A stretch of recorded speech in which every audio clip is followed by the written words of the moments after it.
fundamentals of human capital management.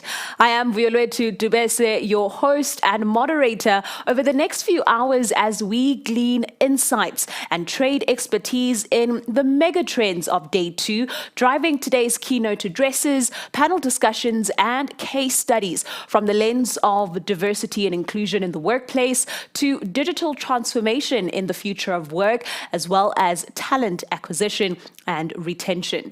Now, yesterday we kicked off day one of the summit, where we also honored HR innovators, business leaders, and impact-driven organizations at the Future of HR Awards 2021. Once again, congratulations to our finalists. May the recognition inspire you to do more and accelerate your impact in your industry. And speaking of awards, today we also host the 2021 Africa Tech Week Awards, the premier technology awards ceremony honoring some of Africa's finest talents and innovative companies. The awards focus on educating African countries on the challenges and opportunities to be gained by their drafting the appropriate plans and policies to catapult them into the digital and technological revolution.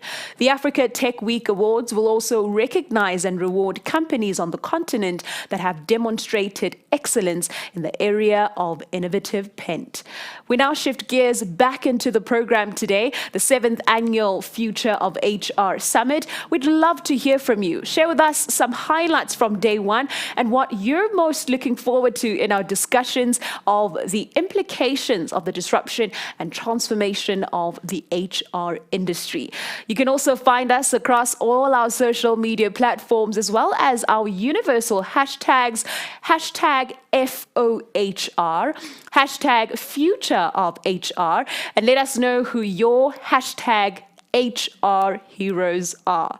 To our sponsors, Simplify HR, Umgeni Water, Old Mutual, Remote, and Sage, as well as our strategic partners, thank you for being a part of the change that you'd like to see in industry, HR innovation, as well as the globe.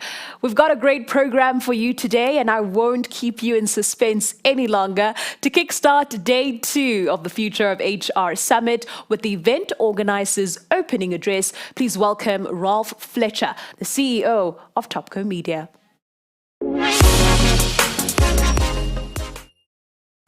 Welcome back to day two of the Future of HR Summit.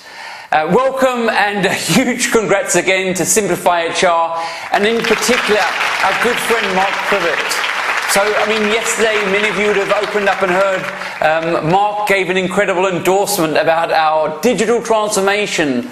But what you need to know is that Mark was actually central to helping us overcoming our deep challenges, and in fact was one of our true supporters. So thank you again, Mark, and to Simplify. So yesterday we had some amazing case studies, insights, and huge names winning the Future of HR Awards. So I'm sure you got connected with some of them. And it was a massive talk from Vern Harnish. Isn't it so amazing, the story of growth and scaling up and looking after your people? So today we'll be joined by Arnie Malham. Many of you probably don't know Arnie. He's one of the most exciting speakers on the international circuit, with an action plan of implementing a culture of success and growth. So you really don't want to miss that. So as you know, we've got 2,500 delegates attending this event. And so it's important to use your voice and let the world know what is being discussed and shared here. I think our purpose is to inspire the world, and you can help us to do that. And you can help us to do that by creating a movement, and that starts with your voice. So let's collectively let people know we're here. Get your phones out and share your badge with pride. Let's show our support for our hosting partners, Simplify HR, Old Mutual, Umgeni Waters, and Sage. Let's stand up and celebrate. And huge thanks. Thank you, guys. So the program was packed yesterday, and again, it is packed today. So if you enjoyed yesterday, you will absolutely love today. It's not by chance that such an event like this is put together. And really what I want to do is I want to recognize a special group of people. And you know who, get behind me as we thank and celebrate the Topco team and the Simplify teams and our suppliers, partners and sponsors. Thank you so much. So like yesterday, I've got two gifts for you. Firstly, if you spend over 6 hours of hopping, and we had a tremendous amount almost doing that already yesterday, we will certify you with a Future of HI certificate that you can share with your colleagues and put on LinkedIn. Secondly, we'll be making this content available after this event if you missed some of the content, so you can go back and replay it and watch Vern or Arnie or any one of the speakers. So with networking at the core of the Future of HR, we saw thousands of networking sessions happening yesterday. The next person you meet could be your funder, your partner, your supplier, your customers, your employee or your boss. So finally, if you're serious about driving change and you think you have what it takes to become employer of choice and you want to be considered for next year's awards for a Future of HR award in 22, because there's nothing that sells like success, please reach out to the team and get in your early entries. So this afternoon we are also honouring Africa Tech Week winners and finalists, so please join us. Stay to network and celebrate with the very best in technology on this continent. Enjoy the rest of the day. Thank you so much.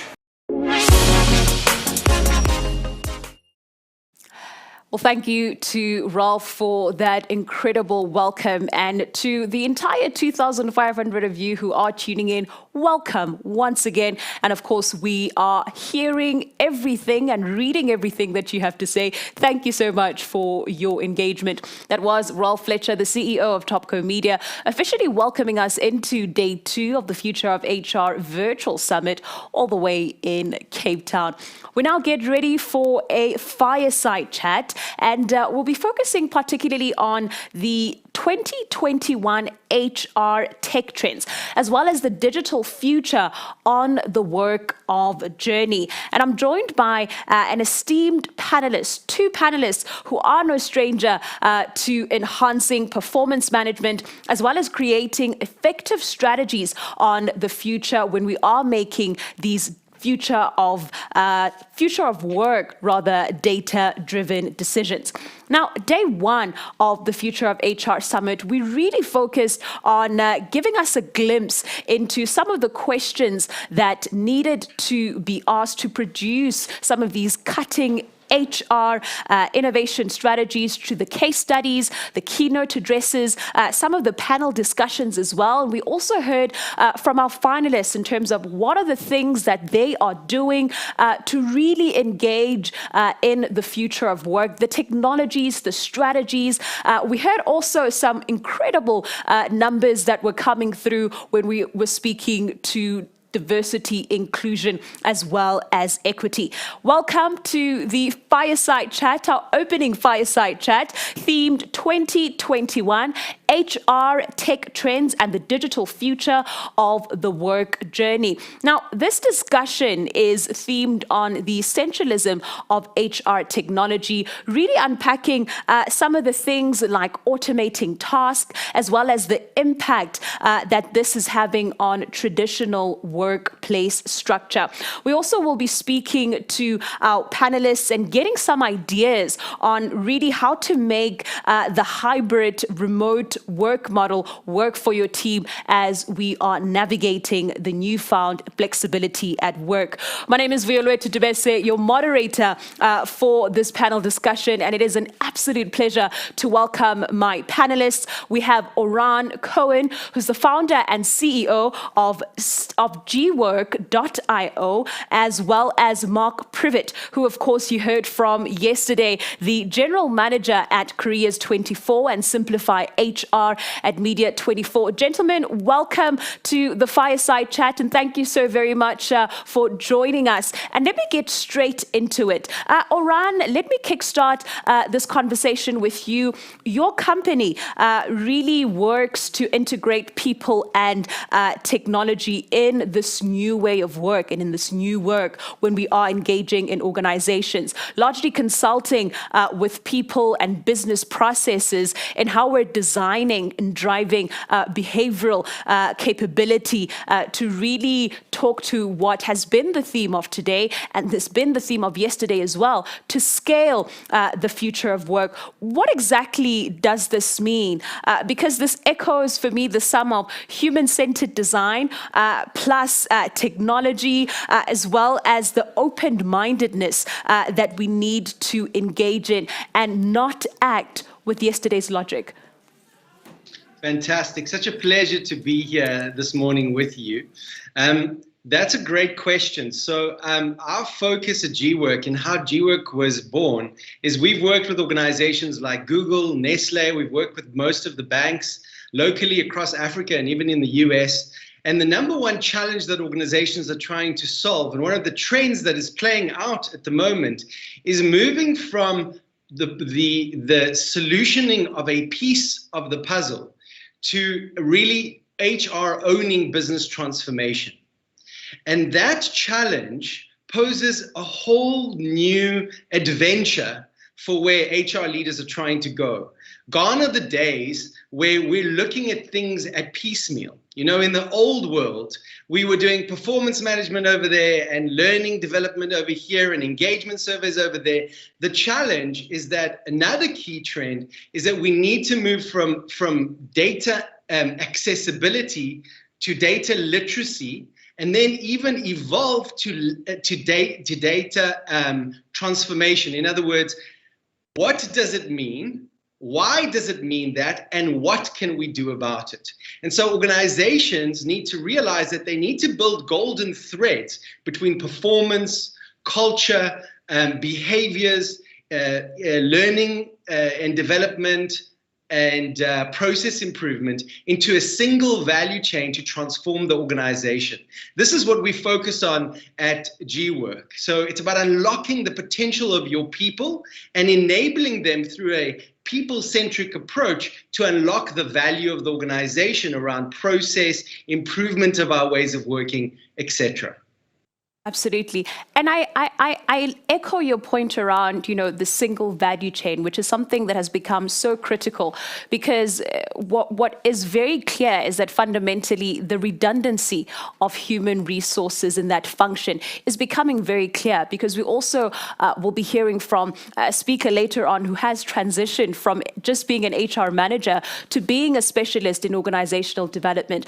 So clearly your point around, you know, just working on a piece of the problem and really just wanting to own digital transformation is becoming something that's very important. Mark, I want to move to you and really this golden thread that Oran is speaking to, because in your address on day one at the summit, you put forth some big questions that needed to be answered, and I'm going to throw the pendulum back to you on some of these questions, because as we're talking about this single value chain, you know, starting with digital transformation in recruitment and in the space, it can be very daunting. How do we assist our teams, you know, who have taken on a lot more than just recruitment? As Oran was saying, that, you know, it's about owning the entire piece. It's about being a part of, you know, the value chain that we're engaging in, and not just recruitment. So how do we support them in handling these changes made to the traditional workplace structure? And before that even, are they ready, and are we ready for this leap, and particularly within the context of South Africa and Southern Africa? It's a very good question. Thanks very much, Will. I think this is a multi-layered question, and I really appreciate it. But I think the one thing that is very clear is, I think when we speak about change or transformation, whether it be in recruitment specifically or across the HR function or across the organization as a whole, we've always got to start with what are we trying to achieve and why. And I think if we always start with that perspective, with that lens, then it becomes a lot easier to drive it through the organization. Technology for technology's sake doesn't work. You need to be asking very specific questions. Are you looking at adopting technology for savings? Is it for productivity? Is it for whatever the case may be, whatever it is that you're trying to solve within your organization? The technology needs to match that, but also the way that you work and the way that you measure has to measure that, has to follow suit. We've seen that adoption works really well when there are KPIs in place, when there are benchmarks in place, when it is measured on a regular basis, and that's when adoption really takes off. We often find, and unfortunately this is the case in some of the organizations that we work with and that we've engaged with, is that sometimes a slab of technology gets thrown down. It's decided on a C-suite level, or the HR director says, I want this, but the reason why, what the benefits are, how it's going to change the organization, and what positive impact it could potentially bring is not communicated through to the teams that will be working on these sort of platforms, and that's where sometimes the mismatch is. So it's really imperative that change management is a key component of whatever adoption that you do take in your technology strategy when it comes to HR. Absolutely. Can I add to that? I was just about to throw the very same question to you, Oran, in that, our readiness for this pandemic-proof HR strategies. Are we ready for that leap?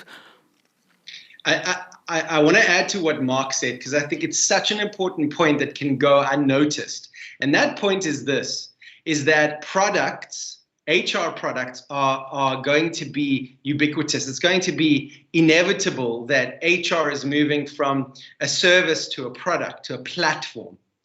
What organizations need to focus on is we need to learn how to integrate a product into our strategies, so that you don't just land a commodity in the organization. It speaks to the why, Mark, that you're bringing up.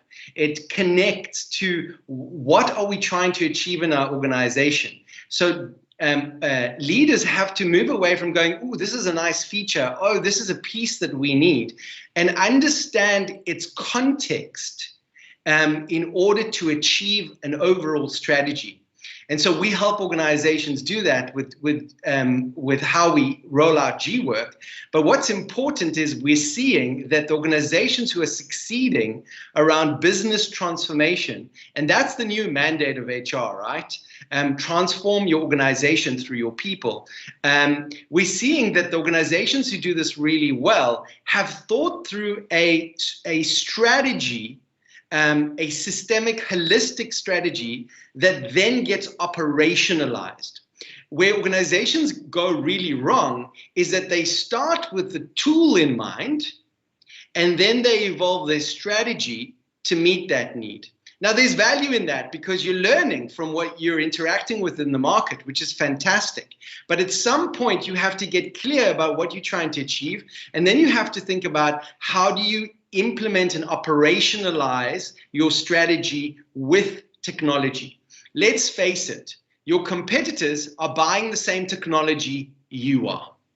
So if you want to differentiate yourself, you need to understand how you're going to leverage who you are, your differentiator, your culture, your way of working as a core competitive advantage to win over your competition.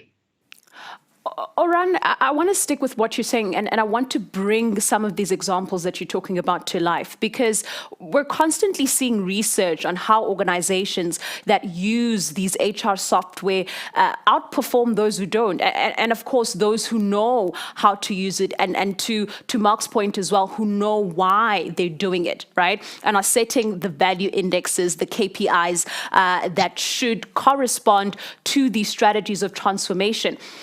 recently we had Sage also share a case study on new research information on 1,000 businesses that they engaged with across South Africa. What success stories, and perhaps to the work even of GWork, that are important to acknowledge in this regard, and what can we learn from them?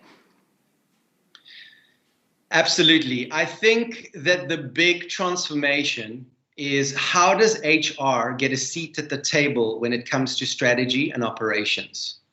And how do those stakeholders come together? So from our case studies, what we're seeing is the organizations that are able to not only operate from their intention, but understand their colleagues' intentions and link that again to strategy and operate in that way. So how does HR transform and enable operations?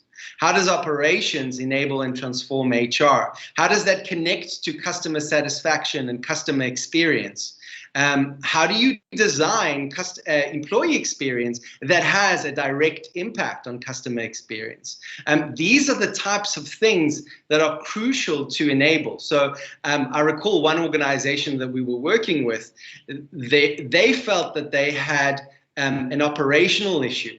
And the operational issue was playing out in the context of the gossip mill was where everything was discussed. There was no direct feedback that was not channeled in any way to take action. And that was literally, I like to call that almost like a metaphor of Goliath, a huge giant who's moving towards somewhere, and these tiny little dwarfs and strings all over them, stopping them.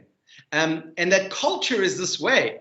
So what we found is that when we enabled people with an avenue of expression, where, for example, in our system, you're able to highlight business insights, what's stopping you from doing genius work or doing great work, and then theming that on behalf of the organization. When we did that, the organization itself transformed into a more efficient way of working, because the gossip mill was not the only place where people were expressing what's not working and how it could improve, but that started to get officialized. And so organizations have to understand, how do they go about linking their people capability, and there's a reason we call it capital or resource, in order to leverage the exponential improvement of the organization itself. It seems as though the task for human resources is big, and the triggers and the considerations for indicators like technology, like the pandemic, and the long-term effects of such has really called upon human resources to perhaps re-look and rethink the design of their function, because it's not only just about the recruitment as we've outlined, but there's the change management, there's the strategies, there's this performance that they need to take into consideration, put their finger on the pulse on the many other units of the business. Because to your point, it's really about turning this product of a hire and how they can be a part of the strategy of the company. And Mark, as with all these changes and automation and upgrades that are taking place, how can HR leaders go about building this golden thread that we're talking about, or this sense of continuity throughout the organization? Because it does seem that, community, culture is something that's being brought forth, and it's very clear that you cannot do it alone. Absolutely. The golden thread is such an interesting concept, in that what we see with the HR function is often it's very split. It's, you have specializations within the HR function. So, for example, you'll have talent acquisition specialists, or you'd have remuneration specialists particularly in larger organizations. And I think what we need to do is we need to have a holistic view of an employee. That is the one thing that we need to look at, and we need to identify how it is that we want this employee to behave, and how do we want to behave as an organization towards this employee to build a better culture, to build a productive organization. And if you always have that lens on, I think it becomes a lot easier when you have discussions across these cross functions within HR. I think it's important to always speak the same language to understand what is it that you would like to achieve as an HR department or as an HR function as a whole, not only as the function within in the department. And of course, this comes back to the strategy that Oran was talking about. I think if you don't start with the strategy and you don't instill the vision of that strategy across the HR function, you will get these pockets of different ways of working, different ways of doing things.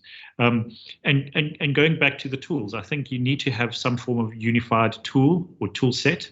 And not all tools, I don't think there's not many cases where you get a single tool set that works for an organization.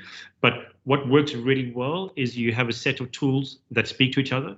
That say for example, Simplify.hr, you want to now onboard a candidate, that it speaks into your payroll system and it speaks into your onboarding system and it speaks into your learning and development platforms and your remuneration and whatever the case may be. So I think that's also quite an important component, because sometimes you drop the ball between the systems that speak to each other. Absolutely. And as you're talking about things that work and things that work well, and you bringing Simplify HR into this conversation, the sense of community, networking, collaboration seems to be at the center of many of the conversations that are happening at the summit. Is this what, Simplify HR is investing in gleaning such insights, in gleaning this networking, perhaps even this collaboration and this conversation between you and Oran, in terms of, harnessing and looking to the future with these very leaders who are also thinking about this cutting edge technology or cutting edge innovation when it comes to the industry? Absolutely. And this is why I love these events, because it really gives us a view into expertise and forward thinking that other vendors are doing, other vendors that are trying to find new solutions to existing problems and to problems that we didn't even know that we had. We are not looking at solving every single HR problem because we focus on a very specific area. But what we do look at is we look at complementary services that make sense. I'll give you an example. So when you are going through the recruitment process, there are a couple of things that you need to do. So, for example, evaluate a candidate. We have partnered with video interview providers that you can plug into the Simplify platform, and you can do asynchronous video interviewing. So you don't have to have these long face-to-face interviews with every single potential candidate you want to look for. We don't provide that service necessarily ourselves. We don't own it, but it is plugged into our system. It's the same thing for background checks and assessments and those type of tools. We don't specialize in that, but there are organizations that are very well known and specialize in that, but we just make sure that it's plugged into the workflow of a recruiter when they are going through that hiring process.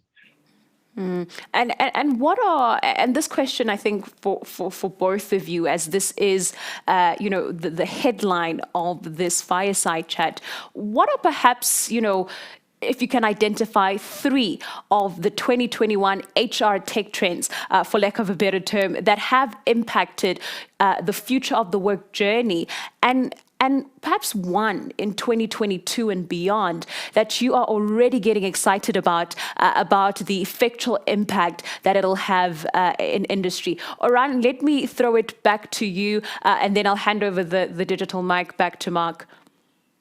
Sure, absolutely. So the first one is you're starting to track and build data around the hard things, the hard facts, right? So, for example, you're starting to track and understand leave. You're starting to understand high potential individuals based on performance. You're starting to understand the basics, which is fantastic. You're starting to analyze that information. There's a whole body of work that is at the core of how you work that enables or disables the organization. And that's how performance, culture, learning, and process improvement come together in order to enable the organization.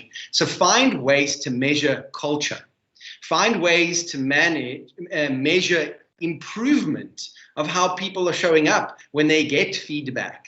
because then you can start to manage retention better. You can understand what are the levers that you can pull to really create an exponential organization.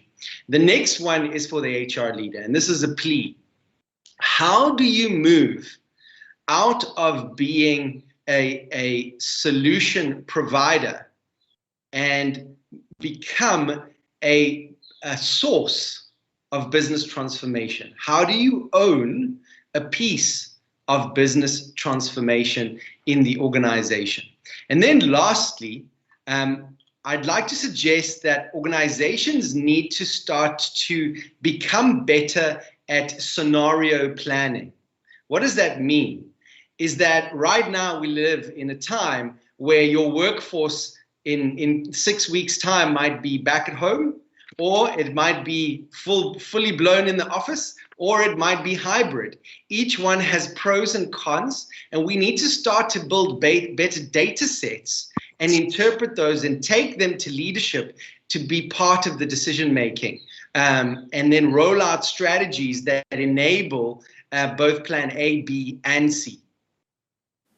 Absolutely. And perhaps one for 2022 that's really emerging is the data and making these data-driven decisions. And this loop of creating, a monitoring, evaluation, accountability, and learning. I always say meal is the delicious part of the business. And I think it's so important as we are, to your point, measuring the culture, measuring the improvement, so that we can get better at making these data-driven decisions. Mark, the very same question to you, the trends that you've been seeing for 2021 and something that you're already seeing in motion and you are hopeful for, that we will have made perhaps better conversations for 2022 at the summit. Yeah, I think I'm not going to speak about the trends in terms of the technology, but actually the problems that we are seeing facing organizations. And I think the first one is that we're starting to look at employees with a holistic view, not just the employees as they are 8 to 5 while they're working in the office, but we're looking at all aspects, because I think the blurring of work and home while we work from home in these sort of blended environments is tricky. And it's obviously, when we look at mental health, it's one of the issues that we are seeing a lot more within organizations as we have burnout, as we have people unable to switch off, and as this technology, the positive impacts of technology also bring negative impacts. I think people aren't able to switch off, for example. Being able to answer emails at 9 o'clock at night when you should be spending time with your family. I mean, that's just become a reality. So I think there will be a lot more focus on that employee wellness in the context of working from home. The second thing I would say is that what we're realizing that historically we had a one-size-fits-all view of what an employee is. You come to the office at 8 and you leave at 5. You work your 9 hours a day with a 1 hour break. Now, we can see in our organizations. So the market dictates that different areas of the business will behave differently. For example, tech and dev staff will probably work differently past the pandemic than some other peoples in the organization. Of course, this will be driven by organizational requirements, but also the requirements of our employees, of our staff. They're going to be driving how they would like to work. And part of this is driven by scarcity. So when you're a scarce skill, you have the power to dictate a little bit of, I'd like to work from home, I'd like to have the flexibility. So I think that's definitely a trend that we're seeing, is that this concept of one size fits all for everybody in the workplace will be challenged a little bit. And it's going to take a lot of creativity to be able to build a workplace of the future. Office space, remuneration, all these type of things you've got to take into consideration. And I think that will be the one thing. But the one trend that I'd really like to touch on, and it's not really a trend, but it's just a reality, is that legislation as a whole is playing a big part in how HR teams function. So if I look at the POPI laws that have just been introduced recently, it's taken a massive tax, a massive burden on the HR teams to have to be ready for the laws and make sure that they are compliant with the laws. Things like accepting a CV at the reception, or somebody can drop a CV, is just no longer acceptable. You have to have consent. You have to have a strategy on deletion of data. Those type of things is something that 2, 3, 4, 5 years ago you weren't considering as an HR professional. So you have to keep abreast of legislation and what legal requirements you do have as an organization. And what about compensation? Because I think, it's slightly crept up in day one of the summit, but how will that influence it? And I see, Oran, I'm going to start with you because I saw that smile creep up as I was bringing up the term. But that is something that we're seeing we're seeing countries experimenting with compensation. And how can HR leaders be a part of that conversation? How do they rethink whether it's going fully remote, the hybrid model of working, or even maybe cutting salaries, which is what we're seeing quite a few companies experimenting with? Such a wonder. I mean, we can spend half an hour just on this topic. I recently actually just wrote an article called Cash No Longer King. And one of the challenges that we're seeing is, of course, we've heard about this trend around the Great Resignation, where because of the pandemic, people feel inspired to take life into their own hands. And that means their own time, their own, to become self-employed, or to become contractors. This is fundamentally changing the terrain. And what we're finding is that it's harder to hire and it's harder to retain staff for longer. And when I want to say staff, I also want to say quality staff, because we live in a knowledge-based society more and more, where we can't have people not be thinking for a living. So when we talk about these thinkers, or these knowledge workers in a sense, the big shift needs to be, how do you create a plan for these individuals that is long-term, and this is where that human-centric design thinking, employee value proposition piece comes in critically. Because if you are a rocket ship right now, and you're growing at the speed of knots as a scale-up in South Africa, your core challenge is finding and keeping quality staff. And so this is more important to figure out than remuneration. Again, in isolation, you need to understand that remuneration is rewards and recognition. Remuneration is development, the desire for autonomy and mastery. How do you embed that in your developmental journeys? How do you run your one-on-ones? We have to get quite operational in order to achieve our strategic objectives. So I'm answering the question with a bit of a spin to say we need to revision what remuneration means. Yes, we have to pay good salaries, but some organizations have to find more creative ways to remunerate in order to create that retention that they're after. Absolutely. And I think yesterday we also heard from Old Mutual with their On Their Money program, embedding the reward of financial well-being by taking, hold of and owning the financial education that needs to be implemented. Mark, is cash no longer king? I think it's still a very big component. Let's be honest. It is still a very big component. It is still a draw card for many of our employees when they get big offers of double-digit growth or whatever the case may be. They consider it, right? But to Oran's point, I think there's more to it than what meets the eye. Yes, we see it all the time. We have what we call a merry-go-round in our organization, our larger organization, where people leave for money, but they come back for culture.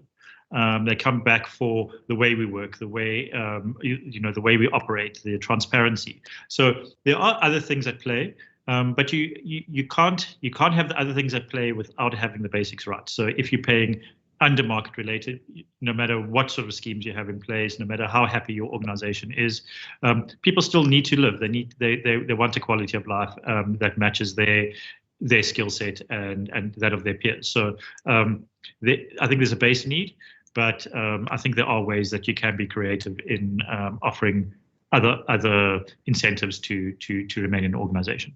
Absolutely. And I think that really speaks to the positioning of the value add that companies are now really are having to rethink beyond just the cash, beyond just the money that they leave for. And as to your point, Mark, coming back for that culture, coming back for that value add. And gentlemen, as we invite your closing remarks to this conversation, what advice would you give to organizations who are struggling to embrace new HR tech trends and the digital future of work? Mark, let me swing the pendulum back to you, and Oren, I'll let you close us out.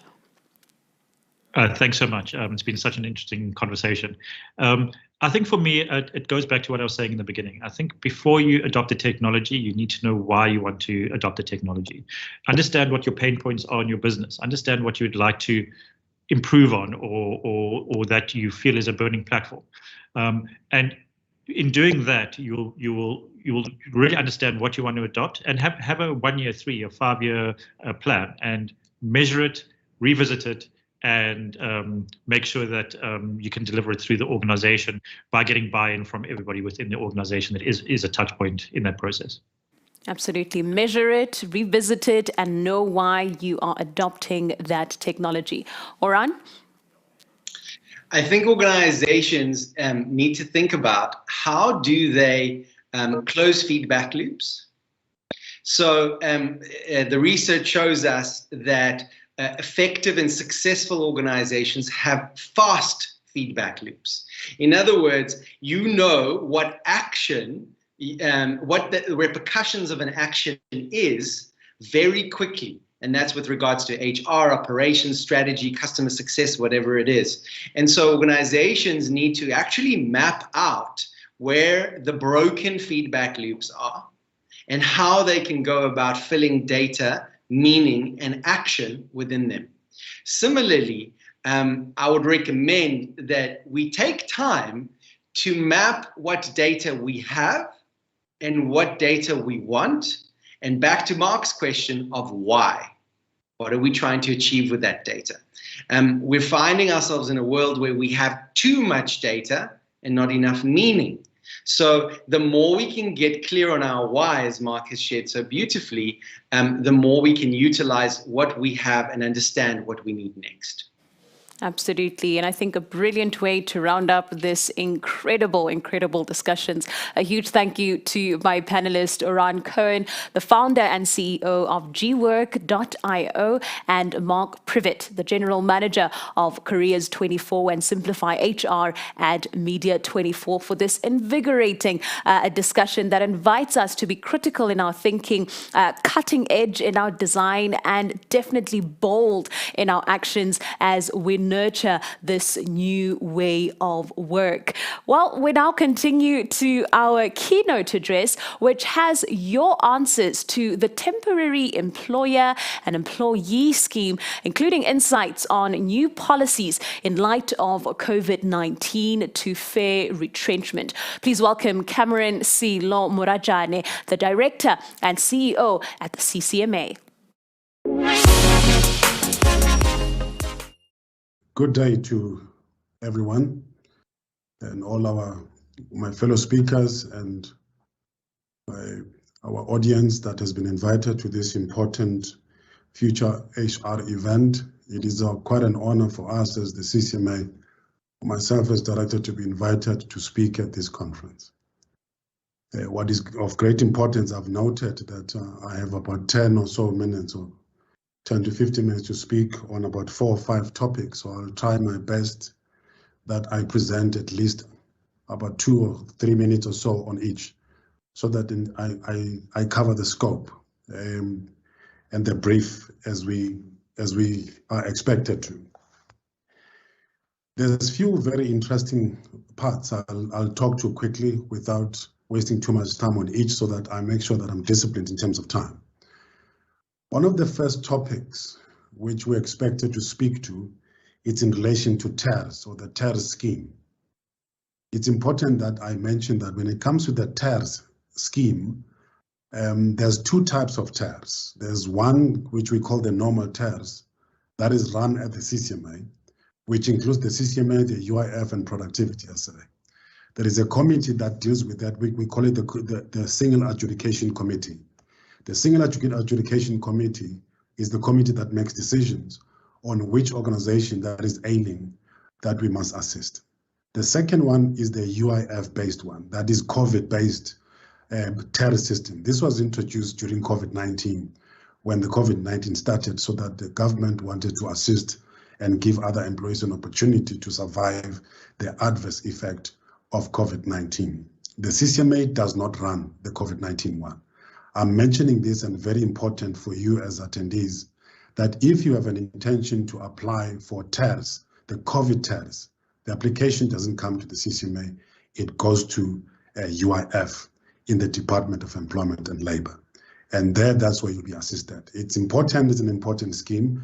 And one of the big requirements there is about the financial statements of the company and the state of the company. Some of the companies are facing retrenchments, some are facing, possible liquidations and complete closure. So the scheme is intended to try to assist the institution and employees in order to survive that. There's minimum cost on the company side. There's some income that the employees receive, the assessment of the labor market, the possible survival of the institution post-COVID, or the ailing status of the organization.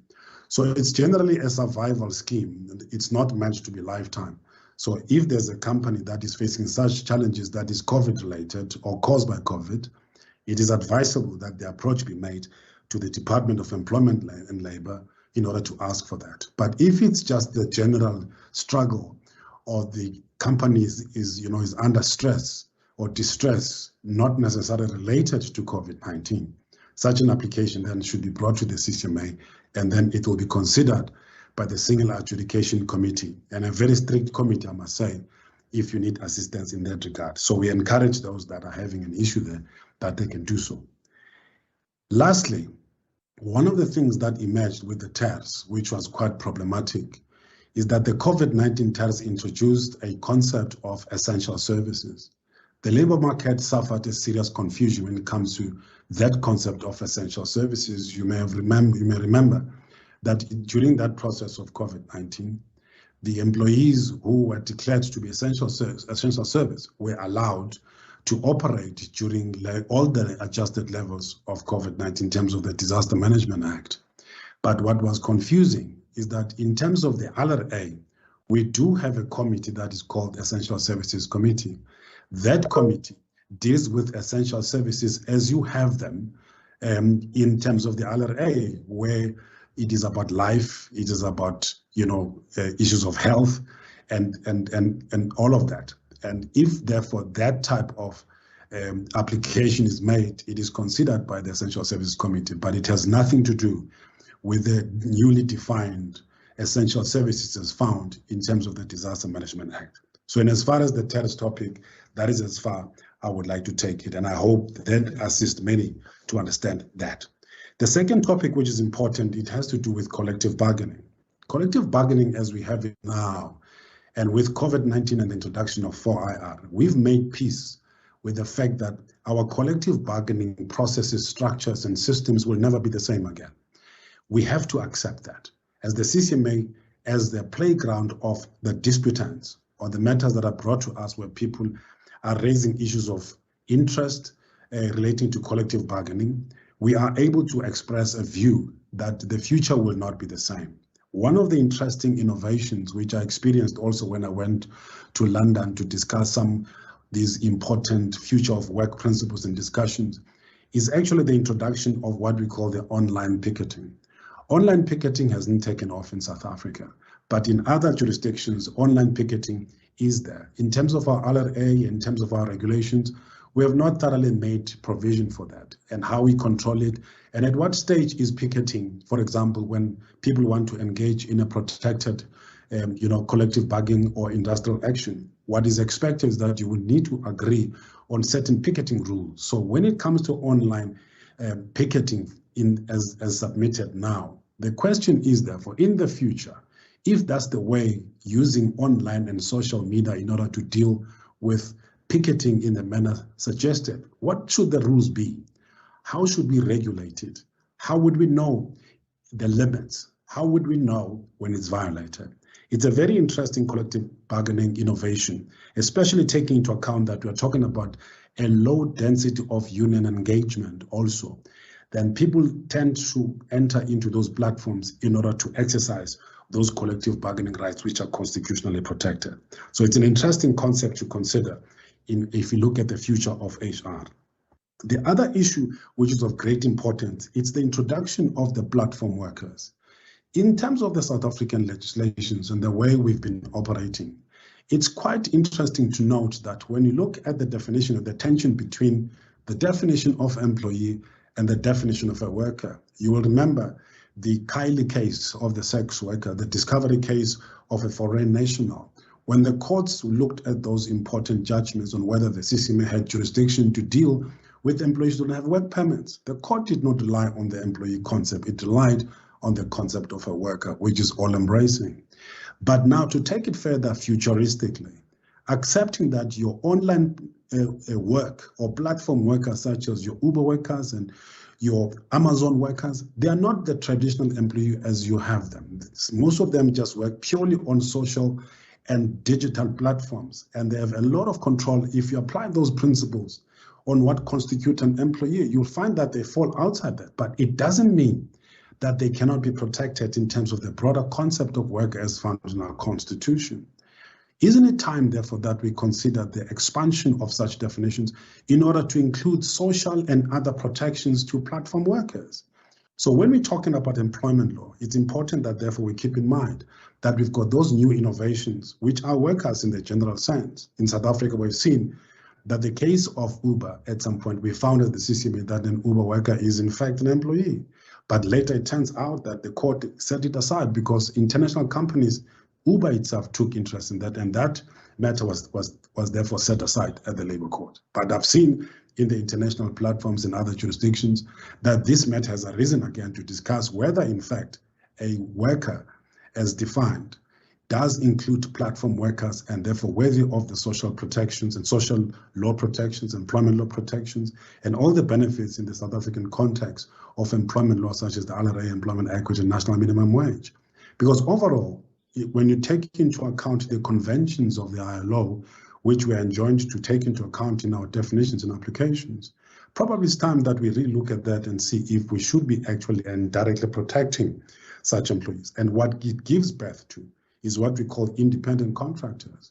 Of course, when there's a dispute at the CCMA, when somebody is called an independent contractor, we don't take it at face value that the person is an independent contractor. We apply the test that is contained in the LRA to understand whether a person in fact is an employee or whether a person is an independent contractor, because independent contractors, as properly defined, they're not covered by the South African employment law. This is quite important, and there is no union designed specifically to deal with independent contractors in order that their rights that they have. It's quite interesting when you listen to those stories of such workers on what they go through and the need for protection. Probably it's time for us to look at that. So this, in my view, is what we call the erosion of the employment law in South Africa. So if we take all of that into account, it means, therefore, in our definitions, we've got to find a way to accommodate that and make sure that everyone who is working and contributing into the employer's continuation of the work, the obligation, which is a reciprocal one of payment of pay, therefore comes into the equation to the extent that other laws, such as the national minimum wage, will find application in order to protect that. We've got to recognize that and be able to take that into account. It's a very interesting one to look at. The other important one I want to talk about certain specific cases, which we said we can also refer to. There's an interesting judgment that has happened, in my view, that is changing and has confirmed some of the very important principles. It's an AMCU case, actually. It's a constitutional law case that against the mine. The issue there was about the retrenchment, and I was asked to comment about the fairness of a retrenchment process, but I thought this is an interesting case to talk about. There's just 4 important key principles that I want to share with you, those that may have not been exposed to this judgment, because it does affect how we look at cases and how the cases of retrenchment must be run into the workplace. Number 1, the structure of the LRA, if you look at it in terms of Section 189, because that's where it starts, it tells you about the persons or institutions or forum that must be consulted. There has been some confusion and certain thoughts that if there's a retrenchment and there exists a union, either it's a minority union or a majority union, but the principle was you must consult with the union.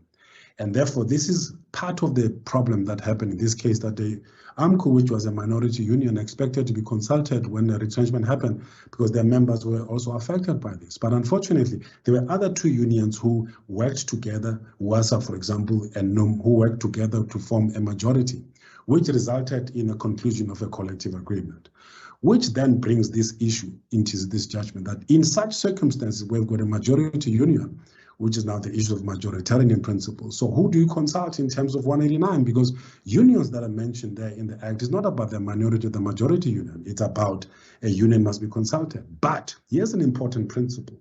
The Constitutional Court said, when it comes to Section 189 consultation, it's not about whether there's a majority or a minority. There's a hierarchy of persons or institutions that must be consulted. So the key principle for the future now is about the hierarchy. The Constitutional Court confirmed that there is hierarchy. And on top of the food chain, it is the collective agreement, which is enforceable in terms of Section 23 to 24 of the LRA. The Concord confirmed that in consultation process, if there exists a collective agreement, your first stop is not the union, it is the collective agreement content, which refers to the majority union. And that can also happen even without including the minority union. So that is very important because the court confirmed the primacy of collectivism and majoritarianism. In addition to that, you don't ignore actually the minority union. They can be listened to. You can hear them because you have a duty to speak to them because they are raising the issues, but you don't have an obligation to execute what they tell you. And in addition to that, while we're accepting that, the court confirmed that actually the interpretation of the LRA, including this section we're talking about, it is a constitutional process. So when we do that process, and you follow the hierarchy, which is on top of a food chain, number one, the collective agreement, number two, the workplace, number three, it is the unions, and then if there's no union, and then the workers who are affected by that. That is the hierarchy that must be followed. And that approach is constitutionally correct. That's what the Constitutional Court confirmed. It also confirmed that there's nothing wrong with the principle of majoritarianism. Remember that when it comes to collective labor law, one of the things that the Act is discouraging is this, manifestations or proliferations of unions in one workplace. And the court confirming that when it comes to that is very important. Lastly, which I will present because I can see I've run out of time. Lastly, there's very interesting developments. I know that one of the topical issues these days is about the issue of vaccinations. I'm not going to talk about that. But what is important to know that the introduction of COVID-19 and its impact on our statute, it also affects our occupational health and safety.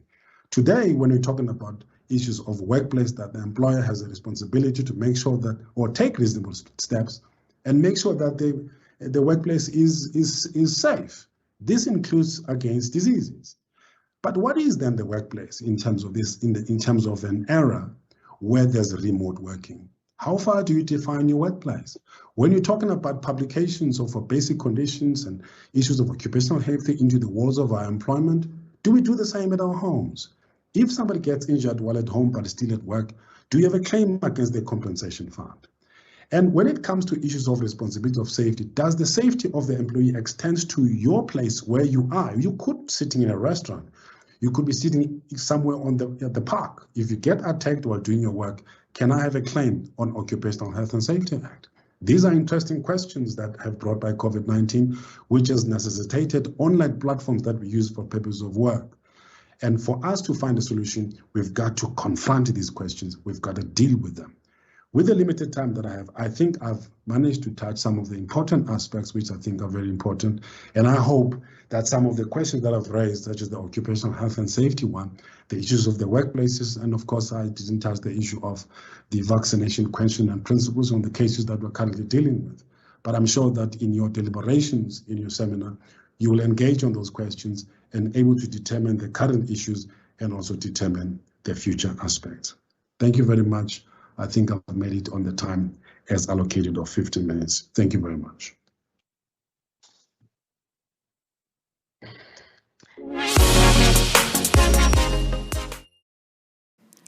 Indeed, some very critical questions that we need to explore, particularly around the long-term effect of COVID-19, around labor and law, and all of these critical questions that we had the CCMA answer. And of course, from a legal element, we had the POPI Act being brought into the discussion and many other elements around human resources and the changing and ever-changing world of work. And with that, I sincerely hope that some of the tough questions of temporary employer and employee scheme were answered by our speaker. And a mess thank you to Cameron Silo Murajane, the Director and CEO of CCMA, for delivering that keynote address. We now will go into a couple of your tweets as you are engaging with us. We absolutely love to hear from you. And our first tweet really tackling into what we're talking about, diversity and inclusion. That's coming from @Alex Sitole. And he says, diversity and inclusion, this is not just about bringing different types of people together. It's also about acknowledging and embracing everyone, regardless of what language they speak or their religion. #HR Heroes focuses on those possibilities. #Future of HR and #FOHR.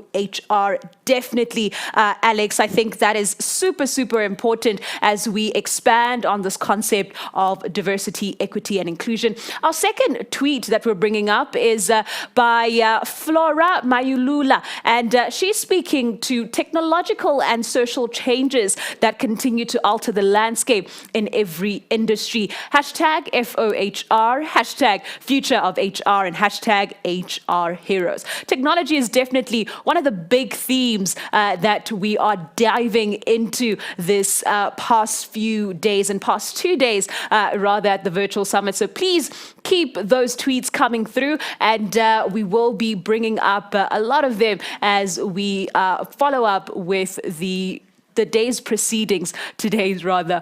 It's now time to fire things up with the fireside chat with Sabina Nawaz on the price of high burnout rates. She is a global CEO coach, a leadership keynote speaker, and the co-author on Burnout at Work, A Courageous Conversation.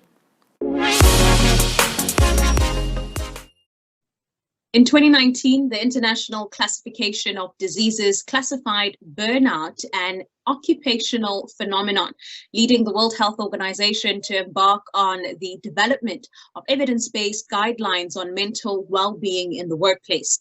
In addition to this, Anthony Klotz, a professor of business administration at Texas A&M University, who studies workplace resignations, coined the term the Great Resignation to describe the budding labor market that may force companies not only to raise wages and increase benefits, but to also offer more flexibility to attract and retain an in-person workforce. Welcome to the Fireside Chat on this occupational phenomenon of burnout that has companies revising change management and how they adopt the rapid change and agency that employees have employed, exacerbated, of course, by the COVID-19 pandemic.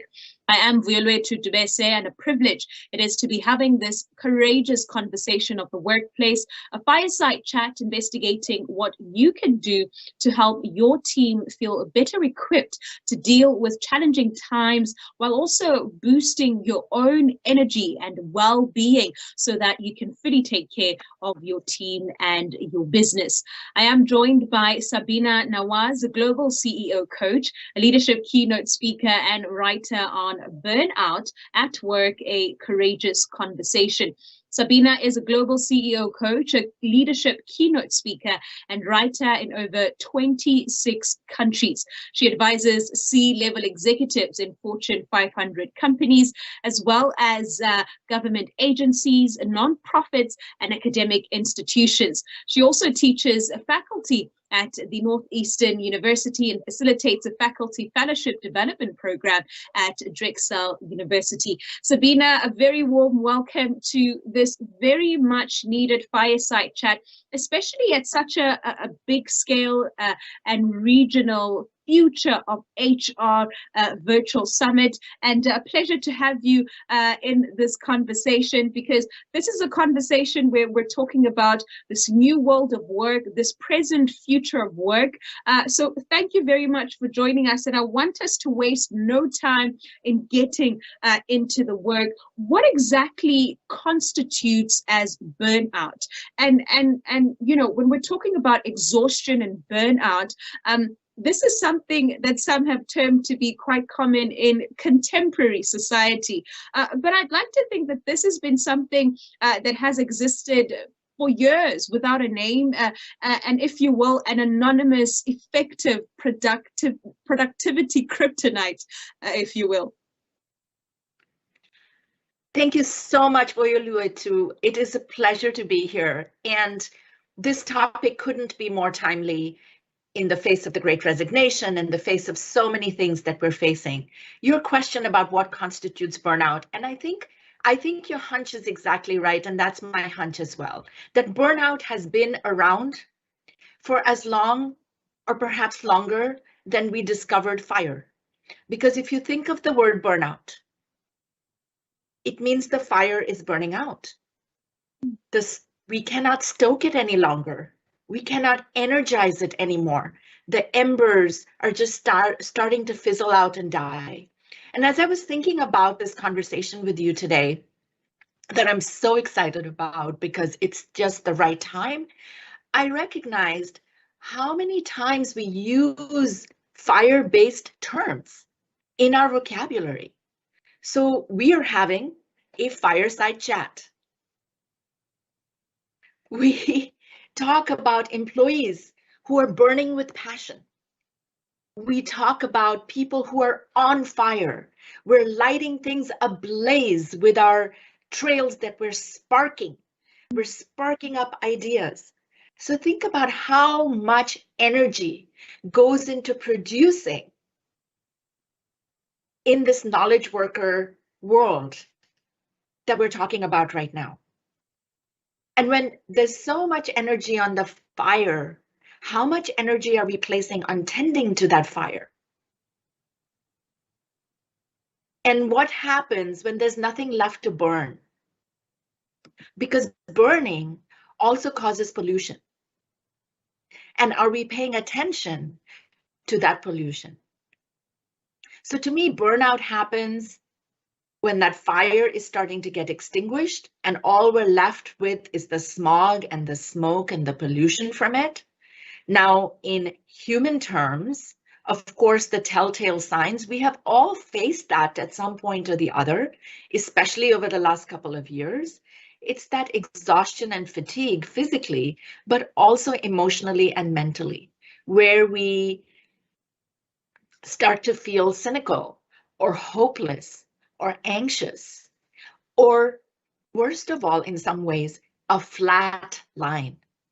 Our affect just goes, oh gosh, it's the same old, one more day. I just don't know how to pull myself up out of my bootstraps. It sucks the joy out of our daily existence. And I love the analogy of fire, and indeed with this fireside chat that we're even having. But I am curious, you know, because even in this conversation, it is in this corporate setting, right? It is in this where the suits and ties still are, and we're having and using this business jargon to employ. How do we translate this analogy of fire? How do we translate these feelings that are emotional, right?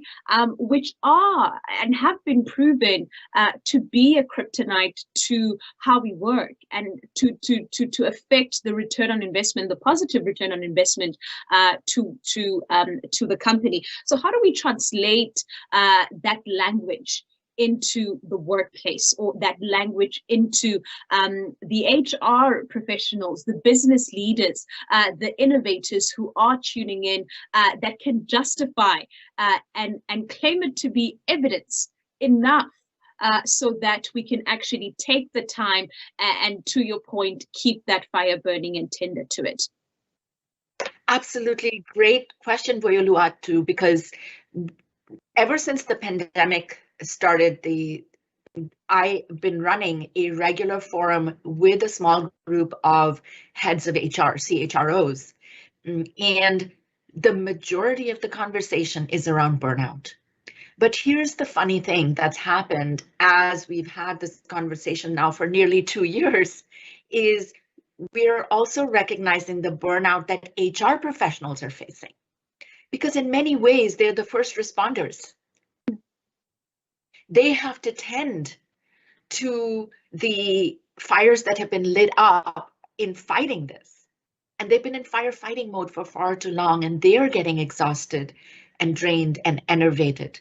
So yes, it is an imperative across HR and across organizations to recognize this. And that, I think, is the first step, is recognition. I think at the beginning of the pandemic, especially, I saw way too many executives who were having, the good news is they were having town halls, they were talking to employees. The bad news is a lot of times, in my mind, it was the language of denial. It was the language of denial.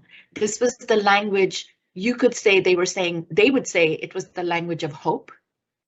But to me, it was the language of denial. The language sounded like this: we will get through this. It'll be done in no time. We are resilient. And when we say we are resilient, when somebody is really struggling to get out of bed, or somebody whose work conditions now from home are untenable, we've seen the rise in domestic violence. We've seen people who have to take care of, as the sandwich generation, take care of everybody at home and somehow appear professional on a video. So talking about resilience, and we are resilience, in a way leads to a denial of the human condition. Or CEOs who say we're all in the same boat. You know what? We're not in the same boat. We are in the same storm, but we all have different boats. Some of us have luxury liners and yachts. And some of us have little dinghies where we have to bail out the water. So I think from a corporate perspective, the first thing, and we're seeing that more now in the face of the Great Resignation, is recognizing that we have a branch of that pandemic that is the cost, the mental cost, the psychic cost of us producing work and being productive when there is this powerful kryptonite. And I love your term kryptonite, because when you look up kryptonite, it talks about how in the short term, it does not impact human beings, but in the long term, it's fatal. Of course, we know kryptonite is fake, but I think we like to think burnout and all of this is also fake. It's out there, it happens to somebody else, right? So we know what it looks like once we get it, once we are facing it. But do we know what it looks like, the absence of burnout? What does it look like to have balance, to have that calm? So I think the first step is recognizing it. The second step is giving it enough space to actually for people to recover, for them to have more agency. I love that word that you used, Voluatu, is around that space, giving that space to heal, to recover, to grieve, to recognize that perhaps we're not ever going back to that normal that we've been holding up, that some form of this life might be our life for the foreseeable future. And then to figure out how we can also be productive, because let's face it, of course we need productivity. Of course we need businesses to thrive and for us to have a livelihood that matches that thrival. Yeah, absolutely. And I love how you encourage, us to really be present and honor the moment in which we're feeling deprived, in which we're feeling depleted, and create the opportunity to say that even though, we are living in these these unprecedented times, I think, has been the term for the past few years, for the past 2 years rather. But it is important that we recognize that there is the opportunity for hope, but we need to be active in taking these strategies and in being proactive in understanding and being fully aware of, you know, where we are. But I also think in order for employees to feel this way, it's up to leadership. It is up to leadership to really take on this baton and recognize that there needs to be strategies in place. We cannot just strategize on hope and strategize on faith. And something that I love in what you say is that you really believe in that one of the greatest privileges of doing the work that you're doing is that you get to bear witness to the acts of courage of such conversations and of such actions, and the courage that it takes to really respond to the vulnerabilities of your employees. What does it take to do so? And I think, especially as it seems that we are facing a roadblock where leaders and managers are not properly trained to deal with such occurrences of the burnout of their organizations, because to your point, it sometimes it has always been to the work of human resources, but now we're finding that we're at some point there is this leveling playing field that the remote work has brought forth to the table. Yes, absolutely. And I would say the first step is to tend to yourself and to model that, to really actually share what's actually going on for you. And to me, bringing back that old fire analogy, it's sitting around the fire and sharing stories. It is incredibly powerful when an executive at a senior level says, you know what, I had a hard time getting out of bed today. And yet I did get out of bed. And by the end of the day, this is what I found. So it's not saying it has to be devoid of hope and it has to be all about this crushing pain. I think you can have the two side by side. So really, really telling the story. And I've been working with many of the CEOs I coach in how to show a little bit of the pain, a little bit of the grief that they themselves are facing. Because you know what? What do their people say when they don't see that? When they just see, we will march on, we will overcome this, is they go, well, does this person have a heart? Are they not mourning all the people who have left because of the Great Resignation? So I think one is really telling your own story, sharing your struggles, vulnerably. It takes a lot of courage. I think there's a second piece. Side by side with the Great Resignation is what I would call the Great Collusion. The Great Collusion. And this is what the Great Collusion looks like. We at the corporate level might say, of course we want you to invest in your well-being. Of course we want you to seek work-life balance. Do what you need to do to take care of it. Maybe for 4 hours on a Sunday. Because secretly, aren't we happy when people say, oh, I worked so hard, I worked through the night. On the one hand, we say, take care of yourself, I'm worried about your burnout. But on the other hand, we're saying, keep it going, fuel it more, fuel it more. So there's this collusion that happens between the employer and the employee, where we actually reward hard work, not smart work. And for the employees, it becomes an addiction. It's what gets rewarded, so it's almost Pavlovian. Well, if I'm not showing up on email when they're all showing up on email, if I'm not doing this right away, I've got to, what have I done for them lately? And this last week, Voyoluatu. I am determined here. This last week, I ran a workshop on work-life balance. And what's beautiful is people started sharing really vulnerably what was going on for them. And one of the participants said, her goal right now to seek balance was to get a B at work. And she said, that's incredibly hard for me. I am an overachiever. I like to get an A. I like to please people. I like to be seen and recognized. But I'm going to work on getting a B at work so that I can get an A in life. Because that B at work is going to get you back another day. And right now, is this the right time? Well, and maybe we change the definition of what A at work looks like. Because of course, research shows that by her chasing the B, she is actually more likely to produce A quality work. When she's had more food, more nurturing, more sleep, she is actually going to be more productive. We have this myth with the great collusion that just working more hours is going to create that A. But actually, what if we all try to get a B at work and an A in life, and magically that's going to produce the A at work?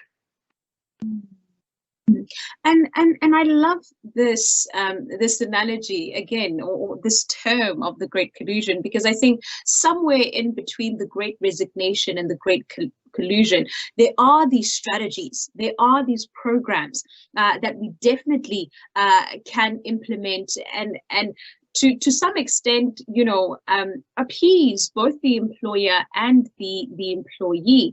And in your book, and I really want to bring in the courageous conversations that you implore us to have.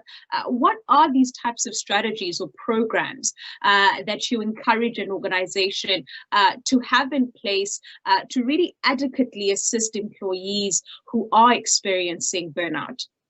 Yes, so of course there's employee assistance programs and really making sure we're doubling down on that. There is also a way to think creatively about various ways, and a lot of organizations are looking at creative ways to give people time off. I have one individual who has declared for his organization it's okay to take 2-hour vacations. Now, you know, the reality is nobody's really counting, especially when you're working from home. You can do what you want in many ways. But by giving permission to say, let's chunk it down. Let's give you small, don't just hoard. Don't just wait. At this time of year, so many people are saying, I cannot wait to get to the December holidays where I take time off, which many of us get. Well, that's not enough, because right now your work is not it's lackluster. So what if you took a 2-hour vacation every week? This guy takes 2 hours off every Thursday. He gardens outside, brings back flowers for his partner, whatever he takes, a walk, smells the fresh air. So, and a lot of employers are looking at meeting-free Fridays or a day off every once a month. Now, they're very complicated issues, of course, because you've got hourly pay, you've got non-hourly pay, you've got many, many logistical hurdles to cross. But are there ways to give people some relief? Is there a way also to look at reprioritizing things? If you read Essentialism by Greg McKeown, he talks about the origin of the word priority, that it never had a plural in its original form. Priority meant a singular thing. Is there a way for organizations to get clearer about their vision, about their priorities, that is focusing on the thing that's most important? What is that piece of wood that's going to keep that fire burning versus all the little stuff you're putting in there that's not going to last very long? And what I hear over and over again is, yes, oh yes, we have priorities, but then we never say no to anything else. So I think getting clear on priorities, doubling down on employee assistance programs, thinking more creatively about ways to ease up time that we're expecting from people. In the CHRO forum I run, I thought one of the creative ideas that an organization is doing is they have a regular forum with a trained psychologist. And this is on Zoom, and people show up to this anonymously. They enter their questions, and then the psychologist speaks to those issues.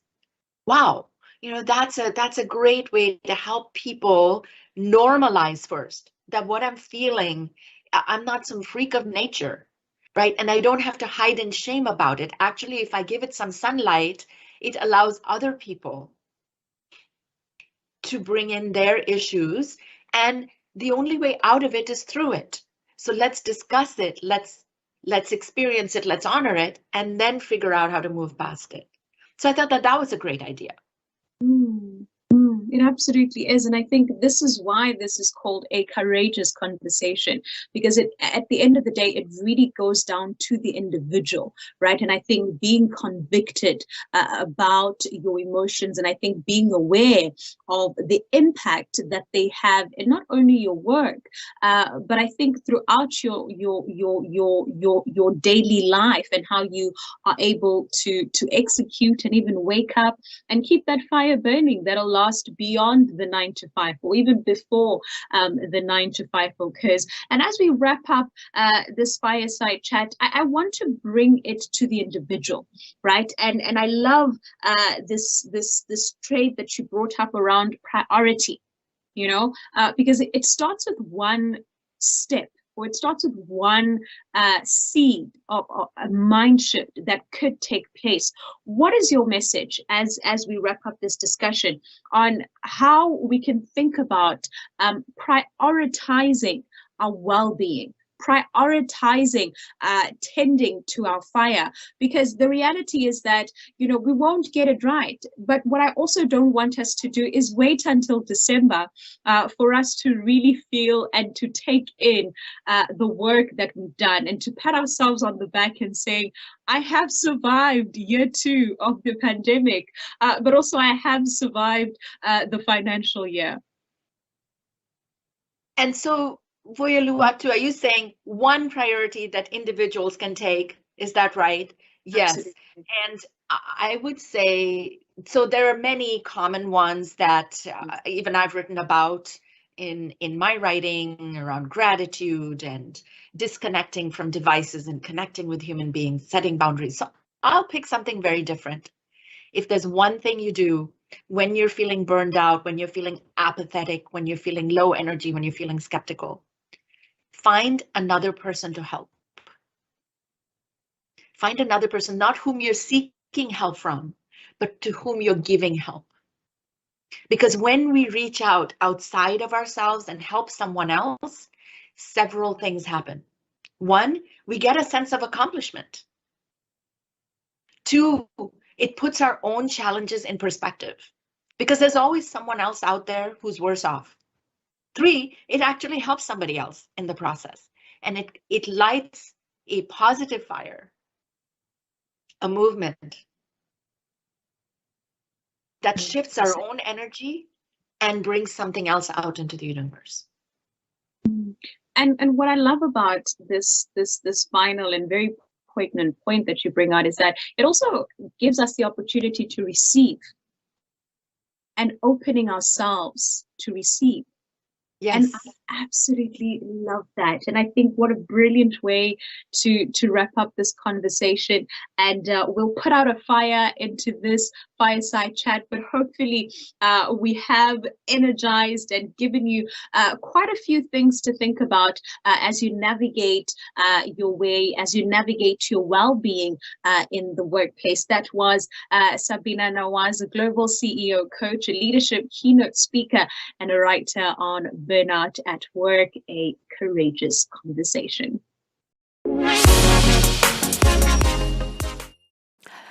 What a message from Sabina Nawaz, and what a way to elevate us and into the safety of not only our upcoming mega trend of diversity and inclusion in the workplace, but dealing with the psychological safety of the new way and world of work. We now get ready to unpack the truth of the algorithm of, does innovation equal diversity and psychological safety in the workplace? Well, our speaker unpacking this insightful case study is Shalach Goodwin, the General Manager of Human Resources at Media24.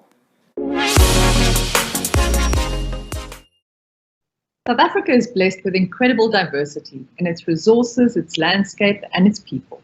We know that diversity can be a huge asset to teams. It offers new perspectives, new ways of thinking, greater learning, insight, creativity, and innovation. But the paradox of diversity is that it often also increases the challenges that teams face. The potential for miscommunication, misunderstandings, and conflict that get in the way of the team members working together to achieve their full potential. Psychological safety, a team climate where it's safe to be your authentic self, is emerging as a key enabler of performance, learning, creativity, and innovation in diverse teams. In this talk, we will explore how psychological safety in diverse teams sparks innovation and focus on some practical ways to build more innovative teams. Diversity can mean many things, including physical diversity, cognitive, and cultural diversity. Some differences are easy to see, like race, sex, and physical ability. Some may be less visible, like sexual orientation, education, and mental ability. But all of these differences carry with them different experiences of the world and therefore different perspectives and ideas. This is why we believe that diverse teams have the potential to be more creative than teams where everybody has the same background and ideas. And indeed, when we see the value in diversity, we can achieve incredible results. But too often, when diverse teams come together, we see conflict rather than creativity, infighting rather than innovation, and power dynamics that drive members to react in self-defense rather than to collaborate with each other. And so, in teams, and particularly in diverse teams, we find silences. The silences are not from everybody. There are always a few, usually in the dominant group, who feel free to speak up and do so a lot. But anybody who feels like an outsider has a tremendously powerful motivation to remain silent. Perhaps you are a woman. Perhaps you are young. Perhaps you have a disability. Perhaps you are a foreigner. Perhaps you are gay. In some cases, perhaps you are black. And in other cases, perhaps you are white. You see, as human beings, the safest thing we can do in any situation is to keep quiet. And what are the fears that keep us silent? You wouldn't understand anyway. You're going to hold it against me if I disagree with you. You'll say, I'm out of place, I don't belong here. You'll laugh at me. And so, diverse teams are often places with huge creative potential that remains trapped in the minds of the silent team members. If the big barrier to creativity and innovation in diverse teams is silence, and team members feeling unable to voice their opinions, what can be done to turn this around? Here's where psychological safety comes in. Psychological safety is a team climate where it's safe to be your authentic self, where you can take interpersonal risks like acknowledging mistakes, asking difficult questions, or sharing aspects of yourself that others might not agree with. Professor Amy Edmondson of Harvard Business School started investigating the idea of psychological safety quite by accident a little over 20 years ago. She was doing research in a number of hospitals, and they were studying the link between the mistakes made in medicating patients, so giving them the wrong dose of medicine or the wrong medicine entirely, and the overall health outcomes for each hospital. Things like how quickly the patients got better and were discharged, what percentage of the patients died in hospital. And she found a very strange thing. You see, the hospitals that made the most mistakes with medication were also the hospitals that had the best health outcomes. Now, that doesn't make any sense at all. So she sent a researcher who knew nothing about this study into the hospitals to learn more about them, their culture, climate, teamwork, etc.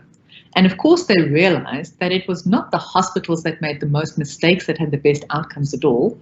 No, it was the hospitals that admitted to their mistakes the most. In fact, the hospitals that had by far the best outcomes were those that were super focused on identifying mistakes and finding ways to improve their processes and their treatment. Knowing that it's okay to admit mistakes was absolutely vital to their success.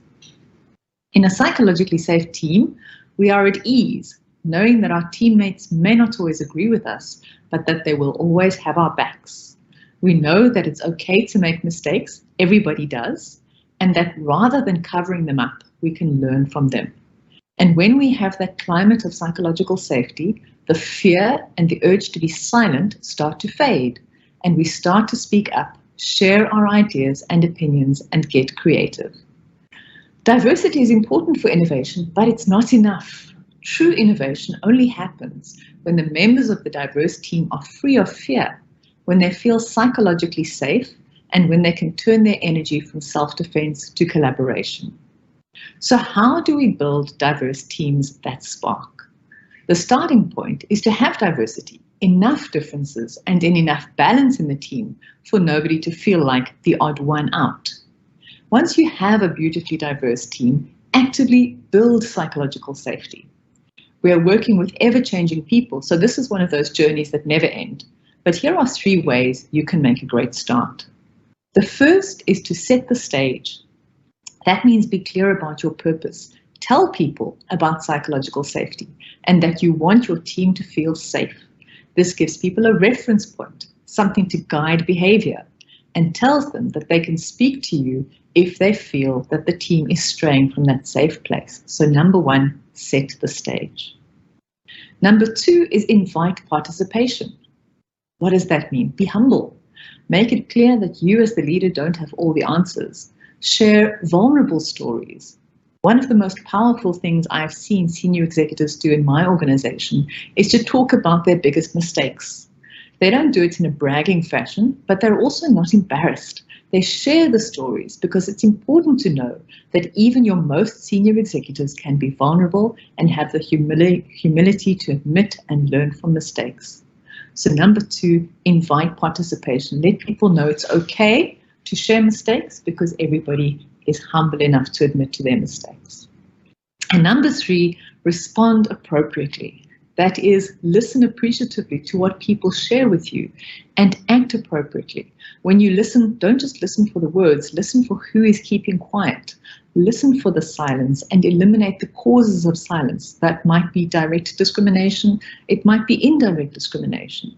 So be an ally in how you show up in your team and create those safe and inclusive spaces for everybody to contribute. That was number 3, respond appropriately. If you are on the path of building psychological safety in your organization, I'd strongly recommend reading The Fearless Organization by Professor Amy Edmondson. She's a Harvard Business School professor who has been researching psychological safety for over 20 years and has some great practical guidance to offer. In conclusion, diversity is truly a wonderful ingredient for creative and innovative teams.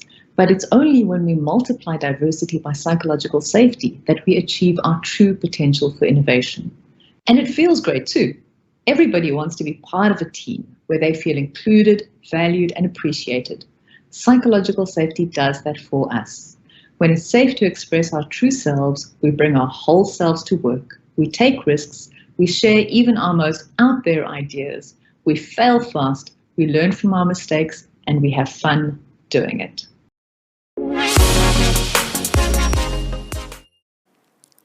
A huge thank you for that incredible address. Indeed, some of the ways in which we can not only build these diverse teams, but also create the enabling environment to stimulate that innovation. And of course, Dr. Sheila, or rather Sheila Goodwin, really talking to us about how we can do this by, 1, setting the stage, inviting participation and responding appropriately, as well as acting appropriately to this engagement.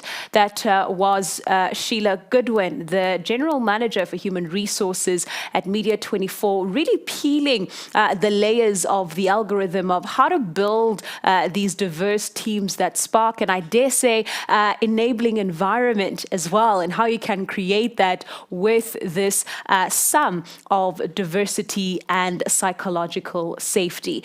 We now get ready for our very first panel discussion for day 2 of the Future of HR Summit, and we're navigating diversity and inclusion in the new world of work. This panel is moderated by Thabiso Mutlameng, who is a digital marketing executive and moderator at Topco Media. The best thing about life is that, we are all different, and if we're not all different, life will actually be boring. Good day, everybody, and welcome to our panel discussion. I'm with Nene Molefe, Molefi. I'm with also Bryony Lieber and also Zakhele Mgobhozi. And you know, today what we'll be discussing, we'll be talking more about diversity and inclusion and how, you know, it is impacting the new world of work, if I could call it that. And you know, since COVID has impacted businesses, it has impacted our personal lives, it has impacted every aspect of how we live. But one thing for sure is that business has to continue. We have to live with the new normal. We have to find ways of breaking through. And like I said, today I have like the top big tanks in South Africa, think tanks, the like of Nene Molefi, who she's a business owner, a coach, and an author and an international speaker. And you know, she's a co-author of Global Diversity and Inclusion, which benchmarks the standards around the world. And also she's the author of A Journey of Diversity and Inclusion in South Africa. Also Zakhele Mgobhozi, who is the founder and managing director of Modern Centric, and also Bryony Lieber, who she's a career coach and a business coach for Bryony Lieber coaching and consulting. And you know, today I didn't want to take much time, but just for an introduction, like I would like to start probably with Nene, just to maybe give a little bit of an overview about like what it means to her personally when it comes to diversity and inclusion. Maybe Brian, you can also touch on that, and then also Zakhele can touch on that first, and then we'll start to break down the topic further. Because you know, I believe it's one of the great business leaders in South Africa who said diversity is being invited to a party and inclusion is being allowed to dance. And Nene, what is diversity and inclusion to you first? Thanks, Tabi. So I think for me, diversity, first of all, this is my passion work, right? It really, I don't think for all the three of us on this platform as the panelists, I don't think you'll survive this work if it's not your passion, because it can be emotionally draining. So it's my passion work. And whenever people ask me, why are you doing this work? I say it's for social cohesion, ultimately, you know. I think we want social cohesion in society. And, you know, it's so, and I like Ernest Hemingway's quotation when he said, there is nothing noble like being superior to anyone. The greatest nobility is being superior to your former self. So if all of us just in our respective places where to work, where to go about our lives, knowing that everybody wants to matter, everyone wants to be respected, no one wants to be looked down upon. So the work of diversity, equity, and inclusion, for me, that is why I'm putting the E in the middle, which is also equity. This is a very important work to say we are working towards social cohesion and we treat each other with respect. Thank you, Nene. Bryony? You know, I think for me, a lot of it is about looking at the dimension of understanding each other, understanding each other's perspectives and respecting each other's perspectives. And a lot of the work that I do with my clients is around helping my clients get curious about things that they are unconscious about and that they just assume to be true. And in so much of the work that we do, the moment they start seeing the world from different perspectives and realizing that they're only looking at things through their particular framework of understanding, they start to get a sense of this massive opportunity for seeing a much bigger, much richer picture. And when we look at diversity, equity, and inclusion, it's really about respecting all the different perspectives, all the different experiences, all the different lenses of looking at the world. And we can't do that without great self-awareness. So the entry point for me in all of this is self-awareness and personal development. Fantastic. Zakhele? Tabi, so I was actually listening to the two panel members. It's actually, I will just echo the same. For me, when we speak of diversity and inclusion, it's basically including the previously marginalized and the currently marginalized communities within the workplace and also being treated fairly. And then I ask myself a question, is corporate South Africa really being inclusive, as they say? Mm-hmm. That's it. Oh, fantastic! I like it. Very, very short, but straight to the point. And we're gonna delve deep into that as we go further. And like as you say, like is corporate really delving into it further? Like if you could start, maybe we can actually continue from where you left off, Zakhele, and then we'll go into Nene, and then Bryony can also answer this, and then we'll go deep into this. Like, in what ways do you feel like, you know, the new normal has impacted diversity and inclusion, like inside the businesses and in our organizations today?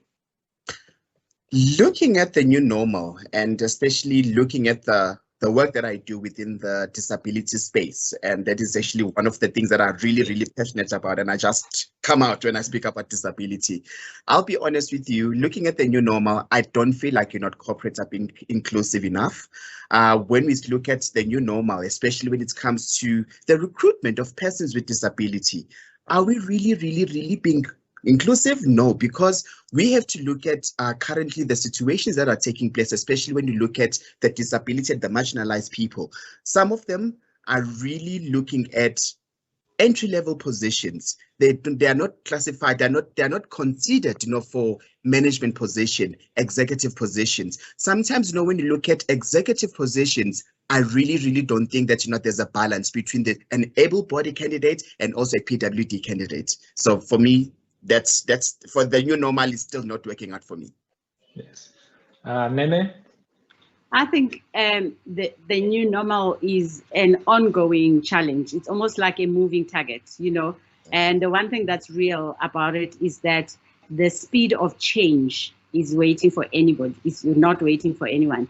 You know, who would have known that in a space of 6 to 8 months, I will know how to use Teams, BlueJeans, Zoom, WebEx.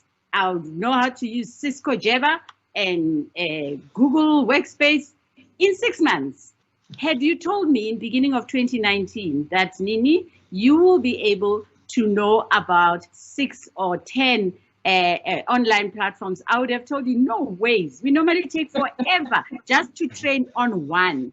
So it just shows us that the new normal is that we have to move fast. The speed of change and learning is here with us. So amongst the many things, like, you know, as Zakhele has said, amongst the many things that we have to grapple with is that change has accelerated.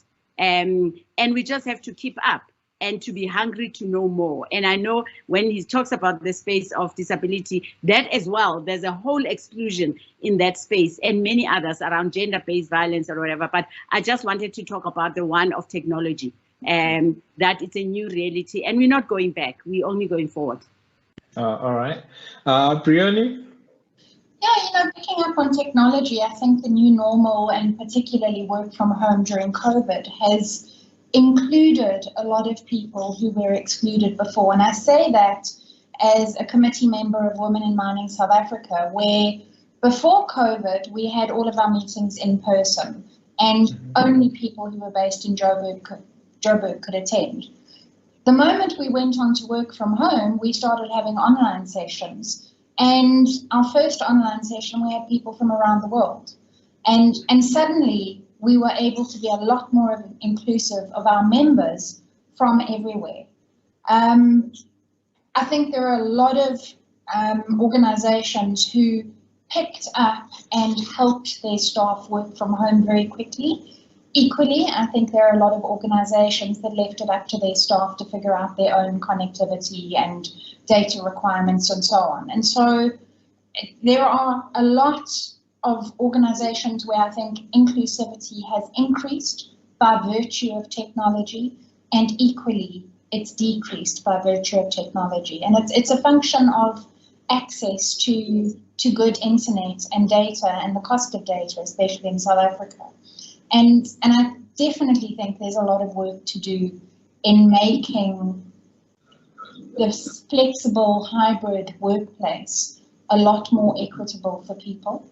I want to add to that, in that when I look at diversity, I also think about kind of different thinking preferences and people's way of engaging in the world. And I've certainly seen a lot of my clients who are deep introverts who feel a lot more included in the world of work now because they feel more comfortable working from home, being able to engage from behind a computer screen, not having to show up in person. And the flip side is that a lot of the extroverts feel very excluded because their normal way of working has been turned on its head. So I don't think there's a one-size-fits-all answer for this at all, but I think it gives us a lot of insight into how we need to keep looking at all of these things through every single lens available, and we can't design when we're only looking from one person's perspective. And a lot of corporate South Africa has been designed for a particular type of person. Thank you. Yes, Zakhele, go on. I'd just like to add on that, Bryony, especially when we have to look at corporates currently. Well, let's look at the staff headcount in most corporates. It's actually made up of people from townships, people from the rural areas. They actually come to Joburg and actually come to all these cities to work. And when we look at especially the ones who are in townships, there's still a lot of digital divide. So that's where I'm saying that inclusivity is not there. Corporates are really not doing much in terms of helping when it comes to digital divide. I absolutely agree with you. And I do think that's an area where we really need to jump dramatically. I remember organizing an event where we needed everybody to be online, and it was only when some of the students said, "Can you sponsor our data?" that there was this, I'm coming at this from a very privileged perspective. I have uncapped Wi-Fi. Hadn't thought about that. And what we need is people to say what they need. Had these students not said what they needed, I think we would have missed that completely. And that for me is where the courage comes in all of this, and the self-awareness to say, this is what I need in order to be included in this. And Nene, I know actually from your book, is it a journey of diversity and inclusion? You touch base from where you came from and where we are going. It's like more of a journey. And how does that, your book especially, how does it fit in and when it comes to technology and inclusion or diversity and inclusion? Well, first of all, when you're talking about the journey, what I know for sure is that this work, being an inclusive leader, which is what I help organizations look at, being an inclusive leader is a marathon, not a sprint, right? We need to know that this is you can't throw in the towel at the earliest discomfort, because this is uncomfortable. That is why we talk about courageous conversations. So in my book, then I address the fact that we need to fold our sleeves. I love the former president of Zambia, Kenneth Kaunda, who says, if you want to get hold of the honey, you must be prepared to be stung by the bees, right? If we want the honey of this inclusive, robust, beautiful working atmosphere, we need to leaders need to roll their sleeves and be stung by the bees, because getting to that point of being inclusive, of impacting people's performance personally, it doesn't come on a plate. Inclusion, for example, is a call to action. It doesn't happen automatically.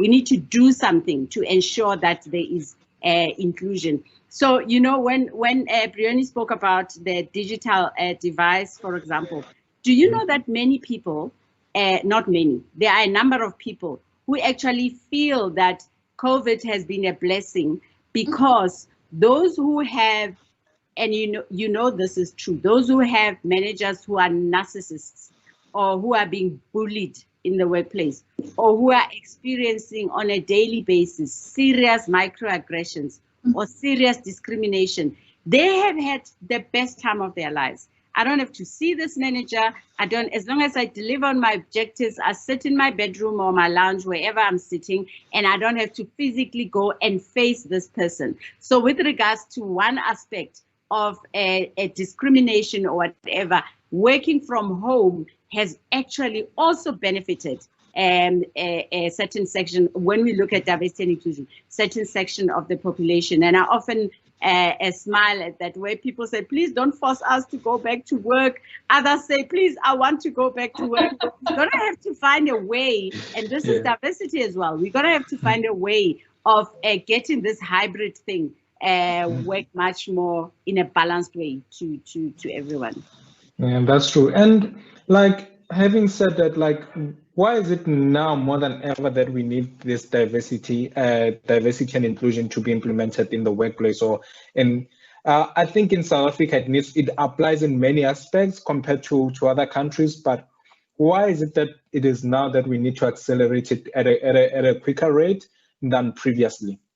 But when you say South Africa, I want to take one step back, and I do this work globally and all that.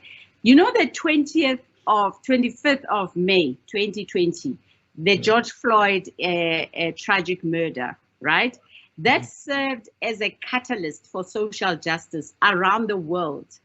I saw protests in Singapore, in Japan, in Brussels, in Tokyo, in Brussels, in London, different parts of the world, and in other African countries. So what that showed is that it's not that people loved George Floyd more than any other. They had reached a level where they said enough is enough. And everybody said it's time that we actually stand up. So people are tired of platitudes and just dialogue and talk that does not have action. They now want bold action. So the question why now we need to accelerate this is that you can no longer get away with the fact that let's go to a workshop, let's just surface our discomfort, and then thank you, bye, go back.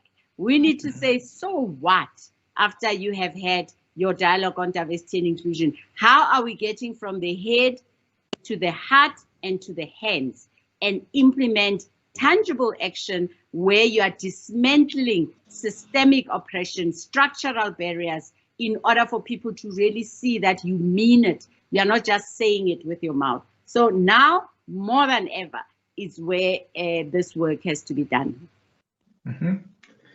Zakele? For me, Thabiso, why now? Let's look at what we have in corporate right now.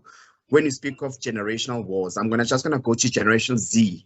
Now we've got what we call the non-binaries, the non-conforming, and most corporates, they don't even know how to deal with the non-binaries, that the LGBTQIA+ community, the asexual, the pansexual, all this sexual, but companies don't even know how to deal with it. So this is actually the time, because we have the Gen Z who are entering corporate right now, and we need to basically train corporates, hold corporates' hand and actually teach them exactly how to hold this gen and how to actually deal with the non-binaries and the non-conformings in the workplace. Yes. Today I feel like I'm a woman, it's allowed. Tomorrow I'm a man, it's allowed. There's nothing wrong with that. Yes. Briony?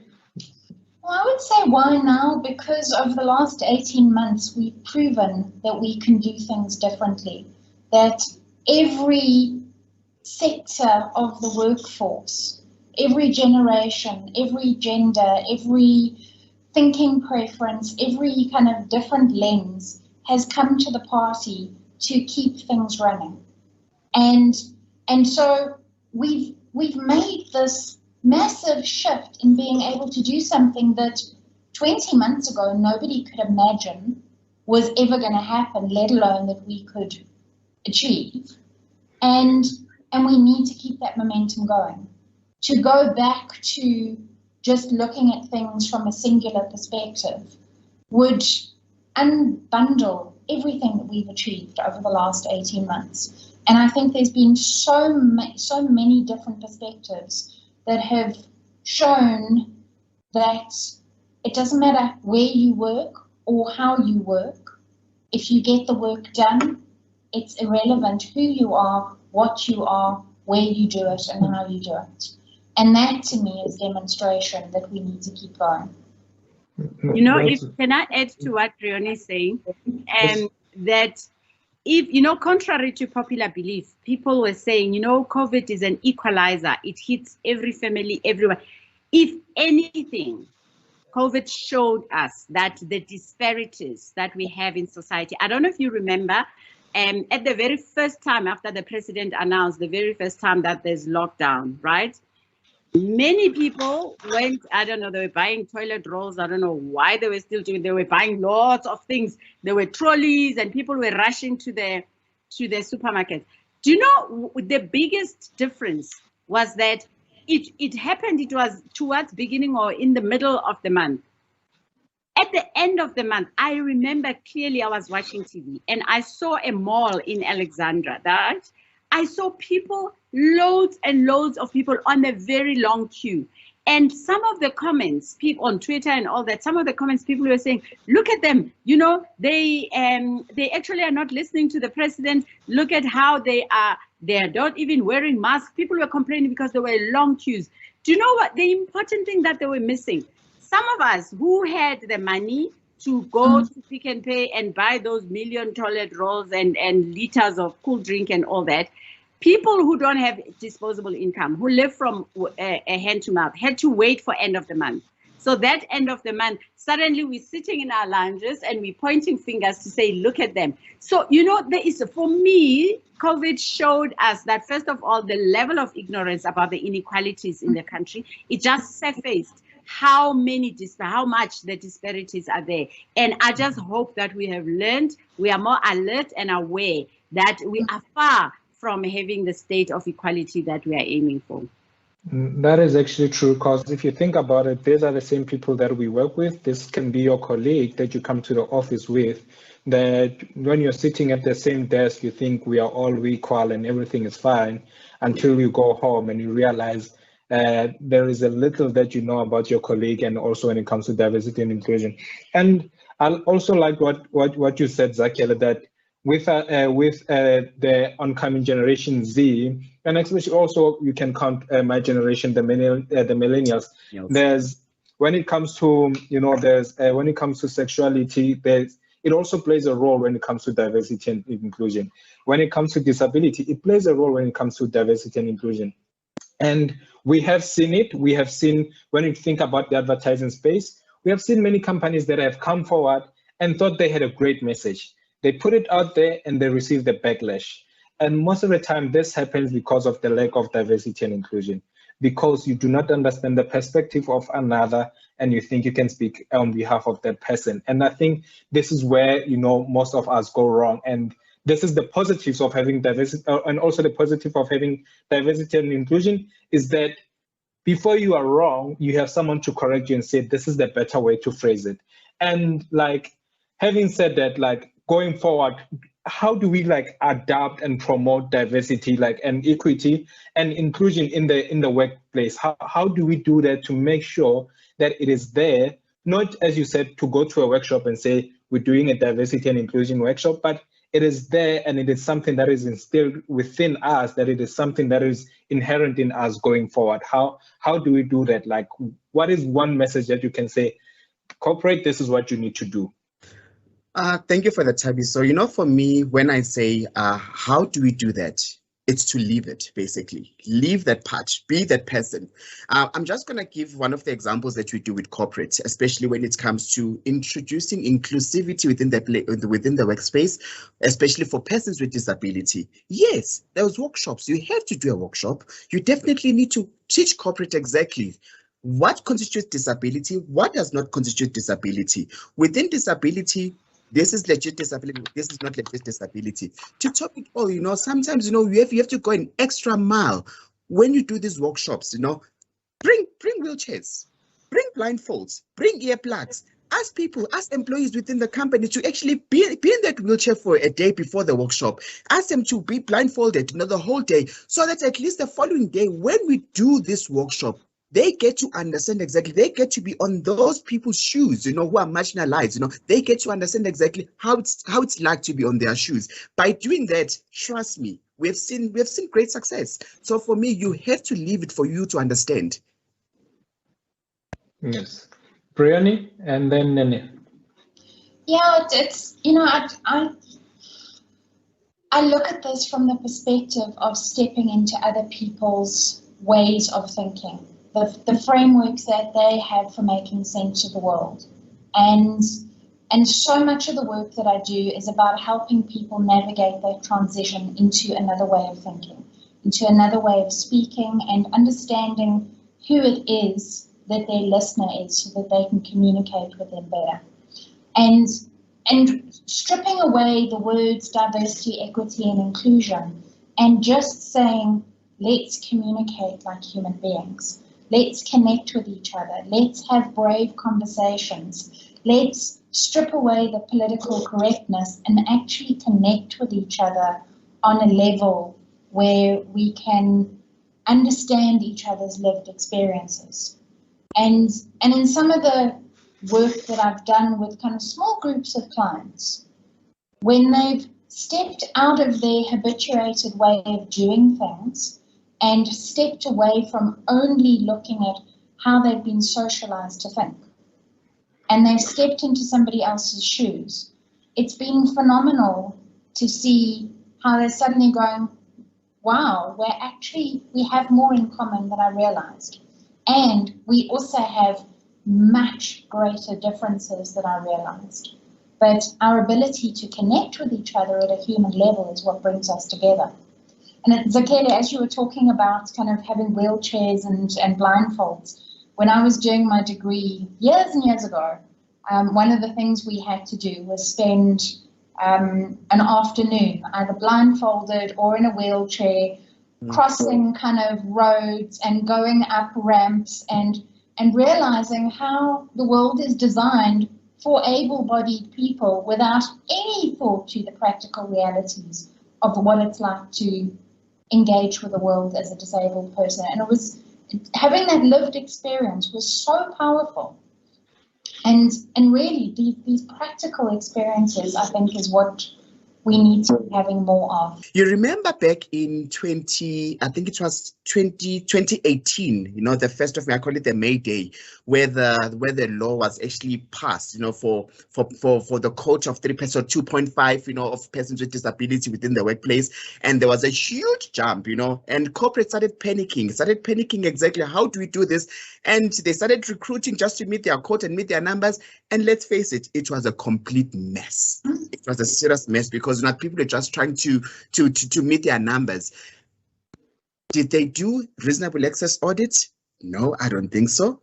Did they actually transition the employees, you know, the persons with disability within the workplace? No, I don't think so. And let's face it, when you look at persons with disability within the workspace itself, it's mostly African, you know, African people, let me just say the highest percentage. And when you look at our African culture, our Black cultures, you know, if you have a child with disability, what happens, you know, especially in the communities? We tend to hide our kids, you know, in the background so that, you know what, the community does not see, because, you know, it's deemed as if I have a child with disability, I'm cursed, I'm bewitched and all those things. And then now you take this child to a school of persons with disability, persons with disability. The child matriculates, and then you're expecting this child to be normal in the workspace. How do you expect this child to be normal when this child has not been exposed to the likes of the Zakhelos of this world, the Ninis of this world, the Grannies of this world? So there's got to be something that's got to be done when it comes to transition. Because I remember when corporate used to place people before, they will place within 3 months, the person leaves because there is no transition. There is no proper sensitization to the employees. Just to say, okay, guys, we have Zakhele starting on this date. Zakhele has this nature of disability. Zakhele goes to the bathroom, you know, every 30 minutes. When he goes to the bathroom, don't be alarmed. There's nothing. It's just the nature of his disability that requires him to do that. So when that happens, business is normal. Those things, it's still a journey, but we'll definitely get there. Mm-hmm. Nene? Yes, you know, just in adding to what my colleagues have said, if you want a sustainable approach to this work, you mentioned earlier, Thabiso, when you were introducing me, I have co-authored the Global Diversity and Inclusion Benchmarks, and yes, it's a booklet. It's available actually freely. We develop it freely for anybody who wants. They can just download it from the Center for Global Inclusion. I sit on that board. But, you know, there are, in those benchmarks, there are 15 categories of an organizational life. If you want a sustainable approach to say, what does best practice look like, right? And for example, there are what we call the internal benchmarks, there are external benchmarks, there are foundational benchmarks that you have to start somewhere. Like, for example, you cannot do this work effectively or efficiently without identifying the vision, right? To say, what is the vision for DEI, for your organization? Help them develop a vision. Why are we even doing this? I like taking leaders in my workshops to say, what is your personal why? Forget about there's law, there's this, triple B. What is your personal why? And then come into the vision for the organization. And then you say, what is expected of leadership and accountability? You go through that. Those are some of the foundational. And then you look at the internal. That's where you look at recruitment. You look at job design and classification. You also look at that issues of inclusion there. You also look at work-life integration. And, you know, those are the things that have to happen internally to say, yes, we have looked at this. And then you look at what we call the bridging benchmarks. The bridging benchmarks are assessment. Are you conducting your surveys? And how frequent are you conducting your surveys? Do you give people feedback when they've given you their time, where you did focus groups and questionnaires? Do you go back to them to report back? How good is your communication also around this? And to what extent, then also in the bridging, then you talk about learning and development. That's where workshops come. Can you see that it's only one? Workshops is one of the 15 categories that you look at. And then you look at the external. The external is that you have partners, you have clients, you have potential employees, you have government relationships. So all of those, your suppliers, whatever, all of those are part of the external. It's important to look at that also because the reputation of your company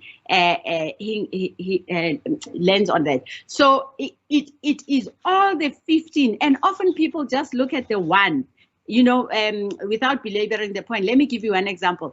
If you can train people on diversity and inclusion, and I do training and I support training, you can train people, you can train the whole organization. But if you stop there only, it means you're only looking at what we call the attitudinal aspect. So your attitude, are you biased towards me? Do you respect me? That's important. But then if you don't look at the policy, system, practices, and procedures, you haven't done the work. Let's say, Tabi, so you and I are working in the same organization, we're even working on the same floor, we've done good work at an interpersonal level.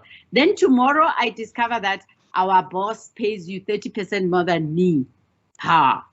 Doesn't matter how much work you and I have done. I start looking at you and say, how come this system favors him more than me? How come, you know, remember you didn't pay yourself that 30%. You might not even know that you are paying 30%. You are paid 30% more than me. You might not even agree with it.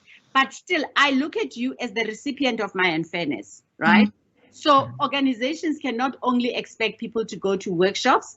They must also say, are our policies, systems, procedures coming to the party in order for us to complete this work? Hence, I said it's a marathon. It requires commitment. It requires resilience and folding our sleeves. Yes. And is it, when it comes to, you know, coming with the policies for diversity and inclusion and implementing them in the workplace, is it a one size fits all, or does it go by organization, by size of the company? Like, how does it work? How does one go about implementing it, especially if you think from large corporate, SMEs, and to startups? Like, how do we come about like making sure that even a startup, for someone who's hiring 2 people, they can say, this is my step, this is how I'm going to start my diversity and inclusion, to make sure there's diversity and inclusion in the workplace. For a company, for SME, they say, okay, this is what we're going to do from our side. And then for a large corporate, this is what we're going to do. Because we understand it's a Cinderella story. Like, you know, not everybody can wear that shoe. So it only fits one, you know, yeah, it only fits Cinderella. Like, so, Nene, and then we can go to Brenny. Yes. Yes. So, you know, the most important thing is that I think Zakhele mentioned it earlier, also that we need to do assessments, right? If you're an organization, whether you're an organization that employs 15 people or you're an organization that employs 50,000 people. You still have to solve for what is the problem in that organization. Yes, there are generic things that you need to teach people about DEI, but once you've done your assessment and then you get your red flags, I often said diversity and inclusion is broad. Every country and every organization has its pain points, right? Mm-hmm. Your pain point might be LGBTQI in a particular department. In the same organization, another pain point could be gender. In others, a pain point is race. So, and how will you know that? When you do your survey and you take the results of the survey seriously to say, in the finance department, we seem to have a problem with generational difference. In this department, we seem to have a problem with this. And then you focus firstly on those pain points, where the red flags are. You solve for what people have told you, that this is what is wrong. Then you are beginning, it's not one size fits all. You are beginning to say, let us start where the pain is. And it actually creates more credibility. People will say, wow, we are moving somewhere. And you can still talk to them about the generic ones, but let's make use of surveys. You know, that they are more effective, and we go back to people. How many times have you conducted surveys and nobody comes back to you to say, here are the results, or this is what we did with the results? Also, we need to be have come to this thing with integrity, to really go back and respect people for giving us their times and report back to them and say, this is how far we are on a journey. Yes, Bryony and then Zakhele, and then we're gonna step into the last two topics, and then we're going to try to wrap it up. But also, I just want to make sure that everybody who's tuned in right now, please do communicate with us on our social media platforms. Use the hashtag HRHeroes. Yes, Bryony and then Zakhele. Yeah, I think just picking up on the theme of this being a journey, you've really got to pick your entry points that are relevant to the organization. And it's, I don't work in a corporate organization at the moment. I work completely on my own. And I'm realizing that my pain point from a inclusivity perspective is that none of the videos that I produce have captions on them. So there's a whole segment of people who can't actually access my content because I'm not captioning my videos. And that for me is my entry point to make sure that my work is more inclusive to others. But it's going to be a completely different entry point for others. And so I really like, I just want to pick up on what Nene said. You've got to understand where your problem areas are and where you can fix things quickly so that you can build the momentum and people see that you're actually serious about this. The other thing for me is this is not something that you start at a legislative perspective. If you're doing this just to tick a box, you're starting at completely the wrong place. I'm just going to be quick on this one. I actually like what Nene said. She said, you know, you need to know exactly what you are doing. And it's true, you need to know what you're doing. I'm just going to speak about my company, Modern Centric, where I am. Within the company, we actually got 53 employees. And I'm proud to say that, you know what, out of the 53 employees, 70% is actually persons with disability, and 10% of that is actually the LGBTQIA plus community. Within that community, I've got the asexuals, I've got the pansexuals. It's amazing to see it, because you know what, I see it every day. I'm able to go out there to market, to corporate, and actually tell them my story, what is happening, the Rainbow Nation I have in my office. Yeah. Awesome, so fantastic. It starts within here. That's where it starts. I love it. Having said that, like I think it's an Islamic saying. It says, you know, is it a bunch of flowers make a banquet? I think it's along those lines. Yes, yes, a lot of different flowers make a bucket. That's the saying. And I just remembered I owe my girlfriend some flowers. After this, I have to get her some flowers if I get in trouble. Yes, I can't be speaking about flowers and not get her flowers. And you know, and having said that, like, okay, I have like 3 questions for each and every one of you, and then we're gonna try to wrap it up. And then for Zakhele, right, the question would be, what advice would you give to corporate SA when it comes to employment of persons with disabilities? And then for Nene, I will ask, like, with any type of change, you know, like there's always like some pushback, especially we as people, we hate change. I'm scared of change. I don't want to lie. And as much as it scares me, I know I have to go through it because, you know, we all like comfortability. And when you face pushback, what should be done? Like, what advice would you give to, you know, to those who are trying to push for diversity and inclusion and they're receiving, you know, pushback from the board? What advice would you give them?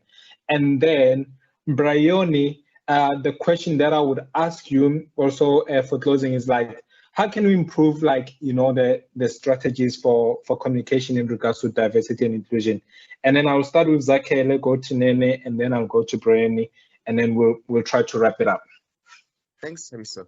So being a person who's really believes in disability, for me, it's not just a tick boxing exercise. It starts within you.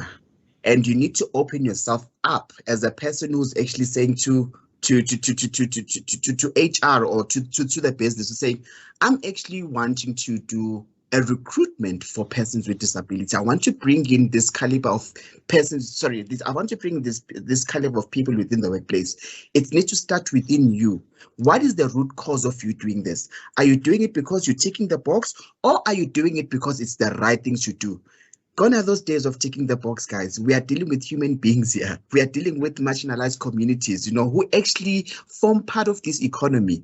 We need to start making sure that, you know what, it starts within the heart for me. I'm an activist. I speak like an activist. That's it. Yes. Nene? Yes, you spoke about pushback. You know, normally pushbacks are as a result of something, right? If I were to use your example of the board, let's say a pushback comes from the board. I've often in my years, I've learned that, first of all, people who sit on boards, it's like they are most of the time very senior, and they feel like they need to know everything, or they feel like they need to come across as if they know it all. So what I've done successfully with those boards that have agreed is that training and sensitization has to start at the board. First of all, to say, this is not your core business. The same way I'm not an actuary, I'm not an engineer, I'm not whatever, so I cannot, things that are not within my sphere of specialty, I'm okay with not knowing them. So say to the board, okay, this is diversity and inclusion. The work and even terminology evolves. So allow yourself to learn as the board first. And part of the learning, fundamentally, the training program that I've often recommended to senior people is to be trained on psychological safety, how to create it yourself, and how to ensure that you yourself can speak up when you do not feel safe. Even within boards, there are people who cannot speak up because certain people are more dominating than others. So there's a whole space that we need to work. You know, there are many definitions of psychological safety, but I like the one by Dr. Timothy Clark, who says psychological safety is what he calls rewarded vulnerability. An environment of rewarded vulnerability. It's okay to be vulnerable. It's okay to say, I do not know. I do not have an answer. Please, can I also attend a workshop? Because pushback sometimes is a form of defense. You are defending something. So you slash the EXCO all the time. You are not doing this, you are not doing this. So the work has to start there. And the training that I recommend for everyone is psychological safety, because doing this work without addressing psychological safety is risky. Because you don't know what people are scared of, and you don't know what the baggage sits in that organization. Some people have lost their jobs, some people have been humiliated, some people, you know, it's career limiting. So you need to start having conversations and surfacing the aspect of psychological safety. And lastly, teach them, also facilitate conversations on microaggressions, because the way they talk to each other, the way they talk even to the management, to the EXCO, it needs a lot of training around what is a microaggression, what is a microiniquity, why it's important for you to know this. So yeah, starting, my passion is also there at the boards because it comes down to levels. I like it. I like it. Briony? I think the most important thing for me is that organizations need to learn how to communicate directly with people, not skirting around the issues, not talking to others, and rather caring personally for each other and challenging directly. Because so often in organizations, all we're doing is avoiding difficult conversations because either we're worried about how the other person is going to feel, or we're worried about what they're going to think about us. Or we swing to the other end and we just aggressively attack because things are built up so much. But when you care personally and you challenge directly and you give very clear, concise advice on how to improve the situation, everybody's empowered to actually do their work. And it doesn't matter who you are, it levels the ability to actually communicate. And I think there's a lot of training work and coaching work to be done at all levels in organizations on how to have direct, clear, caring conversations. Thank you very much. Yes, this is beautiful. I wish I can talk to you guys like for hours and hours and hours, but we have to go back live to the studio. But before we could go back to Vio, like if you could say something for 30 seconds each, and then we're gonna jump back quickly to the studio. We can start with Zakhele, something short, sweet about diversity and inclusion, and then we're gonna jump back to the studio, and then we'll have Brian and then you, Nene, and back to the studio. Zakhele? For me, you need to know what you are doing, believe in diversity and inclusion, make it part of you, and definitely you'll be able to achieve the results you need for the organization. Briony? I just want to encourage everybody to take the time to have a conversation with somebody who's completely different to themselves. The amazing thing is you'll find so much common ground and different perspectives, and it's such a rewarding opportunity to see the world through somebody else's eyes. And Nene, yes, for me, it's important to remember that we're doing this work not for any one part of the community, or we cannot say we're doing this work for marginalized people. We're doing this work for all of us, because injustice in one area of the company will spill over and become injustice everywhere. So I think if we can just approach this work saying, this is the work that I'm doing for myself and everybody else, not I'm doing this for marginalized groups, for previously disadvantaged, then you've got a wrong end of the stick. We're doing this because we want social cohesion, we want effectiveness in our companies. All right. Thank you very much for everyone for joining us for this panel, and for everyone who's listening and watching. Remember to use the hashtag HR Heroes, and it's back to you, Vuyo Dubese. Well, thank you so much, Thabiso, for the brilliant moderation. Certainly much to be done and explored as we unearth the mega task of diversity, equity, and inclusion in the workplace, which is the future of designing profitable and effective systems that are not only pandemic-proof, but also undertake the value and impact of human relational management. Well, what does HR look like 10 years into the future in 2030? What technologies and soft skills do we usher into the new decade? And how relevant are the conversations being engaged in summits, very much like the Future of HR Summit? Well, to answer these big questions and more, please welcome for our keynote address, Dave Milner, an author, futurist, and consulting partner at HR Curator. What does HR look like 10 years into the future? So I'm thinking about the year 2030.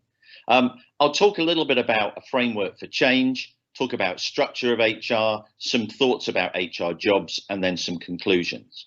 And as you can see, when I've been working in the world of HR for over 30 years, the focus for me has always been around capability of the HR practitioners, the talent practices, have we really got the right ones in place? And obviously the infrastructure, or as we like to call it today, the HR operating model. And I guess I'm going to sort of be touching on those as we look at the HR of the future. And for me, everything about HR today and tomorrow is driven by data, design, and digital. So let's look at the new HR structure of the future. I think we've got to start by looking at 1996, when Ulrich introduced the HR business partner role. And obviously, since that time, we've evolved centres of excellence or shared services, self-service, etc.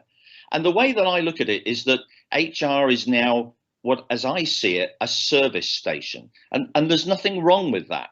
Ulrich originally instigated his model to focus on cost efficiency, increased expectations of the HR function, but more importantly, to accelerate competition so that there was a skilled and talented workforce available to meet the needs of the business.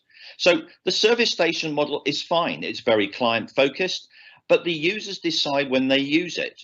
You know, operationally, I think we tend to be a little bit reactive. We're very client focused and responsive, and that's been borne out during the pandemic and the disruptions and the way in which HR has responded.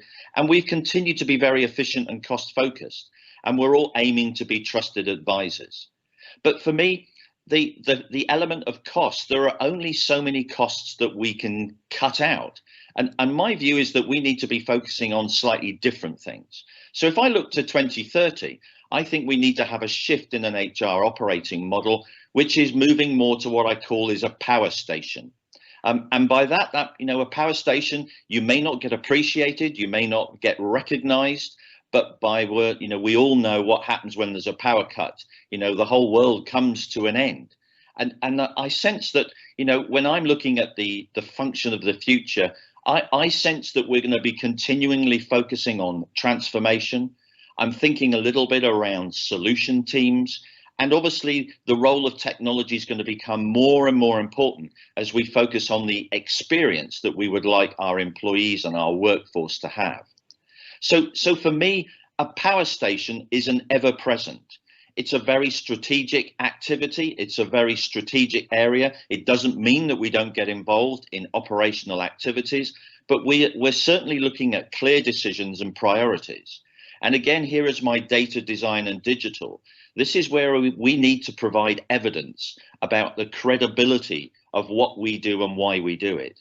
We need to design clear, strategic and future-proofing solutions, and we need to be very focused around what digital can provide to us.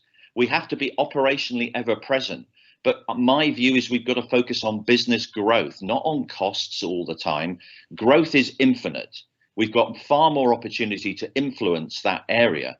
And so the partnering then means that we need to become trusted thought leaders. And that's a challenge, I know, but that's where I believe that the HR structure of the future needs to focus. So what does this look like? So I'm going to try and give you a very sort of simple angle about what this would look like. You know, as you can see, here are the way that we translated the existing sort of language that we use into the new language. But for me, if I'm starting to look at 2030, I think the future of HR has to be revolving around business strategy. We have, I don't believe, managed to be as strategic as we would like to be. And so bear with me while I just take you through this sort of format, this framework, which is here just to challenge your thinking as much as anything else.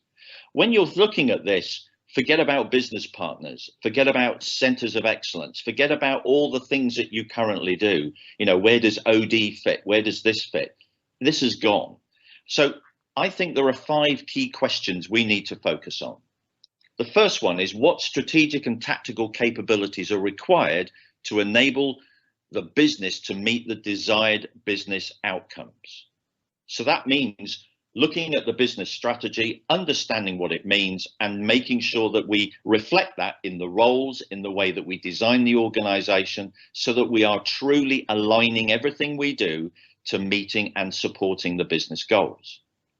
I think we then need to understand, so what talent processes are therefore required to deliver the desired strategic and tactical capabilities that we're looking for?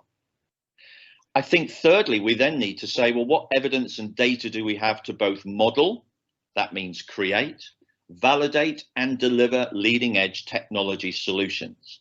I'm not suggesting that everything in HR is going to be technology based, but there's going to be a strong enablement factor here that we have got to maximize in terms of using technology to enable us to, if you like, focus on the next important area for me, which is how do we transform the capability of leaders and managers to make the necessary ongoing changes?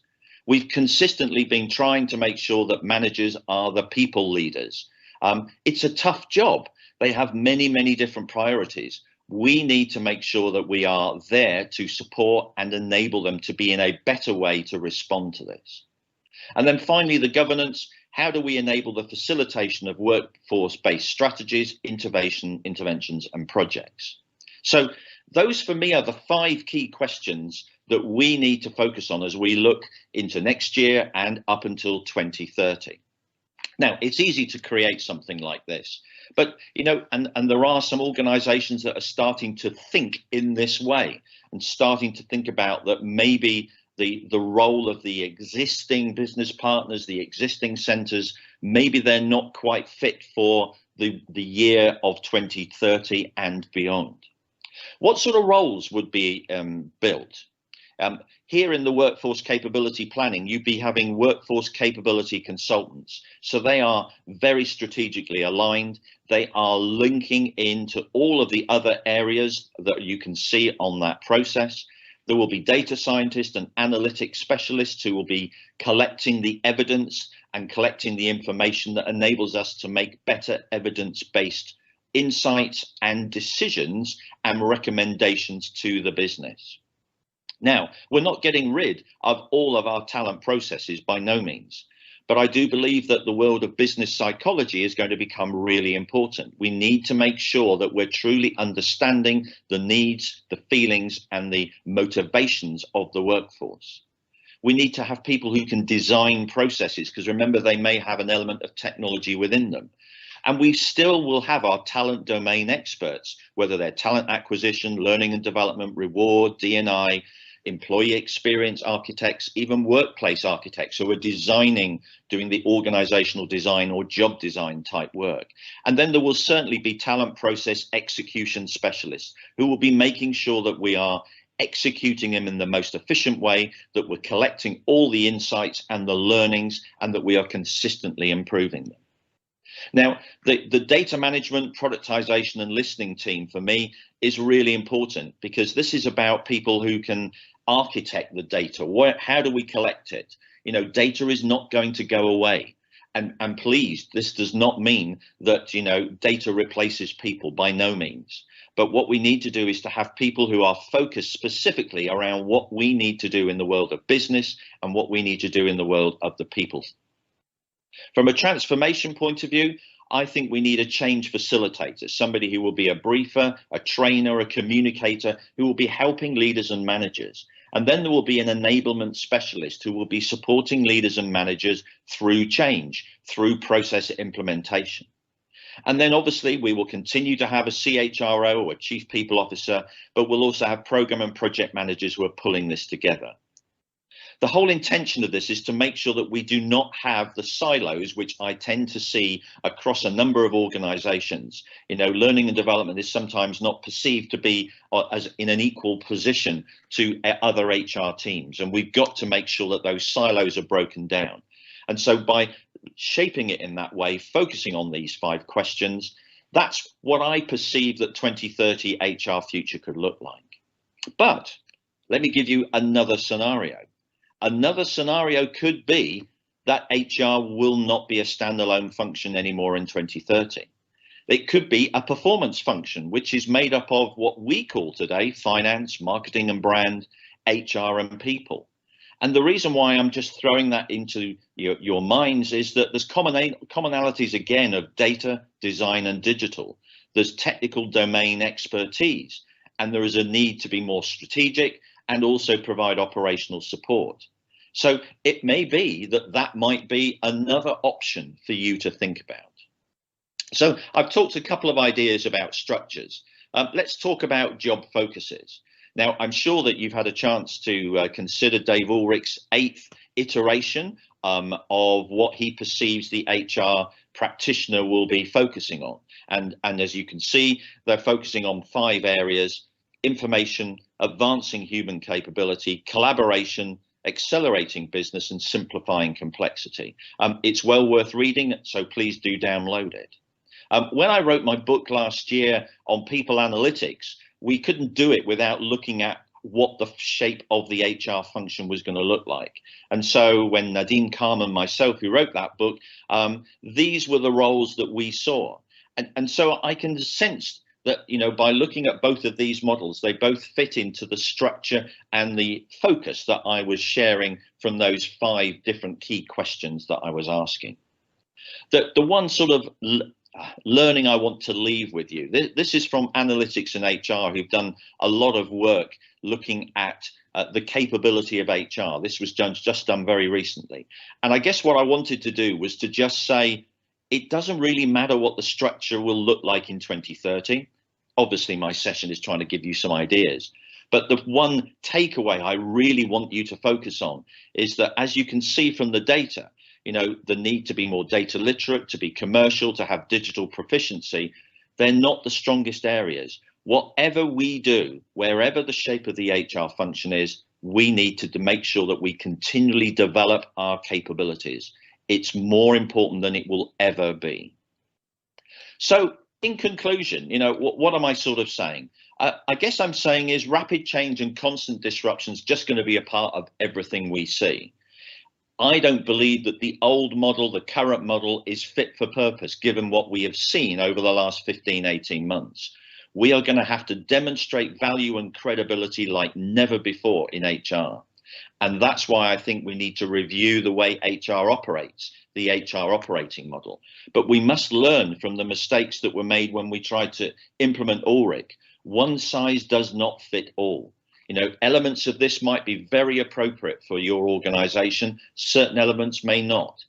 But we must become more aligned to strategic outcomes, whatever we do, because we need to outlaw administrative and low-level operation activity.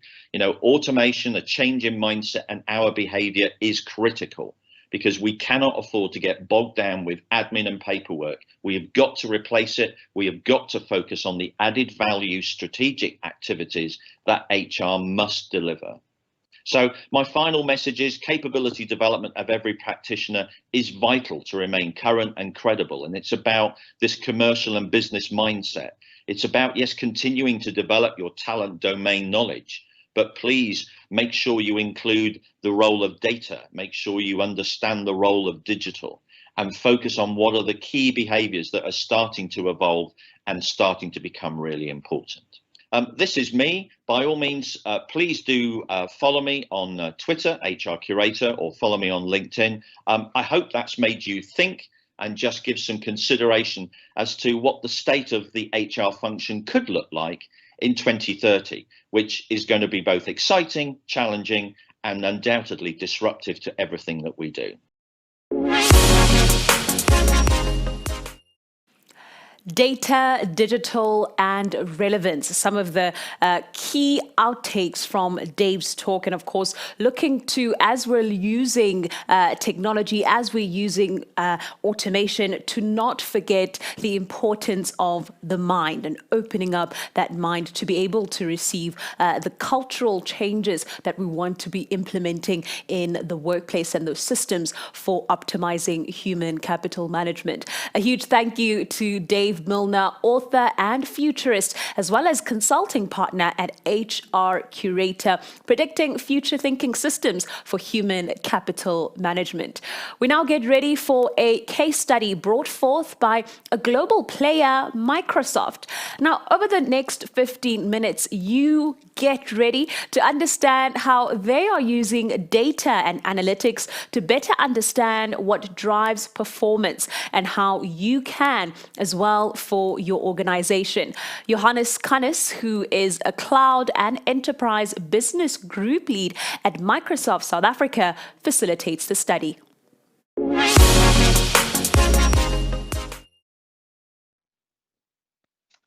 Good day, everyone, and welcome to the session on using data and analytics to better understand what drives performance. My name is Johannes Kannes, and I'm the Cloud and Enterprise Group Lead at Microsoft. So analytics and data is a really interesting topic. And if we look at some of the research that's been done, it shows that companies who embrace a data-driven culture experiences 4x improvement in terms of revenue performance and also better customer satisfaction. So it clearly shows why data is so important. Now, while most organizations understand that analytics and data is important, and while many business leaders say it's the #1 investment they're making, they're really struggling with this because it's not an easy task to do. Some of them struggle with, the maturity of their usage of data in organizations, whether that be in capturing the right data and how to make decisions around that. Others struggle with, silos in the organization. Different parts of the organization are doing different things. HR might be doing one thing, marketing another, finance another, so it creates some roadblocks along the way. Now, from a Microsoft point of view, we're very excited about, how technology can fuel and build a data culture. Some of the technologies that are driving digital transformation includes cloud. It includes, the ability to do data analytics in real time, and some of the investments we've made around building a big data approach. It also includes some of the more advanced technologies around artificial intelligence, biometrics, bots, etc. That's really unlocking, the potential for customers to accelerate their digital transformation. And then lastly, it's about developer velocity. Our CEO, Satya Nadella, says every company is becoming a software company, no matter what industry you're in. So these are some of the underlying technologies that are fueling that transition across the globe today.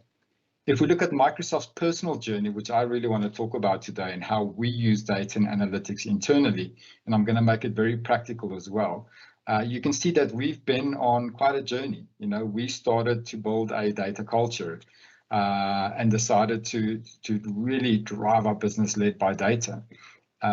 We brought in lots of different capability, not just in terms of technology, but also driving a culture change to make sure that we can, so to speak, eat our own dog food and use our own technology to drive that. So it's been a very exciting journey along the way. I think part of that as well, from a HR point of view, Kathleen Hogan, our director of HR, recently shared an article in terms of, the challenges that Microsoft has faced internally.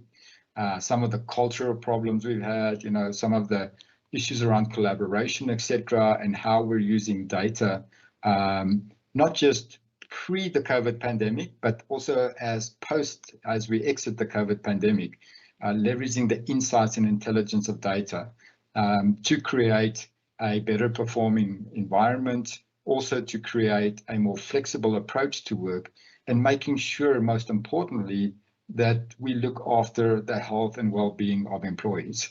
And because of that, we've driven some very specific technology investments along the way. We talk about a digital feedback loop in an organization, and this is quite an important concept for organizations that want to embark on a data culture.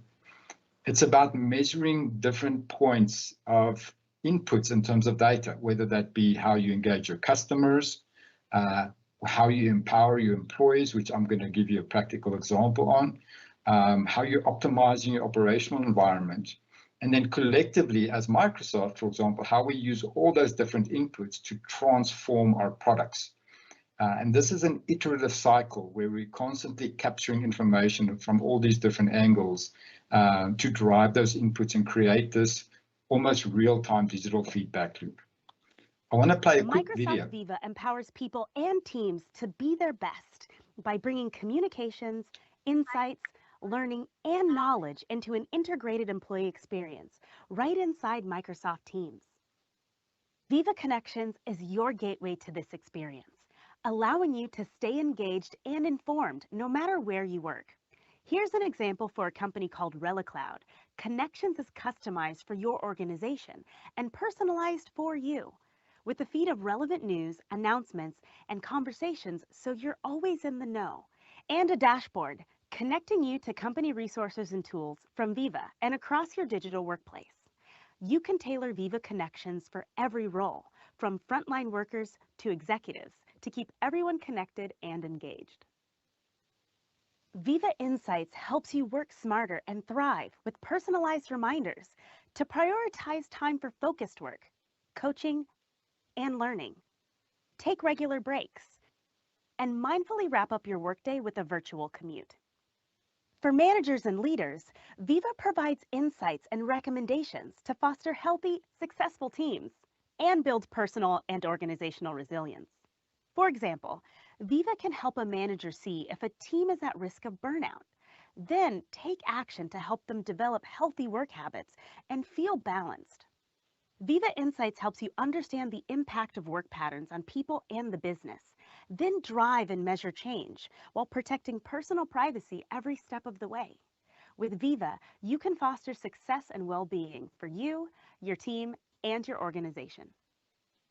Viva Learning brings all your learning resources together in one place. You'll find content that's been assigned to you and recommended from a variety of sources, including your own custom content, learning management systems, and top content providers, including LinkedIn Learning and Microsoft Learn.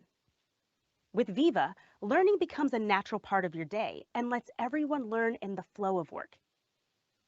It's easy to find, share, and discuss learning, and organize resources to foster a learning culture. Managers can assign learning and track completion to accelerate onboarding. Viva Learning enables employees to develop their skills and grow in their careers and as a person. Lots of learning is done on the job, and Viva Topics magically connects you to knowledge and experts. When you come across an unfamiliar topic or acronym, just hover. No need to search for knowledge. Knowledge finds you. Want to know more? Just click to find people, resources, and conversations related to the topic. Have a question?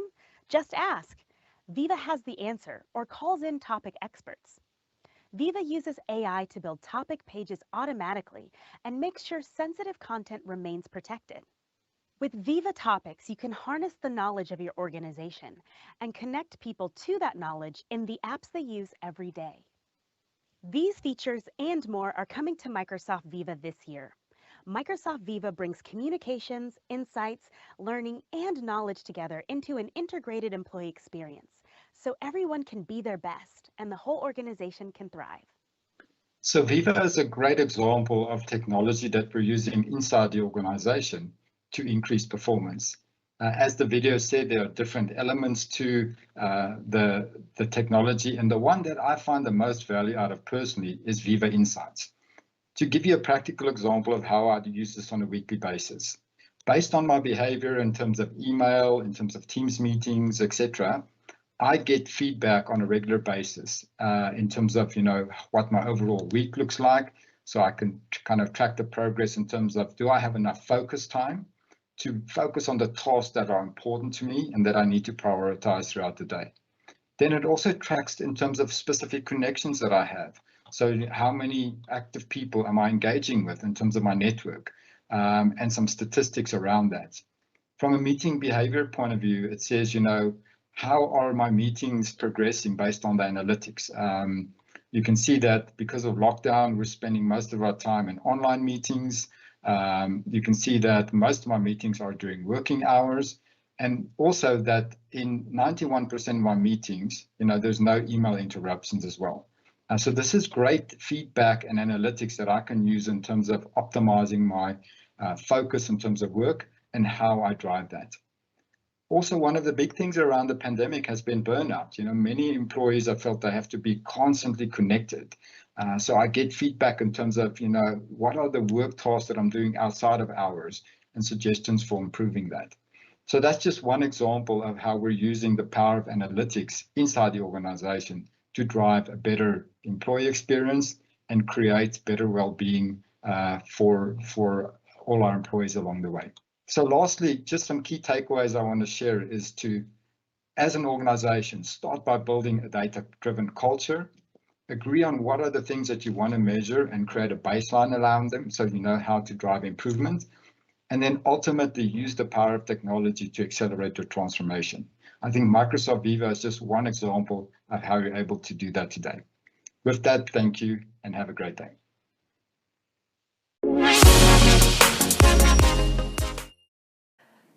Data once again triumphantly coming into the discussion, but more specifically how we could use the analytics, turn it into intelligence so that we can make those decisions to better the performance of the workforce. That was Johannes Connes, who is the Cloud and Enterprise Business Group Lead for Microsoft South Africa. Now we will know that, and I think by now we all know that not all industries, companies and teams can afford to have the capabilities or have planned ahead to go fully remote. So how do we implement and optimize hybrid work strategies looking ahead? Pronouncing hybrid work in this case study and how the future of HR and business leaders can engage it, please welcome Dr. Natasha Winkler-Titus. She is the President for Society for Industrial and Organizational Technology.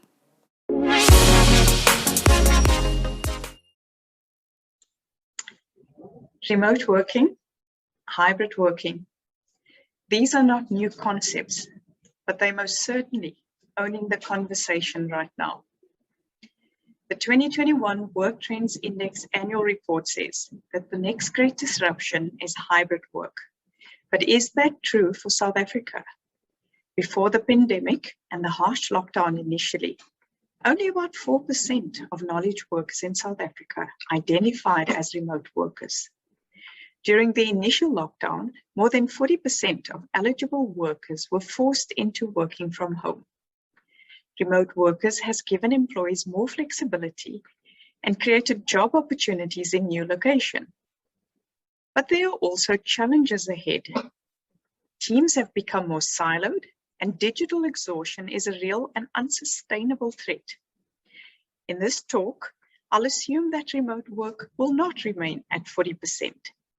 But there is definitely an upward trend and an expectation for knowledge workers and those that qualify, and share some ideas on how we can optimize hybrid work challenges. I will consider the why, what, and how of hybrid work. Research is showing that employees want, in fact know, they demand more flexibility and autonomy. And in this case, they want the best of both worlds. As leaders recognize what is possible, they are embracing a once-in-a-lifetime opportunity to reset work using a hybrid model, one that, if we can get it right, will allow us to make our work lives more purposeful, productive, agile, and flexible. A 2020 study by Ernst & Young found that 78% of employers are planning on changing their remote work strategies.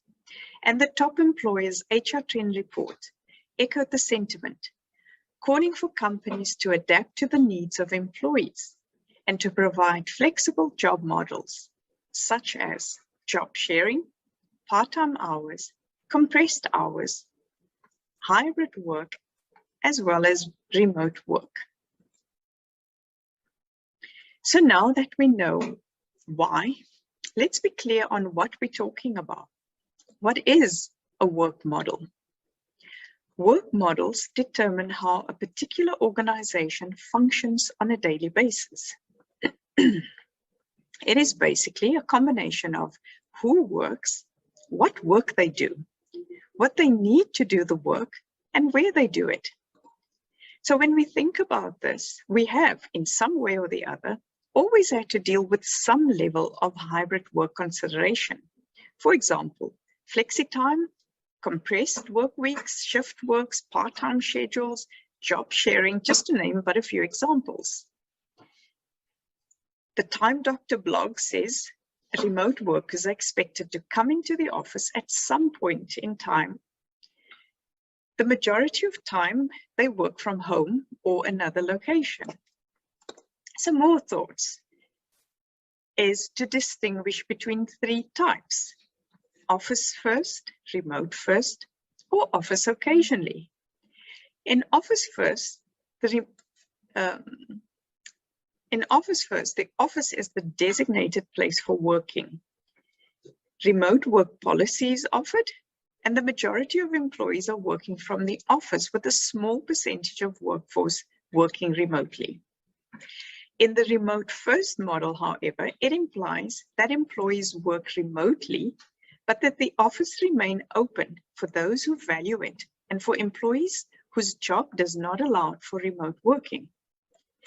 The office is provided as a resource should an employee wish to come into the office to work, take meetings, or just build some social capital with their colleagues. An office occasional model, employees are required to come to the office a few days a week.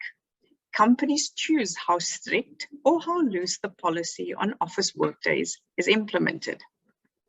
Most employees will live locally, but will divide their time between work and working from home and the office.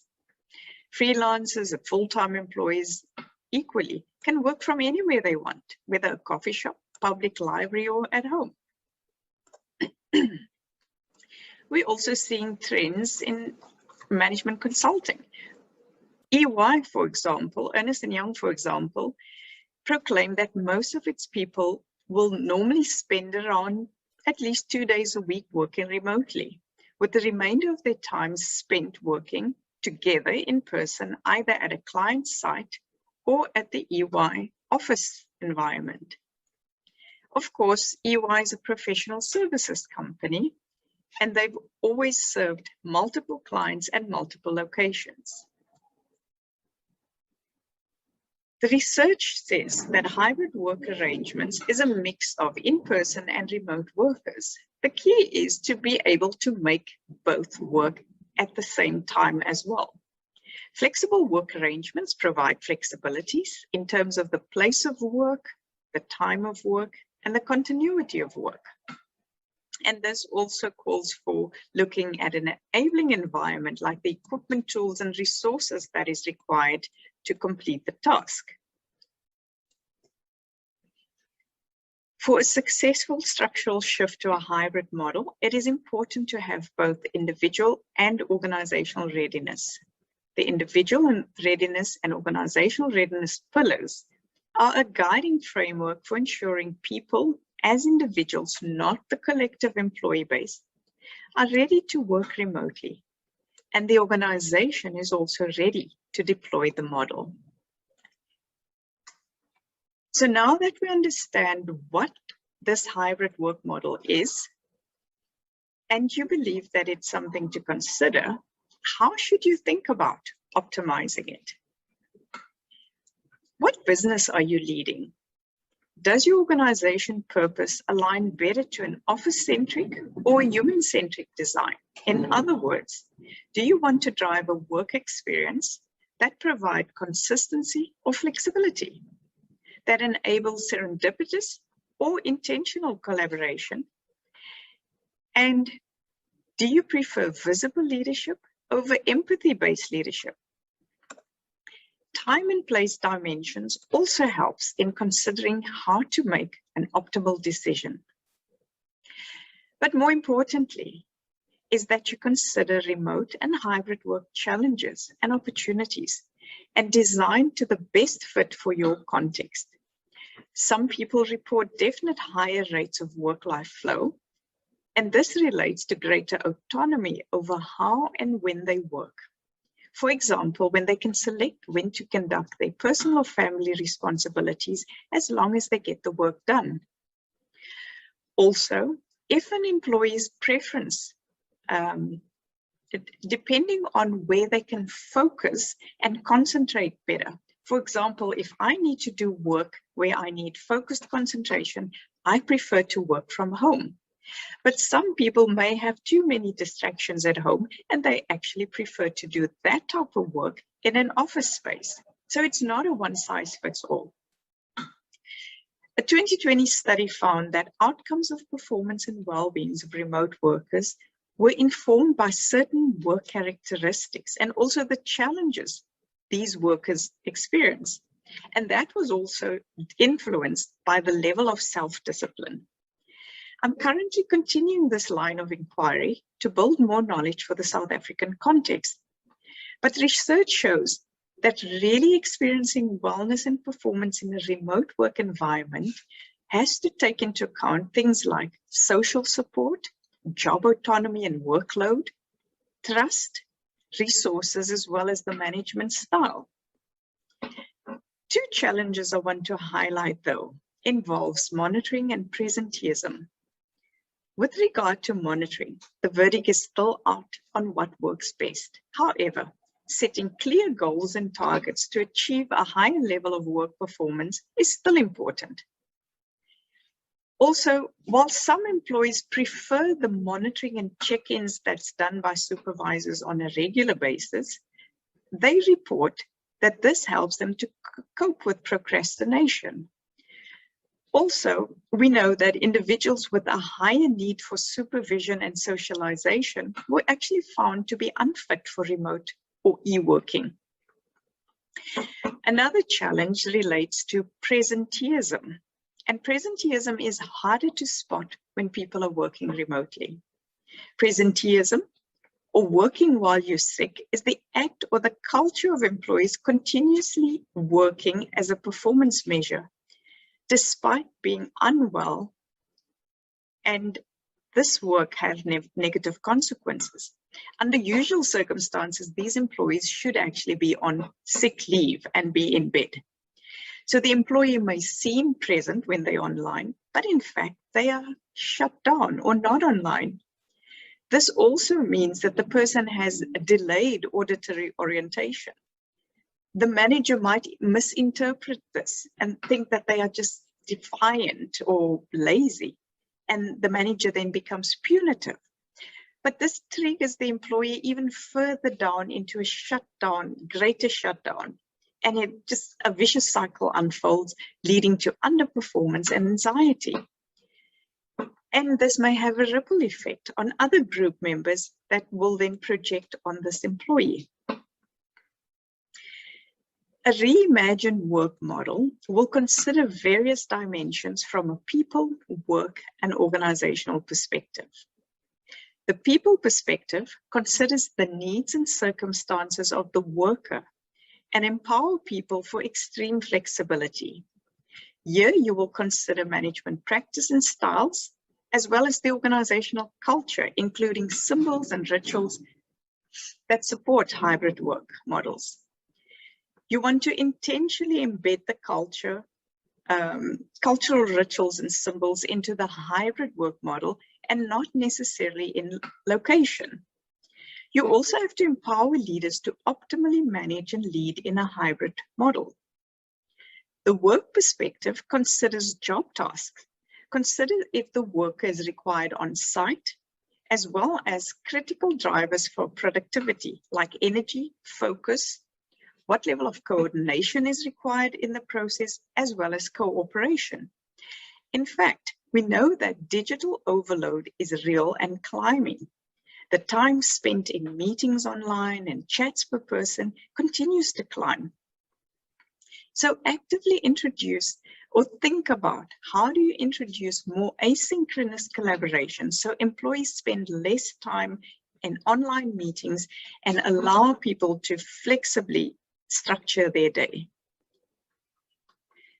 The work perspective promotes a human-centric organization and work design, and it reframes the workplace as a tool for engaging employees rather than a place exclusively for productivity. And then lastly, the organizational perspective considers the internal and external organizational ecosystem, reaching from legislation that informs our governance to communication channels. It invests in the investment in tools and training, and it also looks at future trends and social cohesion.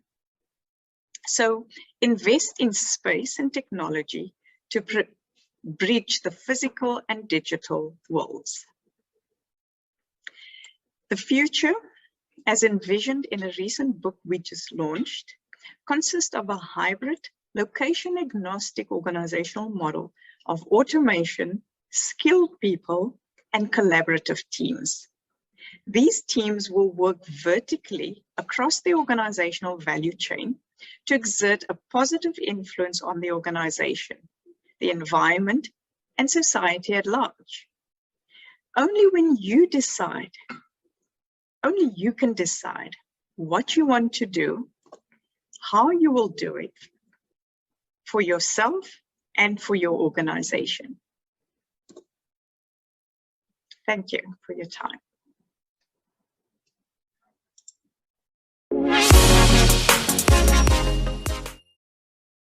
Indeed, what are you doing with and for your organization to ensure that this hybrid work model is something that fits into your work and organizational mandate? Now, hybrid work fits the digital transformation in the future of work megatrend very, very well because it's so multi-layered, addressing socioeconomic disparities to technology, the issue of data as brought up in our youth megatrend and panel discussion that we had in day one yesterday, and so much more. Once again, a huge thank you to Dr. Natasha Winkler-Titus, the president of the Society for Industrial and Organizational Psychology. From New York at the Sean Mader Studios, we now invite to the virtual stage Sean Mader, who is the founder and CEO of Sean Mader Studios, as he engages on optimal trust, quantifying trust to create a better, more ethical world.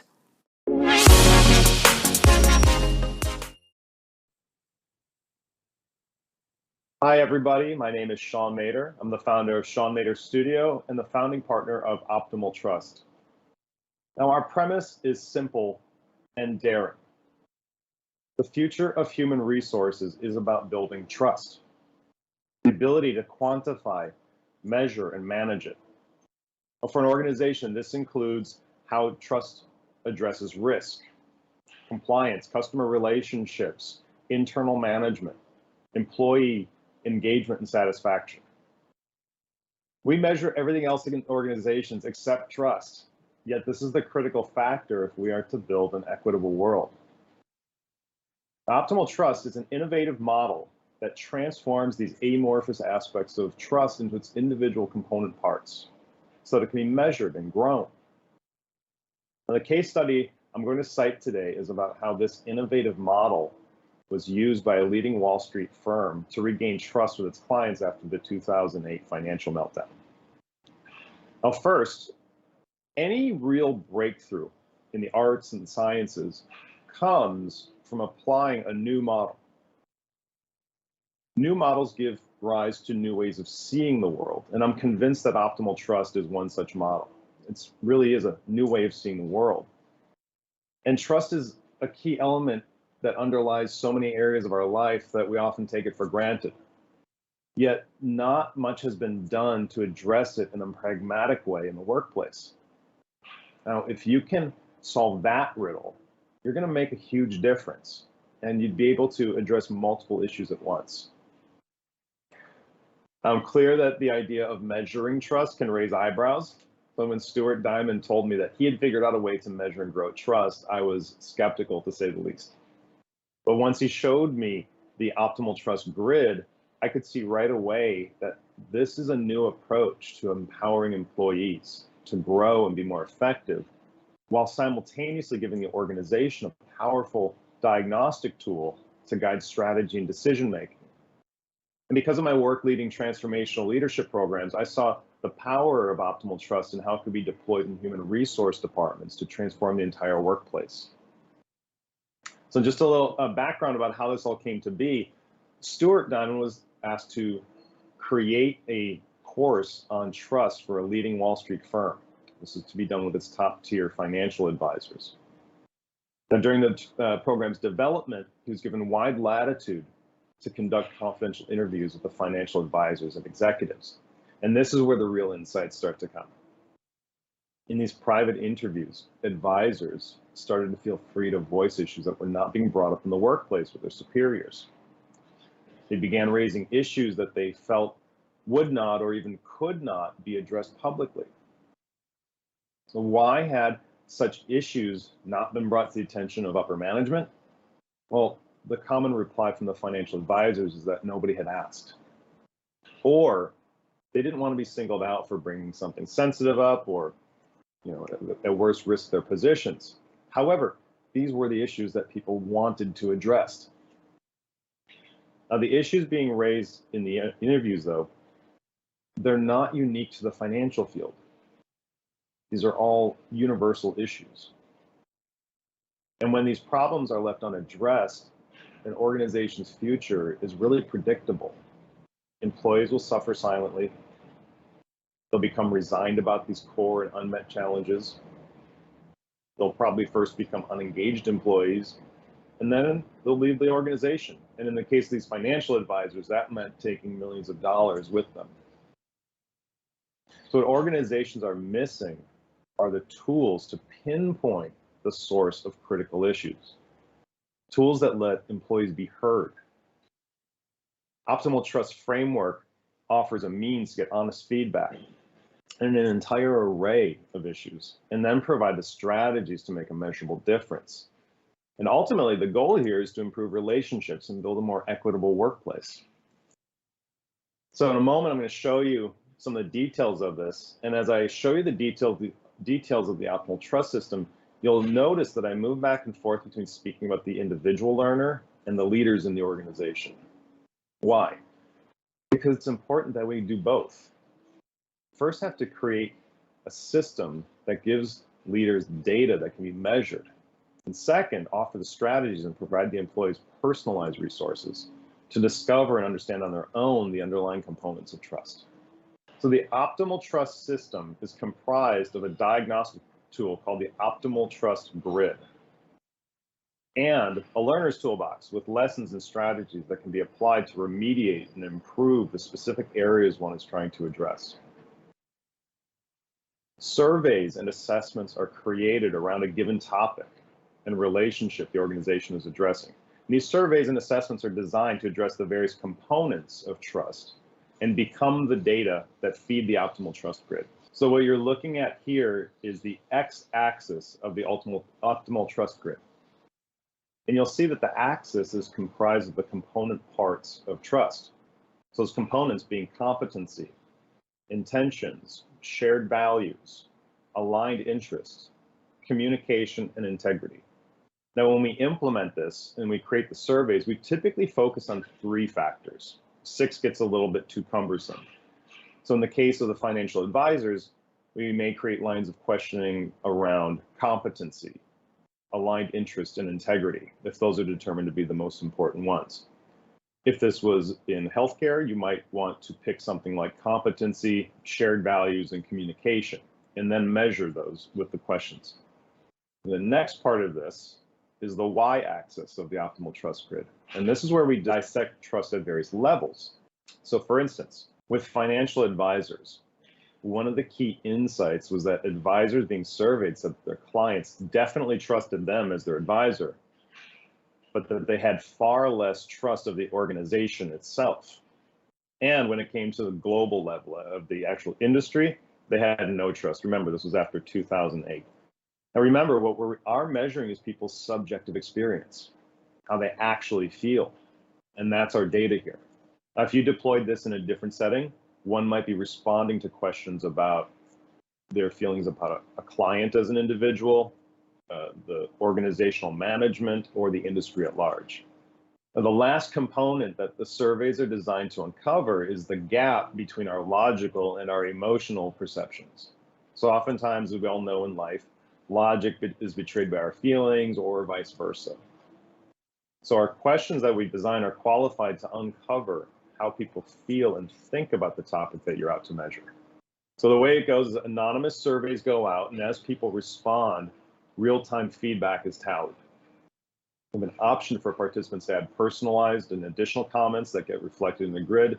And at a glance, leadership can pinpoint breakdowns or spot discrepancies that may point to new areas they want to explore. So the score is coming out of the grid, set a baseline so that individuals and organizations can target specific areas to improve or remediate. And the toolbox gives lessons and strategies that are practical and easily applied. The optimal trust system is designed to create virtuous cycles of measurement, education, implementation, and then remeasurement. So from the organizational side, leadership at the financial firm reported advisors being able to self-generate the components of trust, such as improved communication and seeking alignment, both in formal settings, but also informally in those in-between moments. And they really stressed how impactful it was to have the grid as a diagnostic tool that makes the components quantifiable and manageable.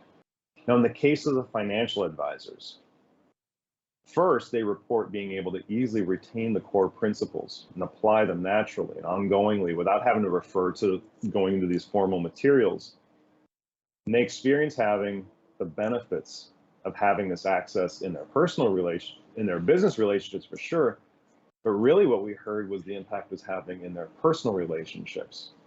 So yes, they got business results, but it also made a deep impact in their personal lives. Now, this is the part where we're really committed to making a difference. You know, we have so many advances in technology. We kind of are swimming in it, but I really firmly believe that the real breakthroughs are designing technology that gives us access and amplifies our shared humanity. Being able to address these core and underlying values like trust and make them part of our work life, it's imperative if we want to affect any meaningful change. I'm really inspired by the conversations this group is having today, and I really want to thank the hosts today for first giving me an opportunity to be with you and hear everything you're sharing, and also to share this with you. I firmly believe that we are the ones that write the future, and we all have the tools and the knowledge at our fingertips to build a future that we all want. So if there's any questions or comments that you have or ideas about what I've shared today, I encourage you to reach out, and I just really appreciate you all turning out today. Thank you.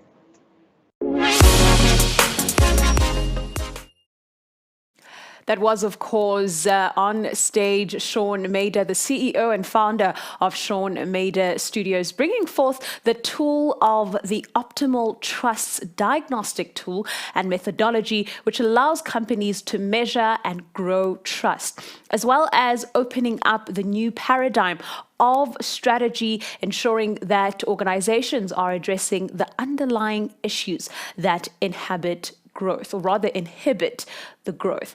All these tools, technologies, and practices are impactless without the right mindset to execute, and in the essence, the right leadership mindset needed to navigate the digital economy with a concept called leadership plurality.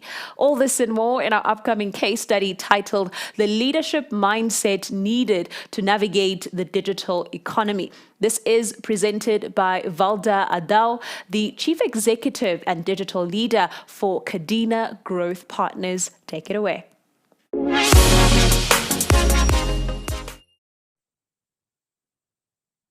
Big hello to everyone that's joined us at the summit. My name is Valter Adao, and I'm going to take you through the leadership lessons that we need to embrace to help us and our organizations navigate through the digital economy.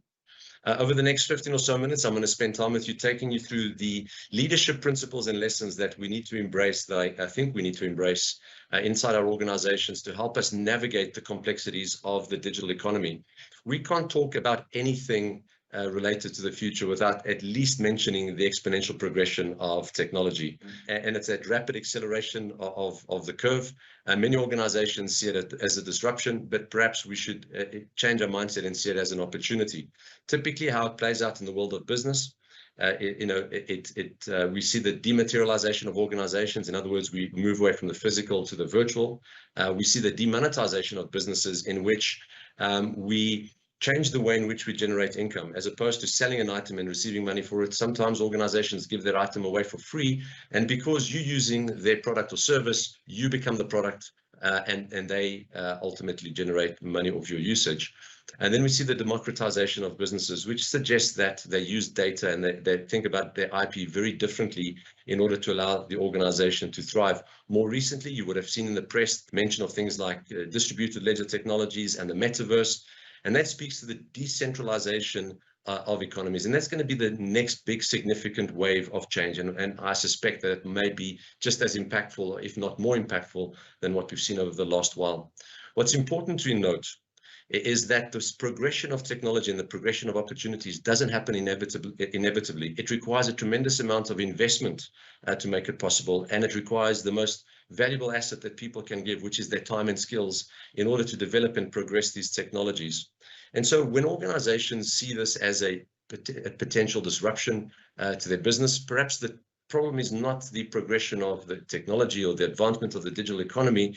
It's the leadership mindset and organizational behaviors inside the organization that are hindering its progress. And I'm going to mention that a couple of times. So we see organizations that have the wrong mindset, organizations that have the lack of imagination in terms of how they can leverage this new world to create new value inside their businesses. And then worst of all, we see absence of actions, organizations that don't know how to progress in this environment, and they hope that if they wait long enough, things go back to normal, but that most likely won't happen.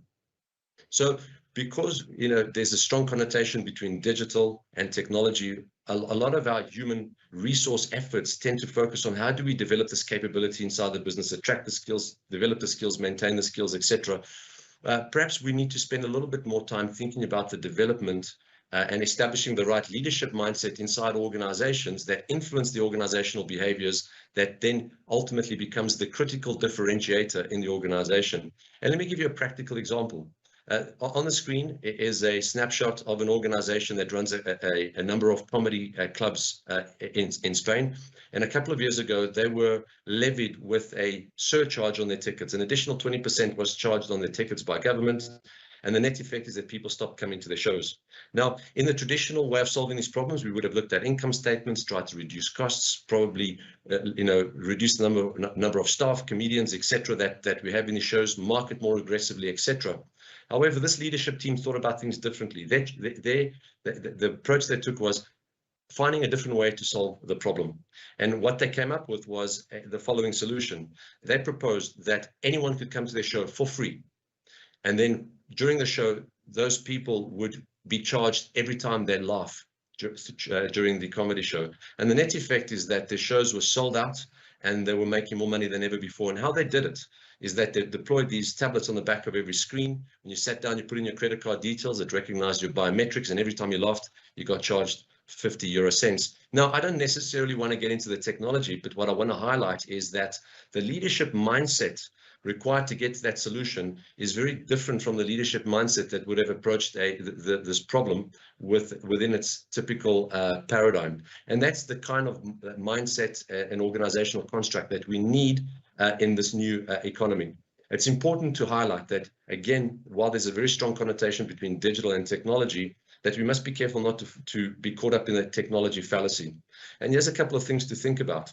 If digital transformation of organizations was just about the technology and the skills, then the richest and the oldest organizations in the economy would be the most digitally transformed. And that's definitely not the case. Another thing to think about is that the digital transformation of an organization is more comprehensive and fundamental than any technology implementation an organization will ever undertake. So the key differentiators between success and failure in this economy comes down to the people, the leadership, and their perspective of how they see opportunities in this environment and how they challenge their paradigms to do things differently. So what can we do as people leaders to bring about that change inside our organizations? So I want to share with you a couple of principles. They're not solutions, but they are principles within which you need to think in order to get to the desired end state and to start bringing about the human change inside the organization to put you on the path to resilience and to thrive in this post-COVID digital economy. The first principle is around digital plurality, and it highlights the importance of the role that leaders play in this environment. Now, typically when a leader comes into a new team or they're given a task to lead a component of the business, they introduce their ambition. which sets the targets that they want to achieve. It sort of sets the North Stars that they want to work towards. And that ambition is defined by the paradigm of the individual, the experience and the baggage and the history that they bring into that role. Typically, when trying to define what the strategic goals should be, we overlay this ambition with the reality that's happening in the market, and then we start the strategic process that defines our strategic goals. We deploy strategy, we test strategy, etc. That's how we've done things, and it's been quite effective. The challenge we have at the moment is that reality is changing incredibly quickly. You saw that exponential curve.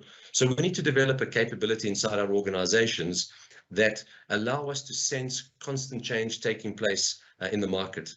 And so if we're sensing constant change in the market, we're aware of the changing reality, which then changes how we think about our strategic goals. However, if our ambition, i.e. the underlying paradigms that we have, is not changing with the reality, then what we have is old paradigms and old ambition with an ever-changing reality. And that in itself also impacts our ability to perform. So we've got to become very deliberate as leaders to start challenging our paradigms, to create purposeful constructs that allows us to think outside the traditional constraints of the organization, the industry, and the economy. And we need to become very purposeful around that.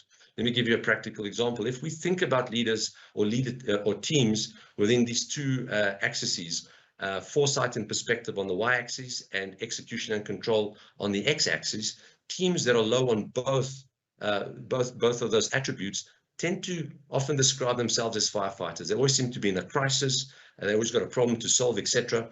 And while that might sound intriguing at times, in this world that we're in, I think those individuals and those teams are going to be victims. Things are coming at them quicker than what they can anticipate, and their ability to execute and control sometimes is pretty poor. So this speaks to teams that are constantly in that state.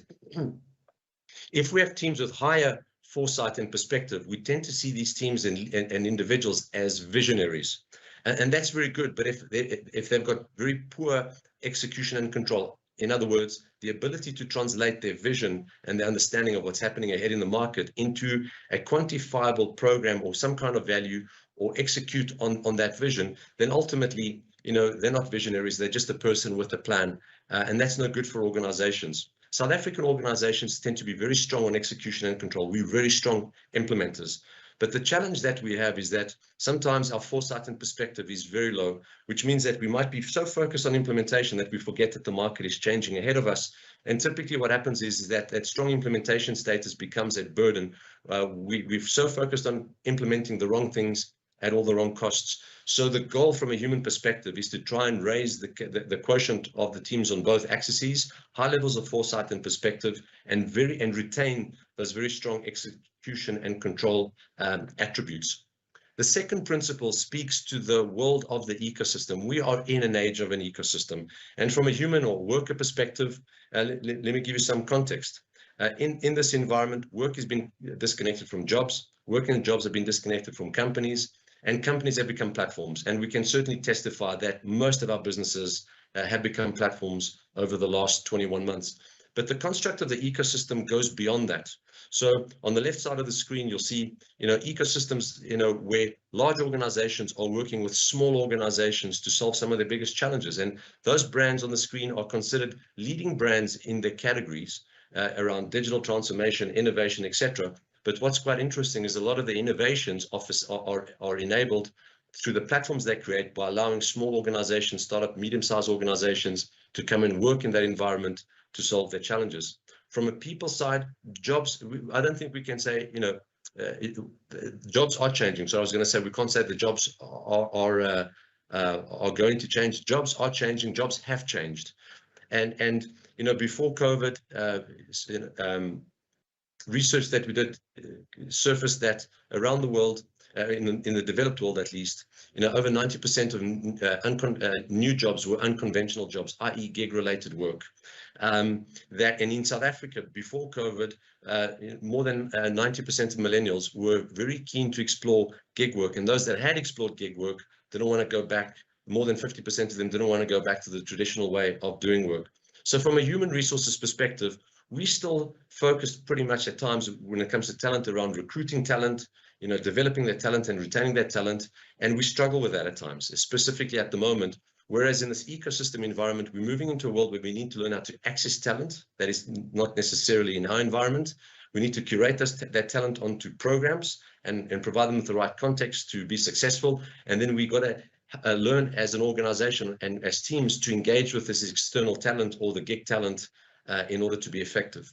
The final component of the ecosystem, this age of the ecosystem, is where large organizations come together to solve significant problems. And we've seen a lot of this happening throughout COVID. And my favorite example is that the tile in the middle, which shows, it highlights an opportunity where British American Tobacco partnered up with Kentucky Biotech, which is a vaccine manufacturer, but they manufacture they express vaccines from a plant medium. And so these two organizations, completely unrelated together, came together to fight a common enemy, which was COVID at the time. And I think that kind of mindset would certainly give us an advantage as we move into the market post-COVID. The third principle is just embracing the fact that nothing is static. Things are changing at a phenomenal rate. And so today is the slowest rate at which technology is going to be changing ever again. So tomorrow it will be. An example of that is the rise of the platform economy. The platform economy, it's growing at a phenomenal rate, expected to reach $60 to $70 trillion in size in just the next 4 years.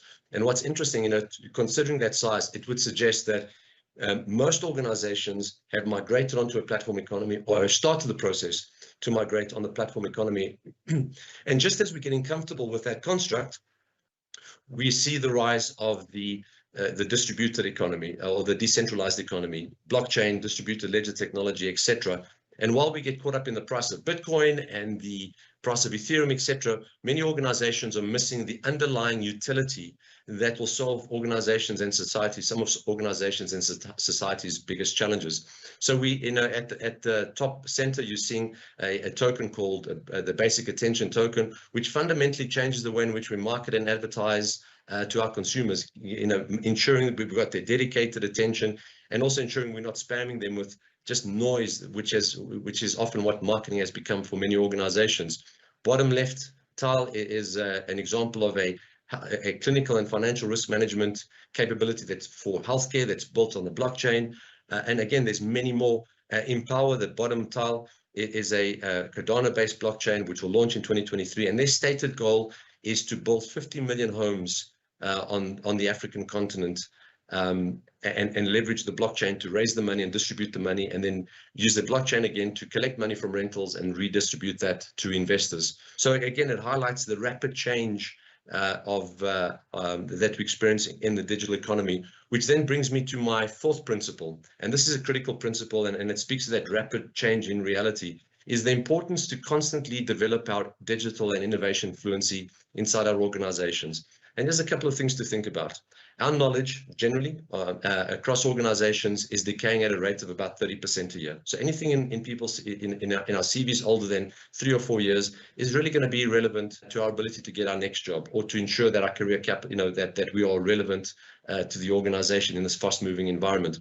We're also seeing a shift where organizations are looking for hybrid skills. In other words, not the deep technical skills. And hybrid skills doesn't mean I'm average in 2 or more skills. It means that I'm deeply capable in more than one skill. So a doctor that understands artificial intelligence, an architect that understands IT, an engineer that understands robotics. That's certainly where we're seeing a tremendous amount of traction in terms of job growth and wage growth around the world. And when I talk about fluency, I'm not saying, let's go and learn how to code on the blockchain, or know how to wire an IoT device up, etc. It's about understanding the attributes, the possibilities, and the economics of these new technologies. And from my experience and from research that's come out of academic institutions, the higher the fluency levels in organizations, the better the organization performs from a business perspective. Part of the fluency process is not just talking about these exponential technologies, but understanding the impact that it has on the workforce, on the human inside the organization, and also helping to develop the leadership muscle and mindset that we need to embrace to navigate our organizations and our teams through this environment. And again, I spoke about the performance metrics linked to fluency. Research out of MIT has highlighted that leadership teams, and it's not just executive team, leadership teams that have got high levels of fluency tend to outperform their peers in terms of growth, margin and company valuation. Across the board, and there's a stat for FSI fluency. Fluency levels tend to be generally low. And if you unpack it at the senior executive level, you'll find that the fluency levels from a percentage perspective are very low at the C-suite level. So the individuals that have to make the decisions to guide our businesses into the future may have a fluency deficit, which will work against them. So CEO ranked number 6 in the C-suite. The CFO is ranked number 11th in the C-suite, the individual that has to make the investment choices. CHROs have got a fluency level of 21%, ranked number 9th in the C-suite. You know, typically CHROs and HR directors, etc., have to attract their talent into the business and ensure that we develop and retain, curate, and engage with that talent. And then marketing officers also score relatively low on that score. Now, something to reflect about. We've noted that many learning and development programs inside organizations are not keeping up with the pace of change of the organization, of the economy, and they're sometimes very siloed or myopic in terms of what they address. So it's very important that we elevate the conversation, not just about a technology or a methodology, but understanding the principles and the philosophies and the mindsets required to think differently about the environment that we're in, as I mentioned before. The fifth principle is about how we think about constant innovation in our world. And there's a thing called the Lawson effect. And the best way to describe the Lawson effect is to take you back to your school days, in which we sharpen a pencil, we get it sharp, and then we want it a little bit sharper. So we turn the pencil a quarter more and we break the entire tip off. If you've experienced that, that's a Lawson moment. And how it plays out inside organizations is many organizations are stuck in this continuous incremental improvement, incremental innovation, as they would like to call it. But when you dive into it, many organizations may have lost perspective. They don't, if you ask them, why are you doing it? Well, we're doing it because, we're trying to achieve a certain target, but why was that target there? Is the question we need to ask. So we find organizations that are incrementally improving in the wrong direction, like we saw with Nokia. They're innovating, but they were innovating products that customers didn't want anymore, or they incrementally improve a product, incrementally innovate a product to the point at which they break it. So it's always important that we balance incremental improvement inside our organizations with why we're doing it and do the customers actually want it. And with that, and also keeping in mind that sometimes what we need to do is think completely different about the thing we're trying to solve for. And so yes, some organizations that have pivoted away from their original starting point at the height of their success to ensure they found new highs around success. So Amazon pivoted from retail to cloud, Apple pivoted from technology to services, Uber pivoted from people to ingredients. And there's some great research coming out of organizations. Microsoft termed the phrase Kohavi's law, and it basically says that if we incrementally improve stuff, and we take the smartest people in the organization and we incrementally improve stuff inside our organization to push product out to our customer, 2/3 of the time we're going to get it wrong. And in actual fact, 1/3 of the time we're going to destroy value for the organization. So again, it doesn't speak to the skills. The skills are exactly the same as to whether you improve in the right or the wrong direction. It speaks to the mindset with which we navigate the initiatives and we challenge the initiatives inside our organization. The second last principle I want to share with you is how we think about customer. And again, it speaks to changing our paradigms. Most organizations are focused on the left side of the screen, which is understanding and engaging with the new digital customer. And we're helping them access our organization, select product, receive product, consume, and then repeat that process again. And that's good. But where the market is essentially going is to focus on a world, is to understand, what the new consumption is. And in that environment, we need to understand things like the dynamic networks within which customers operate. We need to embrace the fact that we're probably going to move into a world of purposeful consumption, where we will experience hyper consumption. We'll consume more than what we had before. We'll drive more miles. We will consume more media. We'll listen to more music than ever before, but we don't want to own things anymore. And again, that's a paradigm challenge that we need to get organizations to think about. And then also how we think about brand loyalty. Often we think we're this large organization, we've got these phenomenal brands, and because of the brand, people are going to be loyal to us. What we have seen in the last 21 months is a significant waning in brand loyalty. So if a consumer could experiment or just have an opportunity to play with your competitor's product, there was a good chance that they stayed behind. And in actual fact, research from around the world shows that brand loyalty has declined anything from 20 to 26%, depending on the region that we're in. And then the final one speaks to all the amazing technologies that are out there. We're constantly bombarded with new solutions to the problems that we have. And I'm sure as HR leaders, everyone's trying to sell you a platform or a new tool to engage with staff for change, culture, or innovate differently inside the organization. And while some of these technologies will fundamentally improve and change the organization forever, there are some technologies that while they look very smart and are very gimmicky, they serve no purpose. They are like a self-solving Rubik's Cube or a self-leaking ice cream. So when you're approached with these new products and services that you've been asked to invest into, you've got to apply a digital value equation, an exponential value equation to it. And I'm going to draw your attention to the right side of the equation and where you see the G, the P, and the X. And what that states is that when you're trying to make an investment into a new technology, you've got to recognize that there are only 3 broad dividends that you can extract from that technology. The G is for exponential growth. So can you leverage this technology to create more revenue inside your business? The P is for exponential productivity. Can you leverage these technologies to reduce the cost at which you run your business or your department, etc., to put you in the lowest cost state? And the X is for exponential experience. Can I use this technology to fundamentally change the experience I give my customers, my stakeholders, and my staff so that they're more engaged? When you're assessing these technologies, if you cannot identify one or more of those dividends, then there is no value proposition. There is no no data points that says that you can take this cool concept and you can convert it into value, which will then help you secure your budget. So again, before you make any investments into digital technologies, think of the exponential growth, exponential productivity, and exponential experience dividend. And you should at least be able to identify and quantify one of those. So as I wrap up, I just want to remind you that despite the fact that digital has a very strong technology connotation, it's a business-led construct. We're solving business problems. It's going to be fueled and enabled by the leadership mindset of the organizations and the organizational behaviors that it enables. And then ultimately and finally, it's enabled, made possible, affordable, and sustainable by technology. And with that, I'm going to leave you with this quote to reflect on, and I'm going to say thank you very much and enjoy the rest of the summit.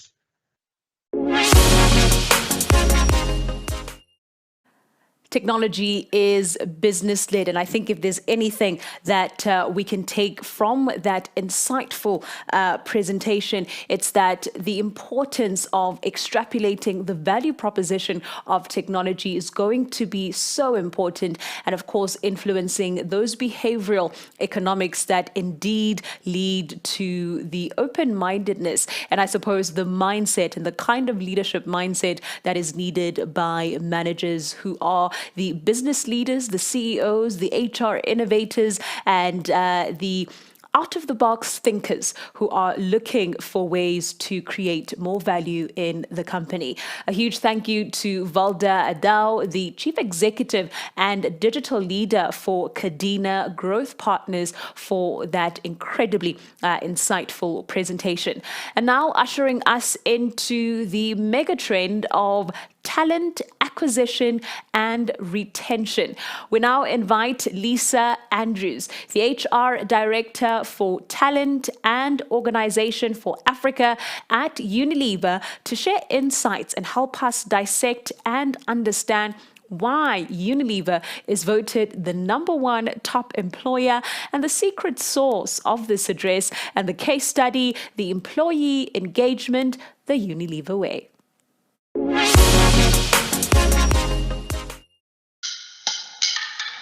Every year does good. Every lick, every smile, every squeeze, every style, every bubble, every rub, every pore, every scrub. Ooh, shiny. Every year does good. Every year does good. Every spin, every spray, every body, every day. Every Dove teaches girls self-esteem. Every domestos provides safer toilets in schools. Every no supports sustainable farming. Every youth does good. Unilever. Okay, thank you everybody. My name is Lisa Andrews and I'm the Talent Director at Unilever Africa. It gives me great pleasure today to join the Future of HR Summit. I was asked to talk specifically about our employee engagement and why Unilever is the #1 top employer in Africa. I shared the video with you earlier just around our culture at Unilever, which really brings to life the way we engage our employees. I'm sure you all recognize the brands that you see in that video. And as one of the world's largest consumer goods companies, we're driven by our purpose to make sustainable living commonplace. So at Unilever, we are really extremely proud of our top employer certification.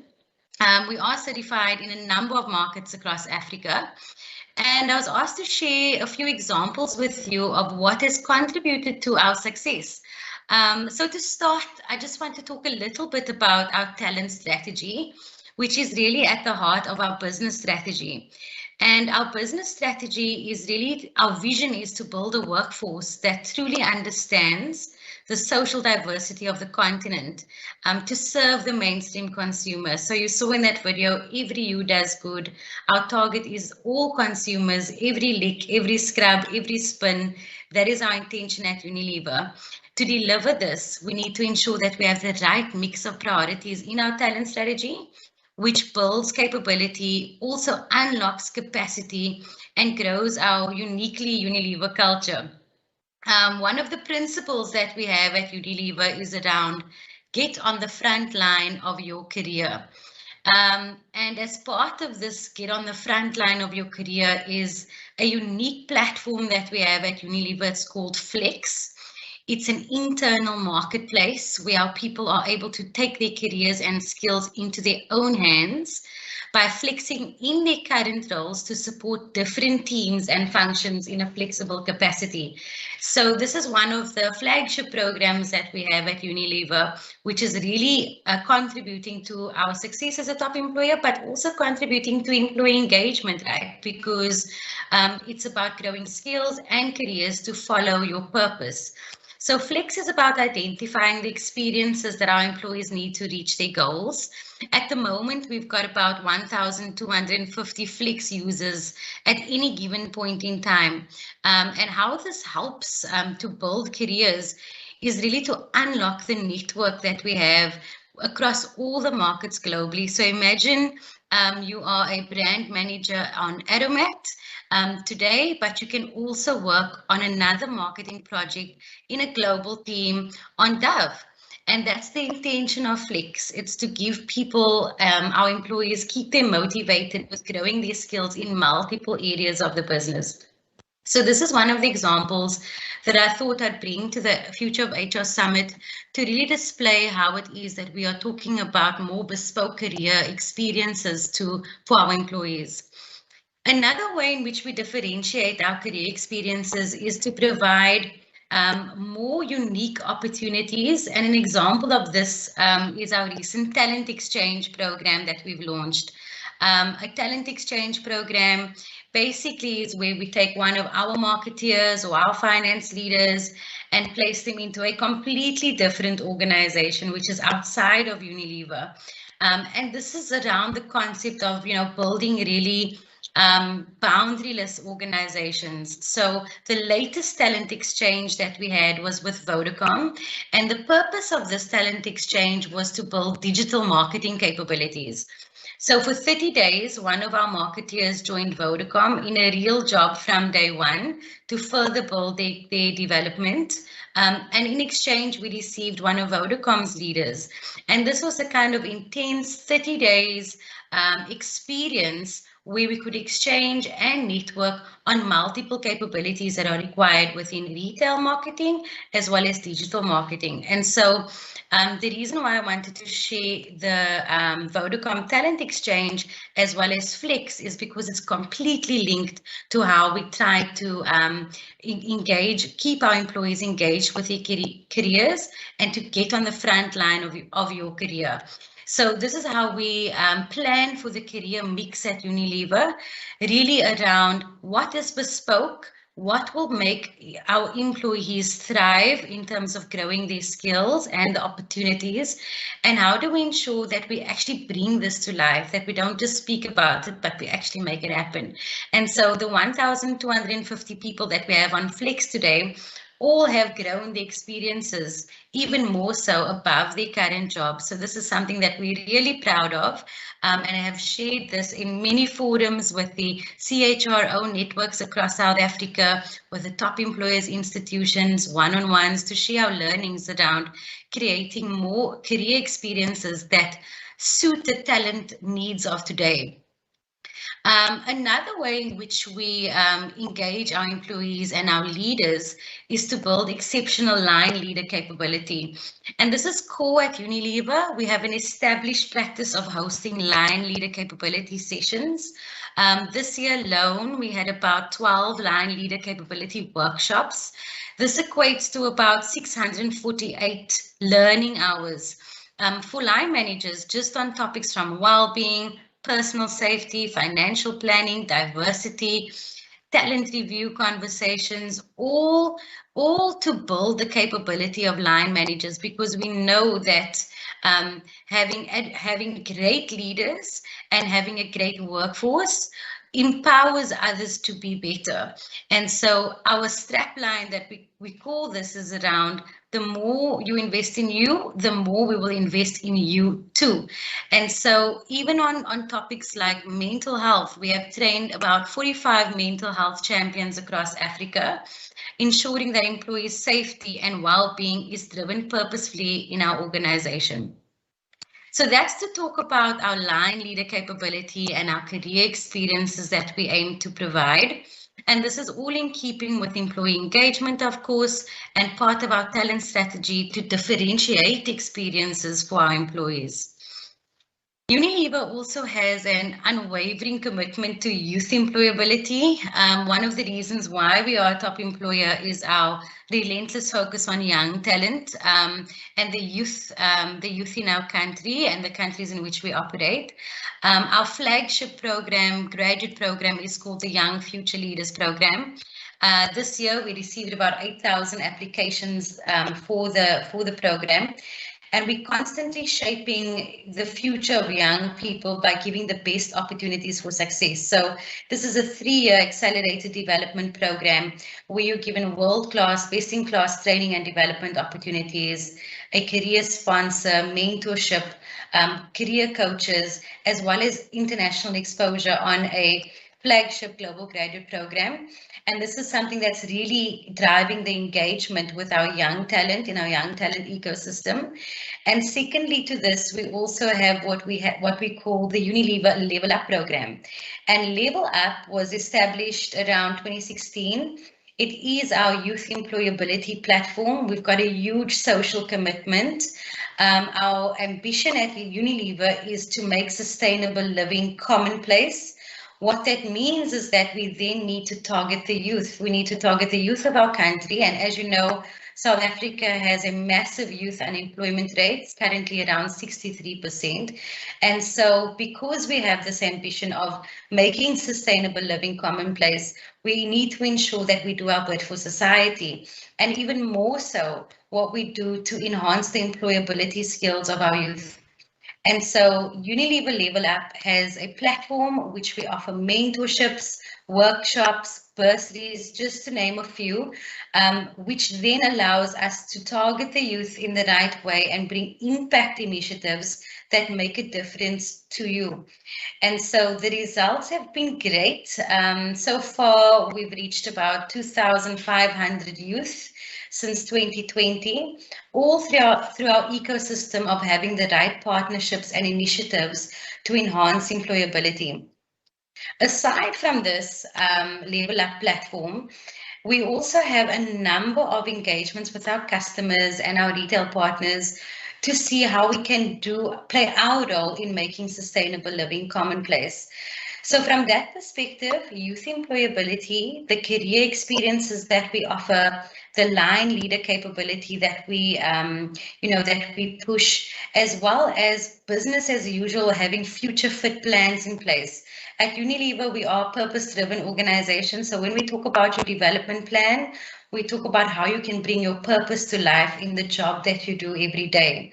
So it's not about coming to work and having a job title, but what is actually the purpose that you have in your life and how that purpose can transcend into your role that you have at Unilever as well. And so from a future of HR perspective, we are striving to always be ahead of the game in terms of talent management best practices, HR best practices that lead to not only our employees benefiting from that, but also our partners and the youth of today, our professional segment or prospective employees that want to join Unilever. And this is all comes together in a talent strategy that is marrying the business strategy in a very close way. So I hope I gave you some idea of what it is that has contributed to the success of our top employer certification at Unilever, making us the best employer, but not only that, really giving the right opportunities to our employees and to others along the way.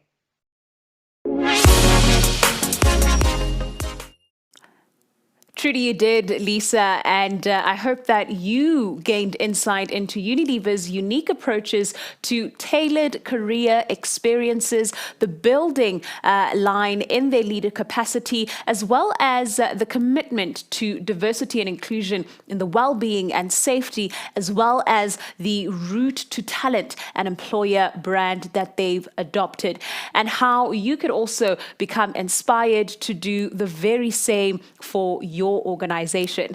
A huge thank you to Lisa Andrews, the HR Director for Talent and Organization Africa at Unilever. We now move to our panel discussion, where we will be engaging how we can use innovation and technology strategies to recruit and retain top talent in this COVID era.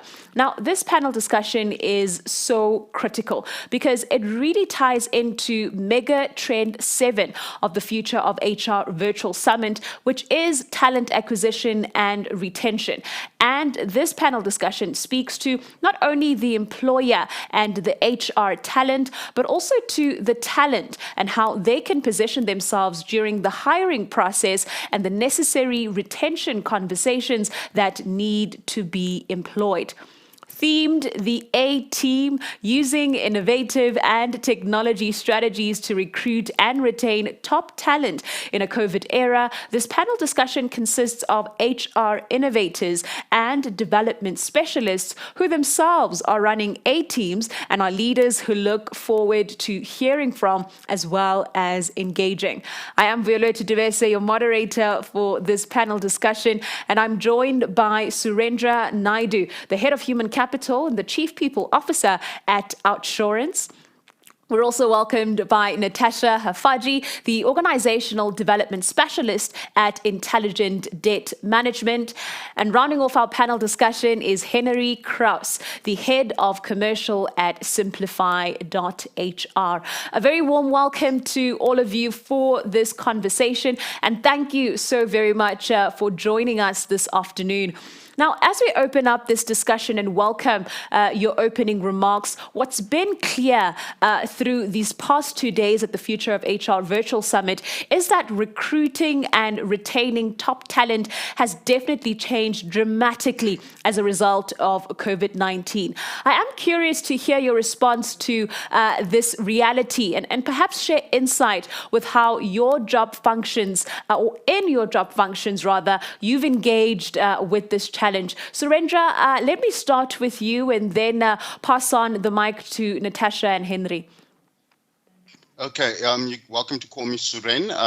From an Outsurance and I'm sure a broader business perspective, the work from home context of work in the last 18 months has really opened up talent to a global marketplace. I think something that South Africa wasn't threatened by historically has suddenly become a reality where people can sit in South Africa but be employed by global companies earning in foreign currency. That type of context, and I think just the general push towards leveraging technology to make it possible for people to work from home and engage with clients, engage with the business whilst being at home, has really, I think, placed a massive pressure on HR resources to adapt and ensure that they have processes, they have technologies, they have platforms that enable the employment relationship in a very fluid environment. Something that was probably not a reality 2 years ago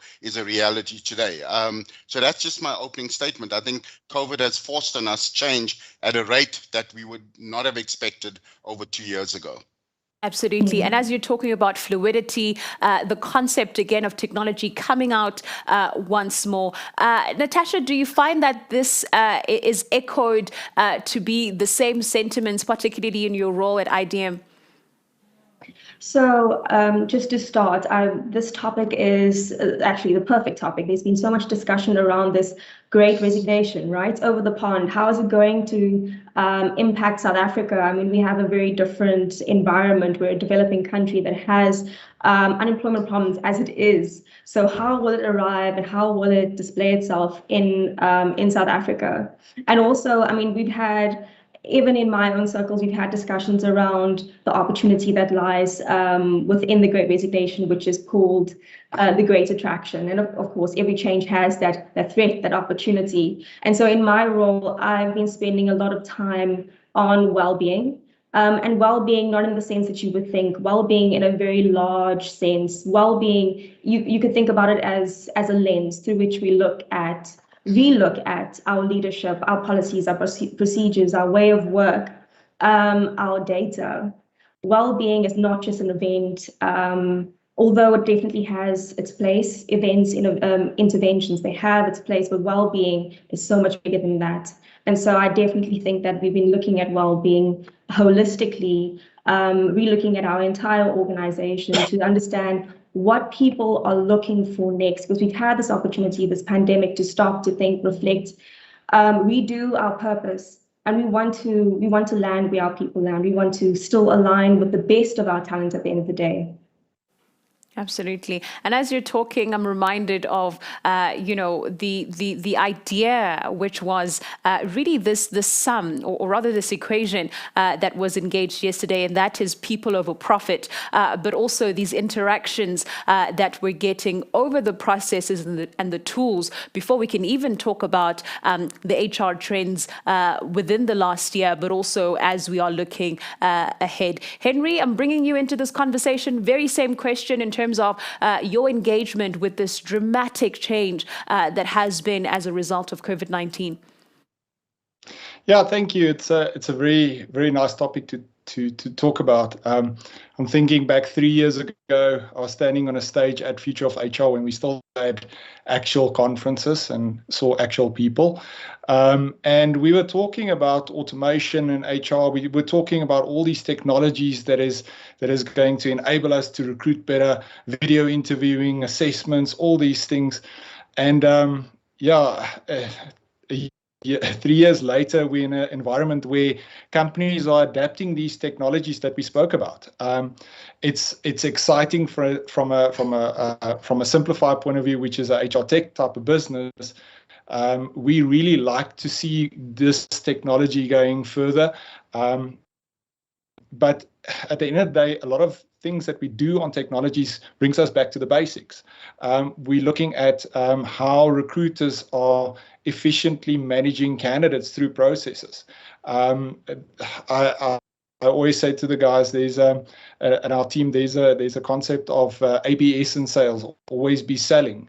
But there's also ABR in recruitment. You always be recruiting. And that goes through from the recruitment space where you get a candidate in the mix right through to when you have that candidate as an employee and building that relationship right through the process so you retain that employee, because it's very, very difficult to get scarce skills and critical skills these days.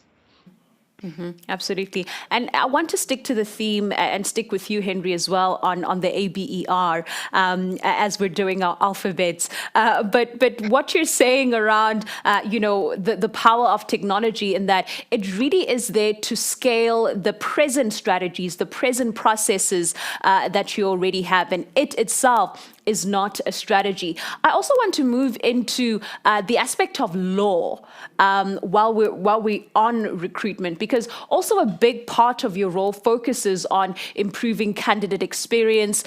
There's also the role of recruitment and reporting, and then POPIA as well, which we'll get into a little later, using this compliance. But one thing I want to bring to you is, when we're talking about attracting talent, and particularly retaining top talent, it can be a difficult task.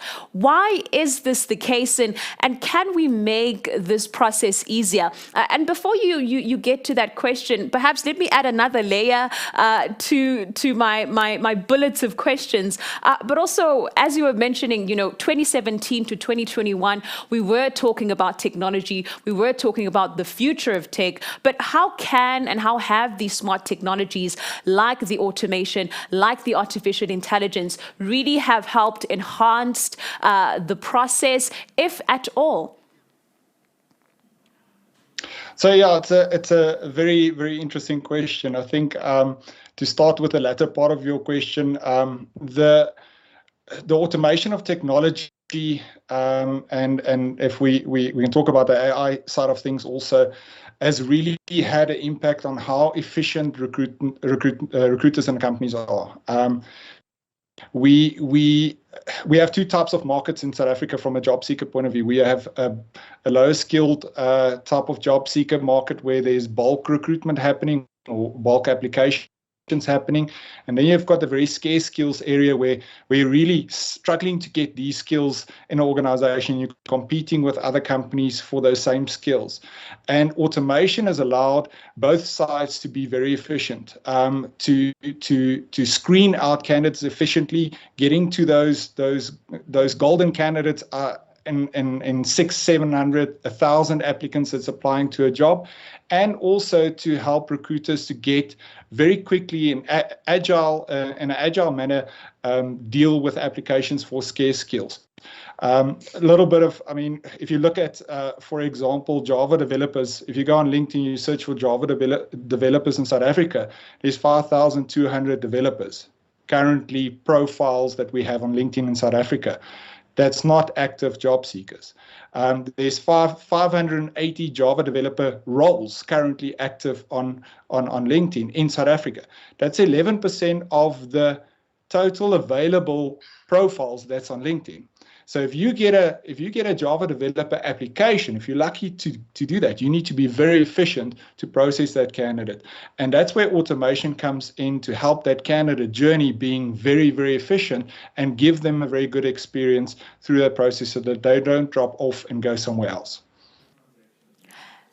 And Henry, let me stick with you for a moment, because particularly the skill set that's required, data analytics seems to be something that one needs to have, whether you're in HR, whether you're in innovation, but it's something that needs to cut across through all functions, because technology has been this tool that's been used to optimize business operations. Definitely. Data is critical.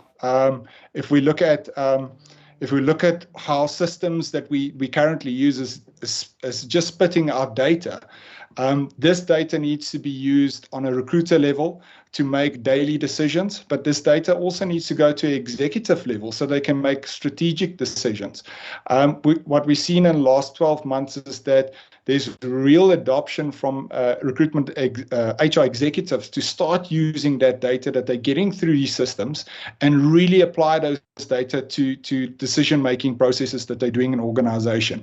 And it allows them to have almost a real-time view of what's happening in the process and in an organization when it comes to talent attraction.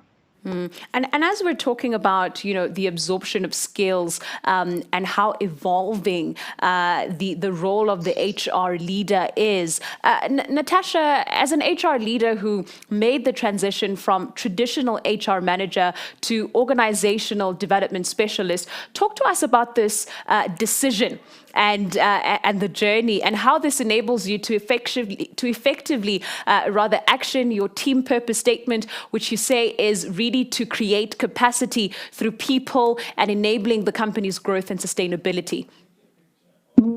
So I think that it was a decision many years ago when I was still in a very traditional role. I tried my very best to give my time to strategy, to development, and you really can't do it all. And I believe that if you don't have designated resources to things like innovation or org dev, then you're just never going to get to it. Because in OD, I mean, even other roles related to OD, you wear many demanding hats. Talking about skill sets, in addition to data analytics, you have to be a researcher, you have to be a communications manager, you have to be a brand and campaign manager, and even a designer, because that's all we're doing all day. I mean, frankly, I believe that the future of the people practitioner career has design at its core, because we should be looking at our people in terms of what they experience daily. We should be reviewing what that means, and we should be impact oriented in terms of design. Absolutely. Now, Suren, let me move to you and bring you into this conversation, because your role commands the agility of engaging across multiple management levels, consulting and counseling from senior management and line management, and directly being involved in change management and internal consulting regarding these HR policies and procedures, which we're talking about today. But what are the big questions that executives are now having to ask themselves to better position their bid amidst, you know, this great resignation that is constantly coming up, and also to build better teams? Yeah, so I mean, a couple of points there. The first is that staffing or recruitment doesn't start when you have a vacancy. I think there's far more work that needs to happen within the business in terms of building a proper people-centered culture. I think that's crucial. In other words, having a very strong EVP, and not a generic EVP that kind of you apply for the whole organization, but understanding the unique requirements of specific skills and building EVPs at skill set level to ensure that they're relevant to the people in those skill sets. Then critically, you need to ensure that your EVP is something that's well known. And this is an area, I mean, Natasha mentioned the need for human resource practitioners to be multi-skilled and have all these additional skills. But I also think there are aspects of the new focus of HR that we simply won't have the skill set in the HR field on. Simple example. I mean, to reach a global audience with sourcing skills, you need the type of marketing savvy that a typical digital marketer will use. You need search engine optimization skills. You need to understand the social media landscape in a way that a typical product marketer will need to understand, not just an HR person. And the sad reality is that the training institutions for HR people are not developing those skills. So you're going to have to learn them on the job firstly, or alternatively have the ability to leverage those skills in the company to be able to access them. Within the Altjoven setup, we will not undertake a massive either brand building campaign in terms of building an EVP for us in the bigger in the bigger landscape, or even undertake a call to action campaign where we want candidates to apply for our vacancies. We will not undertake either of those without having a digital marketer from our marketing department at the table giving us input. And that's the kind of level of thinking that HR practitioners have to deal with this radically changing and evolving world.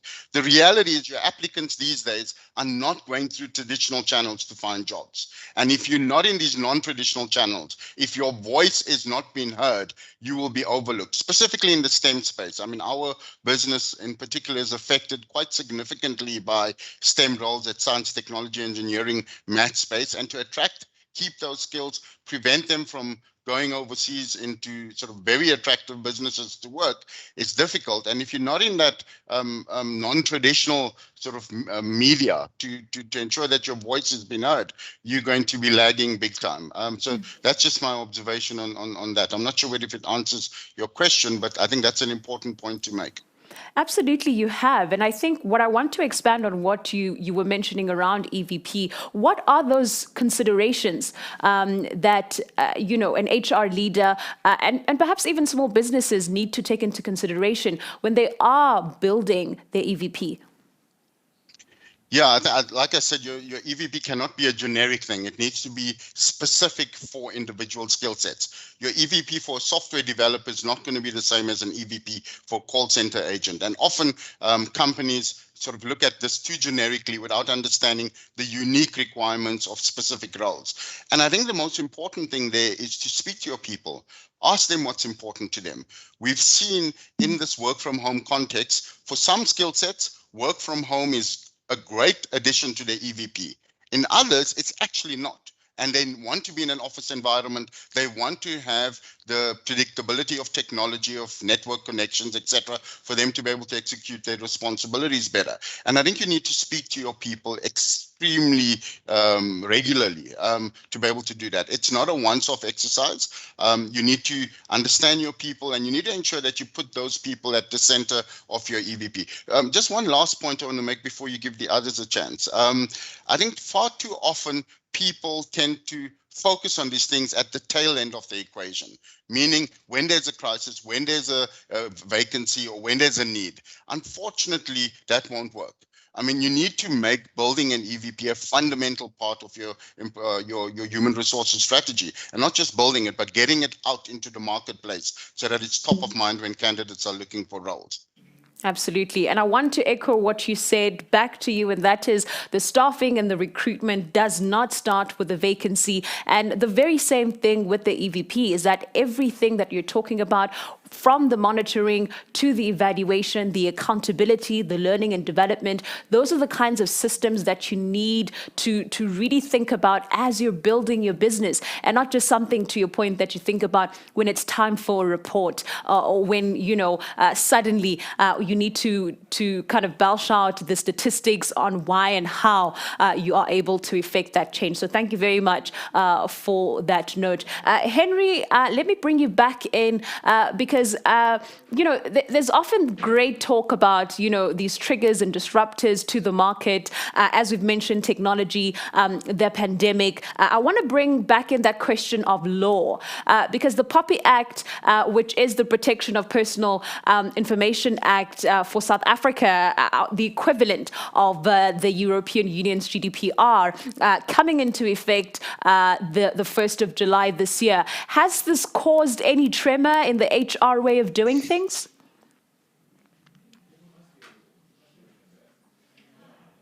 Yeah, we've definitely seen a little bit of a knee-jerk reaction when the legislation actually kicked in. I think it was also due to it being pending for so long. But every single engagement that we have with our clients and prospects at the moment, POPI is on top of mind, especially when it comes to recruitment. The reality is recruitment and HR is probably one of the highest risk areas in any business when it comes to personal information, especially when we look at some of the volumes that some ads that companies are advertising is attracting. So if you're dealing with 1,000 applicants to a vacancy, you're essentially sitting with 1,000 candidates, personal information that you need to store effectively, safely, and manage according to the legislation. So we're definitely seeing that corporates are getting a lot more aware of how the impact of POPI is going to affect them later on, especially when we start seeing some case law and stuff that's obviously going to happen once people realize what's the ability, what they can do with POPI. But yeah, it's definitely a big focus for companies. Absolutely. And I think that'll definitely come out to our conversation on multi-skilled labor force, is that not only do you need to be able to analyze the data, but you need to understand what it is, and especially such a law, which is very critical to the operations of your business. Natasha, what are some of the best ways, in your opinion, to retain staff during the difficult transition to a more technologically inclined HR landscape? As you mentioned earlier on, to this notion of this multi-skilled labor force, or maybe it's a matter of just being aware and being conscious of what is at top of mind in your industry, but also in your role. So when it comes to attracting people, I think that it's not very difficult. It's understanding what people want, and the easy way of getting that understanding is to ask. So to look at your best performers and ask what it is they want. I mean, that is how you form your EVP, and making sure that you meet the demands of not just the people that you have, but the people out there in the labor market, and coming back to the people that you have. Understanding that, yes, the employee experience happens way before you see a job ad. It happens when someone who has a really great experience with your organization sits around Brian and talks about your organization. That is the beginning of your employee experience. That is your EVP being displayed out there in the world. And also that recruitment never stops. Recruitment doesn't stop when you get someone through the door. And I think that Henry would agree, having a sales background is that, I mean, if you think about it, it's not about making a one-off sale. It's about getting that customer to return, to stay, to gain that customer's loyalty. And so our people are our customers as people practitioners. And it's not about getting people through the door. It's about getting the right people to stay and to talk about us to friends and family. Yeah. And so that's how you should go about attracting people, the right people, again. Absolutely. Well, thank you so much for that contribution. Suren, the considerations that one should take in, and perhaps the consideration that you have for building organizational trust and loyalty as a leader in HR, because as we were reminded yesterday by our evil HR lady, who was one of our panelists in a conversation, it's that HR is PR, and it's something that you're using also very effectively on your LinkedIn, on your personal LinkedIn, Suren. As I was doing research for this conversation, how can recruiters use social media and technology to find the best talent in a remote landscape? And perhaps also, how can they use social media to their advantage when at times it's not just looking for talent, but also just as an HR professional? Okay, just very quickly, two issues. The first on trust. I mean, trust is a fundamental leadership output. And we must not, it's not an HR responsibility. It doesn't lie with the HR team only. It's a shared responsibility across the entire leadership of a business. If you have leadership behavior that is going to feed distrust, whatever HR does is not going to make a difference. So there needs to be a shared buy-in to the trust equation in your business with a clear understanding from your leadership team about what you want from them. Just on the social media and the use of social media for recruiting, I think it's the best time for recruiting. I think the last 3 or 4 years, there's been just a huge learning curve around the use of social media. Fortunately, all the platforms give you access to data, access to additional tools that you can use. I mean, the information that Henry shared with us about the Java talent pool in SA, you can go to LinkedIn, and if you work with your account executive, you can get meaningful, rich data about where the skills are, not just what volume of skills, but where precisely they exist in the country, and they can help you through very focused marketing campaigns to target those skills. The same with Facebook. Facebook allows you to do the same thing. You can purchase products from them that allow you to specifically target specialized skills in a very focused way, rather than just spamming, the whole marketplace with emails and or with job adverts on websites.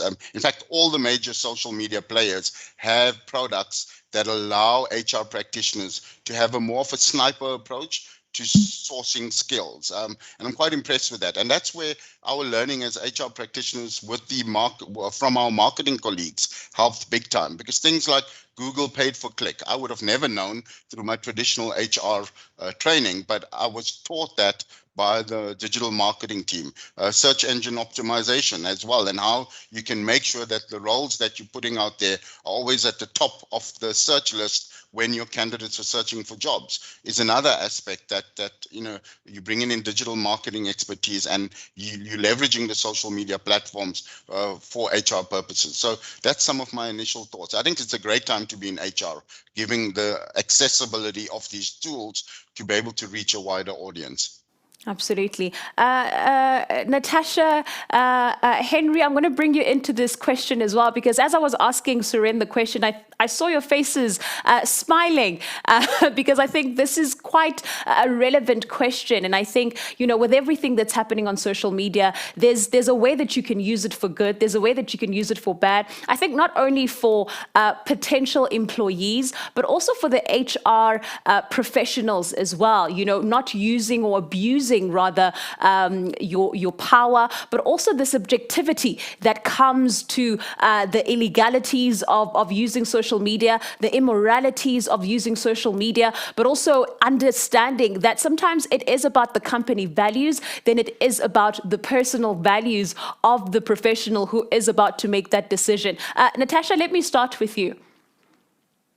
So I actually want to talk about how you present yourself in social media. And I think that in business, you give a lot of attention to client-facing brand.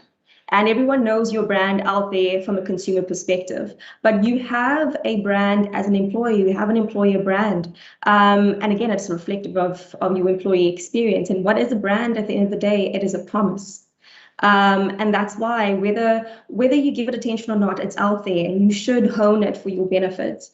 So once you've aimed, where you're going to aim your marketing and you've got all the data behind it, you need to know how to present yourself, how you're going to package this EVP. So begin to think, what does your brand currently promise? From what it looks like to how it sounds. And language is very powerful, especially in social media. You have to be very considered. It has to be 100% aligned. You've got to have a game plan. Does it live up to the employee experience once people arrive? Because people will be talking, people will be watching. And does your employee experience offer, and this is the most important part, what people want? Absolutely. And I think we've also seen this emergence of separation of identities on social media, be it LinkedIn, be it Twitter or Instagram, where you find that people have a professional Instagram account, but then they also have a personal Instagram account. Henry, are you a victim of that as well? Do you have two separates or do you merge them into just the one identity or one professional identity, be it on the LinkedIn or the Twitter? I'm quite boring. I have one profile. But yeah, it's actually so interesting, the social media topic, because there's currently technology out there, and from a simplified point of view, we also implemented that gives recruiters a holistic view of candidates, and that's why social media presence is important. But also managing your social media presence is probably more important than that. What you put out there is being collected by tools out there. Obviously, this is personal information that's in the public domain that you've given consent to put out there. But recruiters can now take a CV, take social media profiles, and combine this information sets to get a better view of a candidate. Traditionally, we would look at a CV and it's a one-dimensional view of a person. Now with social media, you can actually see, will this person be a cultural fit? Will this person fit in with our team dynamic? Does this person align with our values of a business? So it's very important for job seekers to realize that recruiters are using this data sets. But also from a recruiter perspective, the data, once again, is available to you to actually make this decisions and make the finding of these candidates and the fit for the business a lot easier. Absolutely. And I think that's also why you're finding quite a lot of application requests, not only asking for perhaps your Twitter or your LinkedIn, but personal websites as well, because I think that's one opportunity to extrapolate and showcase your thought leadership in what you are applying for, the industry that you are applying for. So it definitely can be used as something that can be an added advantage, excluding just the CV that you are engaging in. We have about 5 minutes remaining of this conversation. And in your closing remarks, as you gather your thoughts, one question that I want to ask you is that, and this is to all of you, right? If you had a billboard and you were advertising a role, or you were advertising or trying to attract this HR talent, what would be the magnetizing keywords in skills that you would use on that billboard to attract an HR team? Suren, let me start with you. Well, so in as much as we focus on technology, ultimately HR is a people game, and we mustn't lose sight of that. Technology is the enabler. People need to interact with people. So I think we mustn't lose sight of the interpersonal and the people skills that are needed. But I think underlying that, because I'm almost assuming that that's an obvious. You can't have a technically inclined person, let's just say a digital specialist who has zero clue around how we use that information to make people decisions. You need to have some fundamental people skills. I think understanding the digital landscape is important. Analytical skills, data analytical skills are important. I think problem solving and creativity is crucial. I mean, personally, if I did not have problem solving skills, I would not have survived the last 18 months in HR. I think it's challenged me, and I mean, literally there was a period where every single day you were tackling a new major problem for your business. Not small problems, but major problems that had major service impacts, people impacts, commercial impacts. So problem solving and creative thinking, I think, is crucial. And sadly, those skills you don't always learn in the classroom. You need to develop them over time.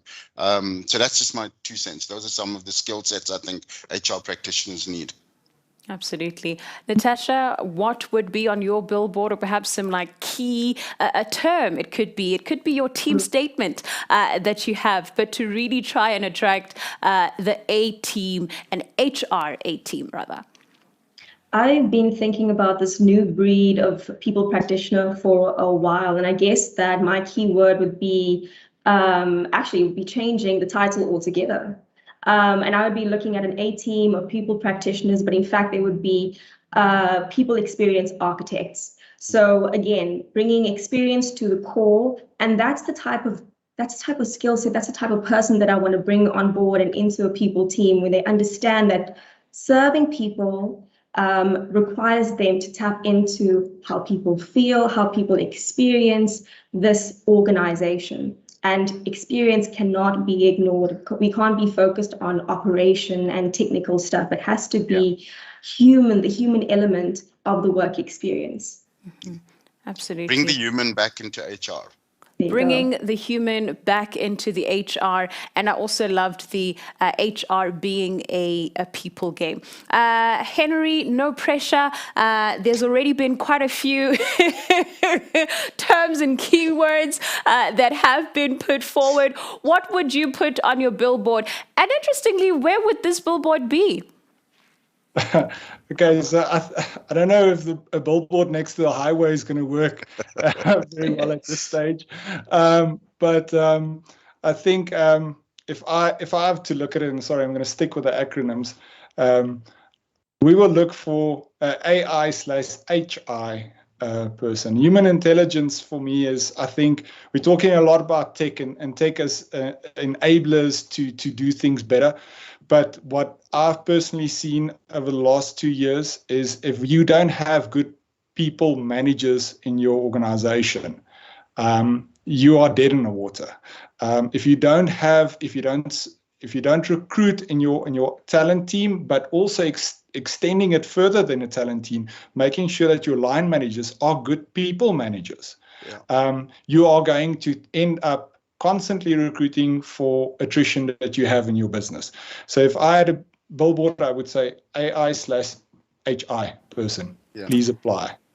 Absolutely. And I think our panelists definitely agree with that. And I think everything has been clear in that put the human back in the HI, put the human back in the HR as well, because at the end of the day, we are dealing with people. And to Natasha's point, the experience of how someone has that touch point with your business, whether it is primary, whether it is secondary, but that is something that's going to be very important in how we unearth this talent, how we retain this talent as well. And of course, through these tools and opportunities like technology that come forth to ensure that we have this A-team that we are building and they are well taken care of.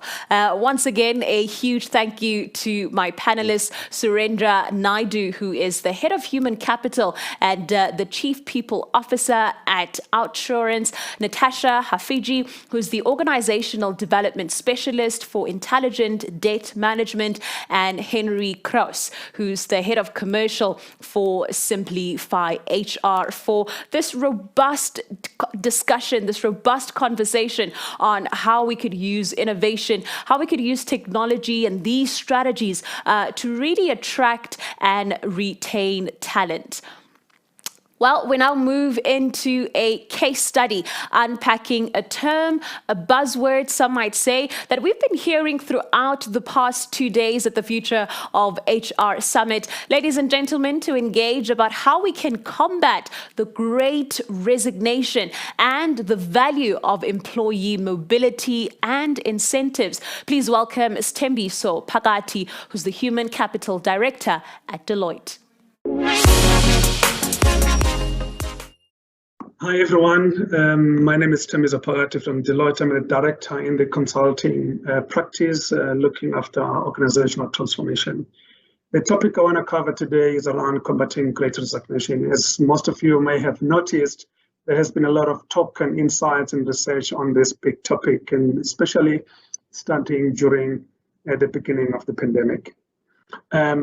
A lot of research has also been published in the topic, and I've just picked up 3 sources for this discussion where certain data points have been shared, Rem Channel, Kaspersky, as well as EY. You will also notice here that there's been a lot of discussion around what's causing the people to leave their jobs and what are they looking for. The study about EY has revealed that actually almost 69% of the HR and reward practitioners indicated that they were struggling to attract and retain the workforce. And this has been prevalent over the past 15, 18 months. Also, the study by Rem Channel is indicating that the turnover over this period of time has actually increased by 16% across all sectors. This is not just sectors of blue-collar workers or white-collar workers. It's basically across all sectors. The same study by EY also indicated that almost 20 million US workers were quitting their jobs since April of this year. And again, indicating and displaying another exodus of exits in the marketplace. There's also a study that indicates that globally, actually, 40% of employees are either looking to leave their jobs or are leaving their current jobs already inside of 2021. And again, practitioners in HR as well as CEOs of large companies are beginning to ask the question, what's the trigger for this and what are the people looking for? Rem Channel also found that remote working experience has impacted a lot of people in the workplace. Almost about 36% of the people that were surveyed indicating that actually they are tackling more work after hours and have to answer more emails during their family time. And again, indicating that people are beginning to work more and more, even when they are working in a hybrid or remote fashion. A very interesting study where also by Kaspersky, where more than 4,000 IT professionals were surveyed. and it found that 57%, almost 6 out of 10, reported an increased workload since switching from working in the office to remote. And again, there's a lot of people that are discussing whether actually working remotely or working away from the office is actually reducing the workload. The opposite is actually quite prevalent, that actually almost 60% of people feeling that working remotely does induce more work or include more work. Lastly, on this study is that is the leave liability. As most people know, that when you fatigued and tired and experiencing more and more workload, more people tend to make use of their leave availability, including annual leave and sick leave. Almost over the past couple of years, you can see leave liability has increased from 6 billion to about 10.7 billion rand, particularly in the mining industry. And again, showing that people are taking opportunities to actually find time to rest because family and professional life integration is lacking. Deloitte also launched a survey last year. It's a normal human capital's trend survey that we launch every year. Actually, well-being was number 3 on top of the list in terms of things and topics that are top of mind to executives. These are not just executives for HR, but it's executives within all kinds of functions within a business, including HR. And most of these people during this survey found that the impact of flexible working on well-being is huge. And in fact, almost 97% of those that were surveyed felt that well-being was the organizational responsibility. It's not HR's responsibility or HR director's responsibility. And they also found that just fewer than 50% of people that were surveyed found that the impact from well-being extend beyond the workforce experience. In other words, the question was, how can well-being be infused into the work itself so that it doesn't seem or seen as a campaign by HR or an event by HR. Interestingly, 80% of the people that were surveyed felt that well-being was not integrated into the work itself, which leaves us with the question, how can organizations actually design work or well-being into the work itself? In other words, integrating the job or well-being inside the job in such a way that it doesn't seem as something external or something that is championed by HR professionals or something that is a campaign or an event.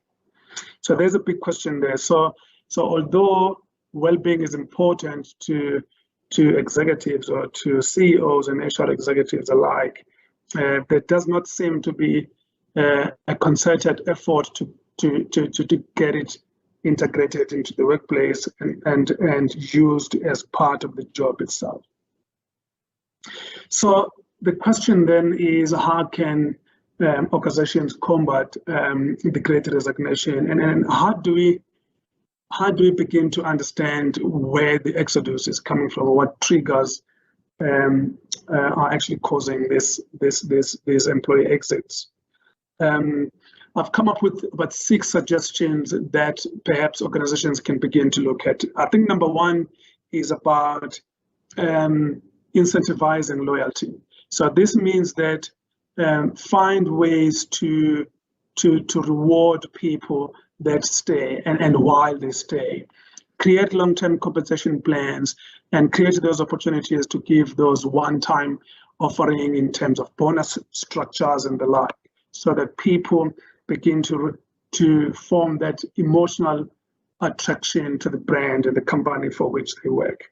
Secondly, I'm suggesting that you provide opportunities for growth and opportunities for people to develop and learn within the enterprise, and setting opportunities for skill building and reskilling, and also find ways to develop employees into the marketplace, into marketplace candidates. In other words, it's okay to train people so that they leave, because they become your brand ambassadors for free and you don't have to pay for that service. In fact, when they are becoming brand ambassadors, they can talk well about the brand. In fact, you're opening a door for them to re-enter the organization at some point. Number three, I'd like to highlight this thing about creating meaning. And when you elevate your purpose as a company, you design work that is going to create value and meaning for the worker. That means that you find things that people are passionate about and things that are more important to the person at an individual level, and you design a job to include those kinds of things. Work should also have value for the society. All of us come from communities and society where we live and where we do work. Find a way or design jobs that are going to have meaning and impact to the society at large. The other thing that I suggest is to prioritize culture and connection. People find meaning and value when they create those social connections at the workplace. In fact, studies show that when people do work that is meaningful and they find opportunities to connect with their colleagues in a social setting, and that increases engagement and commitment. So make time to connect and build relationships. And also, you will notice that most companies that are a good place to work for create trust between worker and employers. The fifth thing that I'm suggesting is around flexibility. I think a lot of people, especially during the pandemic, have been looking for flexibility and choice. As soon as you move into a hybrid work model and you start talking about guardrails and some regulations or rules around flexibility, and it takes away that notion of saying, actually, we want to measure work outcomes as opposed to input activities. We want people to find ways of working that resonate with their inner being, and that also try to create those boundaries between family life and work life. I'm also suggesting that you leverage on alternative talent models. Today we live at times where we've got non-workers or non-employees actually contributing so much into the economy, and those are the people that are very much experienced, like knowledge workers that want to come in, do the work. They don't have to form part of a payroll, they don't need your benefits, and they can look after themselves when it comes to benefits. So if you can leverage on gig economy and look at things like crowdsourcing and looking at ways to find skills in the marketplace that can come on demand, and then that will create flexibility for people, because a lot of people are definitely looking for meaning in terms of what they can provide, but not necessarily to be stuck with you on your payroll, as an example. The last thing that I want to touch on is very, very important, which I already spoken about briefly, which is well-being. Since the pandemic around March, April 2020, a lot of people have complained about anxiety, fatigue, long hours, very thin lines between family life and work life, and some people going into the late hours of the evening doing work. So there is also a study that when you invest in well-being, not as a campaign or an event, you begin to see results in terms of engagement. So design well-being into the work itself and find those little things that for which people are passionate, and infuse that as part of the job. Most companies are also exploring different ways of inducing or actually providing mental wellness or mental health support into the workplace and making those resources available, whether you're using external or outsourced kind of suppliers at the workplace, but do find a way to provide that mental health support to the workforce. What is close to my heart is the following, is that we also need to find, as executives and and leaders in the workplace, we need to find a way to formally and informally recognize people for those personal sacrifices they make. Some of this is not obtained or seen inside job descriptions or job compacts or performance agreements, but when people feel that they are being recognized and rewarded for those personal sacrifices they make to get the job done, it does enhance their commitment and engagement. In fact, it unlocks that discretionary effort that is required, that is beyond what is expected in the job. So those are the 6 suggestions to combat the Great Resignation. What I do want to say before I close, however, is that it's okay for people to leave your enterprise because there's various reasons. But when they can connect with the enterprise, they can connect with the brand, and they find meaning in the work. And there's a lot of saying that people leave boring jobs, not necessarily the company. It's not always about the reward or the money. So those that stay, don't worry too much about those that leave or resign. Ask yourself, for those that stay, are they staying because they do not have options currently, or they are not looking yet, or do they stay because they want to stay? And you want them to stay because it is a choice. And if you can focus on these 6 things and many others that you can think of to create that meaning, that emotional attraction to the brand, as well as psychological safety, you might find that we can actually cap this sketch in terms of the Great Resignation, and those opportunities to create opportunities for people to grow and develop and become your brand ambassadors is very, very critical, because you want them to talk nicely about the brand out in the market, and you want to leave that door open for them to come back with newer skills, fresh information, fresh insights from the marketplace. Thank you, everyone. I hope you found this useful. And again, if you have suggestions in terms of how you can actually improve talent retention at your workplace, we're happy to get views from you, and then happy to actually get to know what your companies are doing in terms of talent retention into the future. A huge thank you to Sthembiso Phakathi, the Human Capital Director at Deloitte, for that thought-provoking address. And I sincerely hope that many questions were answered about the value of employee mobility and incentives amidst the Great Resignation. Can you believe it? We're at our final item on our agenda for the Future of HR Virtual Summit for 2021. And it's a fireside chat with Arnie Malholm, the founder and president of BetterBookClub.com, as he engages on how to create a sustainable growth culture in the workplace through learning. Now, in business, much like in life, it often takes years to do things wrong enough to finally get them right. And building a sustainable business will largely depend on your ability to learn, to innovate, and create a sustainable culture where all parties involved experience personal growth. Author of Worth Doing Wrong, the book on building a culture that rocks, Arnie Malholm joins us for a fireside chat to provide tips for fostering a healthy business and workplace culture that'll grow ever stronger and ready to take on any challenge along the way through committing to continuous learning. Arnie, welcome to the conversation. I'm excited to kickstart this fireside chat with you, and I see we're both rubbing our hands ready to get this fire burning.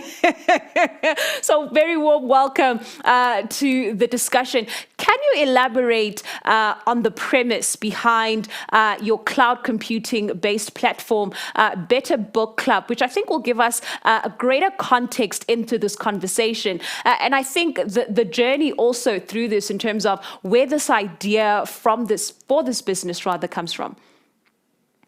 Well, the concept is that to keep great people working for our great company, they have to grow as aggressively as we grow, our company grows, and our clients grow. And I found that the absolute number one way to get your team growing is to read. Of course, like so many other entrepreneurs out there, I used to think that my last book was my team's first book. I used to think, oh, I read this, I liked it, so therefore I'm going to buy 20 copies and pass them out and get my team to read those books. And what I learned over many years of doing that wrong is that just doesn't work. We like to believe it works, but in truth, only a few people actually do read the book if you give it to them. Most don't. A few skim it. Everyone gets mad at everybody because not everyone's doing the same thing. And that's not a sustainable model. And so what we had to figure out, amongst many other things, is how do we grow our people? How do we help them go forward and learn and learn and learn? And it wasn't by reading the books that I read. It was by reading the books they wanted to read. And so we developed a system called Better Book Club, which isn't a book club at all. It's a system for rewarding our team members for reading, recognizing and rewarding our team members for reading, not what I want them to read, but what they want to read. Books that make them, first, better parents, better spouses, better, have less anxiety, be healthier, be better humans. And with the habit of reading, you'll finally get into the books about strategy and hiring and marketing and all the things that you need them to do. But instead of telling people what to read, we're simply recognizing and rewarding them for what they do read. We don't care as much about the book, we care a lot about the habit. And the habit is why we created Better Book Club and why so many companies are using it as a better way to get books in brains of their team so that their team can grow at the pace that their company needs, quite frankly. I think of all the strategies that I've heard over the past few days, reading is definitely one that hasn't come up. So quite excited to delve deep into this. But I suppose communication really plays a great role, and also the type of leader if you are going to be introducing such a system. Well, I think that, again, we as leaders, we have to go, I had to go through a stage of whether I was being the boss, telling people what to do all the time, or if I was being the leader, if I was creating systems that recognize and reward my team members for doing the things that help them most. And so if I may have veered off your question a little bit, but this concept of instead of doing it for me or doing it for the company, the concept of growing for yourself, for the person first. So what I had to learn is if my people didn't feel like I cared about them, they didn't care about me and my goals. And so we constantly, and what I write about in the book is constantly how we created systems to help the person so that they could be their best at work, so that we could be our best as a company. So that was sort of the logic that we put together. Mm-hmm. Absolutely. And I think once you've kind of overcome that hurdle and you are able to effectively communicate and you are in this process now, or rather the early stages of learning and development, if the learning and the growing needs to be emphasized in the work environment, how does one go about encouraging or rather building in, those building blocks for one's employees to get on board and ride this train of growth in the company, but also just the learning and development elements that are required for the business?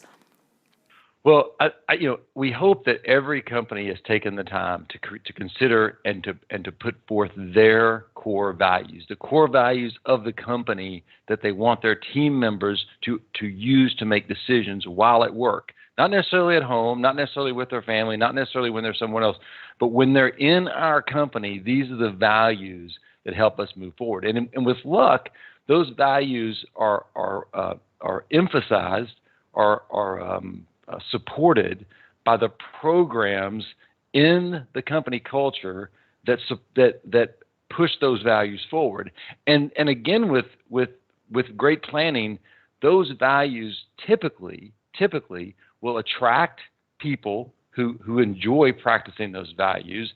Ours were growth, confidence, optimism, and respect. We built programs around those things, and those programs and those values attracted people to our culture or repelled people from our culture. It didn't make sense to them. The programs we used didn't appeal to those people. And what I want to put out there is that whether it attracts or repels, it doesn't matter. We just have to get the right people, meaning people who embrace those values, who enjoy the programs, who grow, who excel in an environment with your values. Then we can move forward. If we get the right people, it's a lot easier to do the right things. If everyone is using their own values and running on different pages, it's much harder to get aligned. And so the Better Book Club and so many of the programs that we use that I've outlined in my book, which I'm happy to talk about, are things that align with our values so that we're all going in the same direction. Mm-hmm. And perhaps this is the opportune time to bring in the content and the context of your book, because to your point, sometimes the values are aligned, but at times it's the way of doing things, it's the way of work, which is over the past 2 years or the last 18 months, which is what we've seen manifest, right? Whether it's working from home remotely or actually traveling or not traveling, but the way in which we do things is sometimes where that resistance of change really comes about. And also for leaders, this is where some of the challenges that business leaders face in terms of employees really resisting this kind of changes.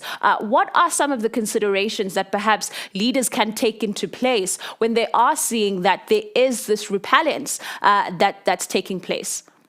Yeah, well, so my team, I don't want to, here's what happened with me is my team I would read a book or go to a conference like this or meet with someone who I'm learning from, and I'd come back with an idea and a program, and my team would just wait for the shine to rub off, for time to go by. The thing of the month just took time, and it would go away, and it would go away because I didn't follow some really easy steps towards getting that program to stick. And I want to talk about those steps. But what we had to learn to do is give programs first time to take root in our companies, right? We tend to come back and we hear a new idea and we want to implement it in 9 days or maybe 9 weeks. But what programs really need are 9 months to really take root in our companies. The other mistake we make a lot as leaders is that we come back and we try to implement the program. And I would submit to everyone listening is that leaders, people at the top of the org chart, are usually the worst at leading culture-based value programs. What we found is that when we had a program, we assigned a champion, someone from the bottom half of the org chart, someone who wanted a chance to show the entire company what they were capable of. And every program we put in place, whether it was Better Book Club or birthday cards or appreciation sins or our policies or guidelines within the company, every program had a champion. And that champion, not one champion for all the programs, but every program had a champion. That champion had a checklist, something they could use to run the program, to see what went right, what went wrong. And that what went wrong is the most important part, because as the number one thing that champion needs is permission to get the program wrong on their way to getting it right. We say we either succeed or we learn. We succeed or we learn, meaning we can never really fail because we're always learning. But that's a gift we must give our team members who are running the programs and dealing with stuff in our companies, is the permission to fail so they can learn as well. And so permission to get it wrong, a checklist to get it right, and the opportunity to show the entire company what they can do when leading a program.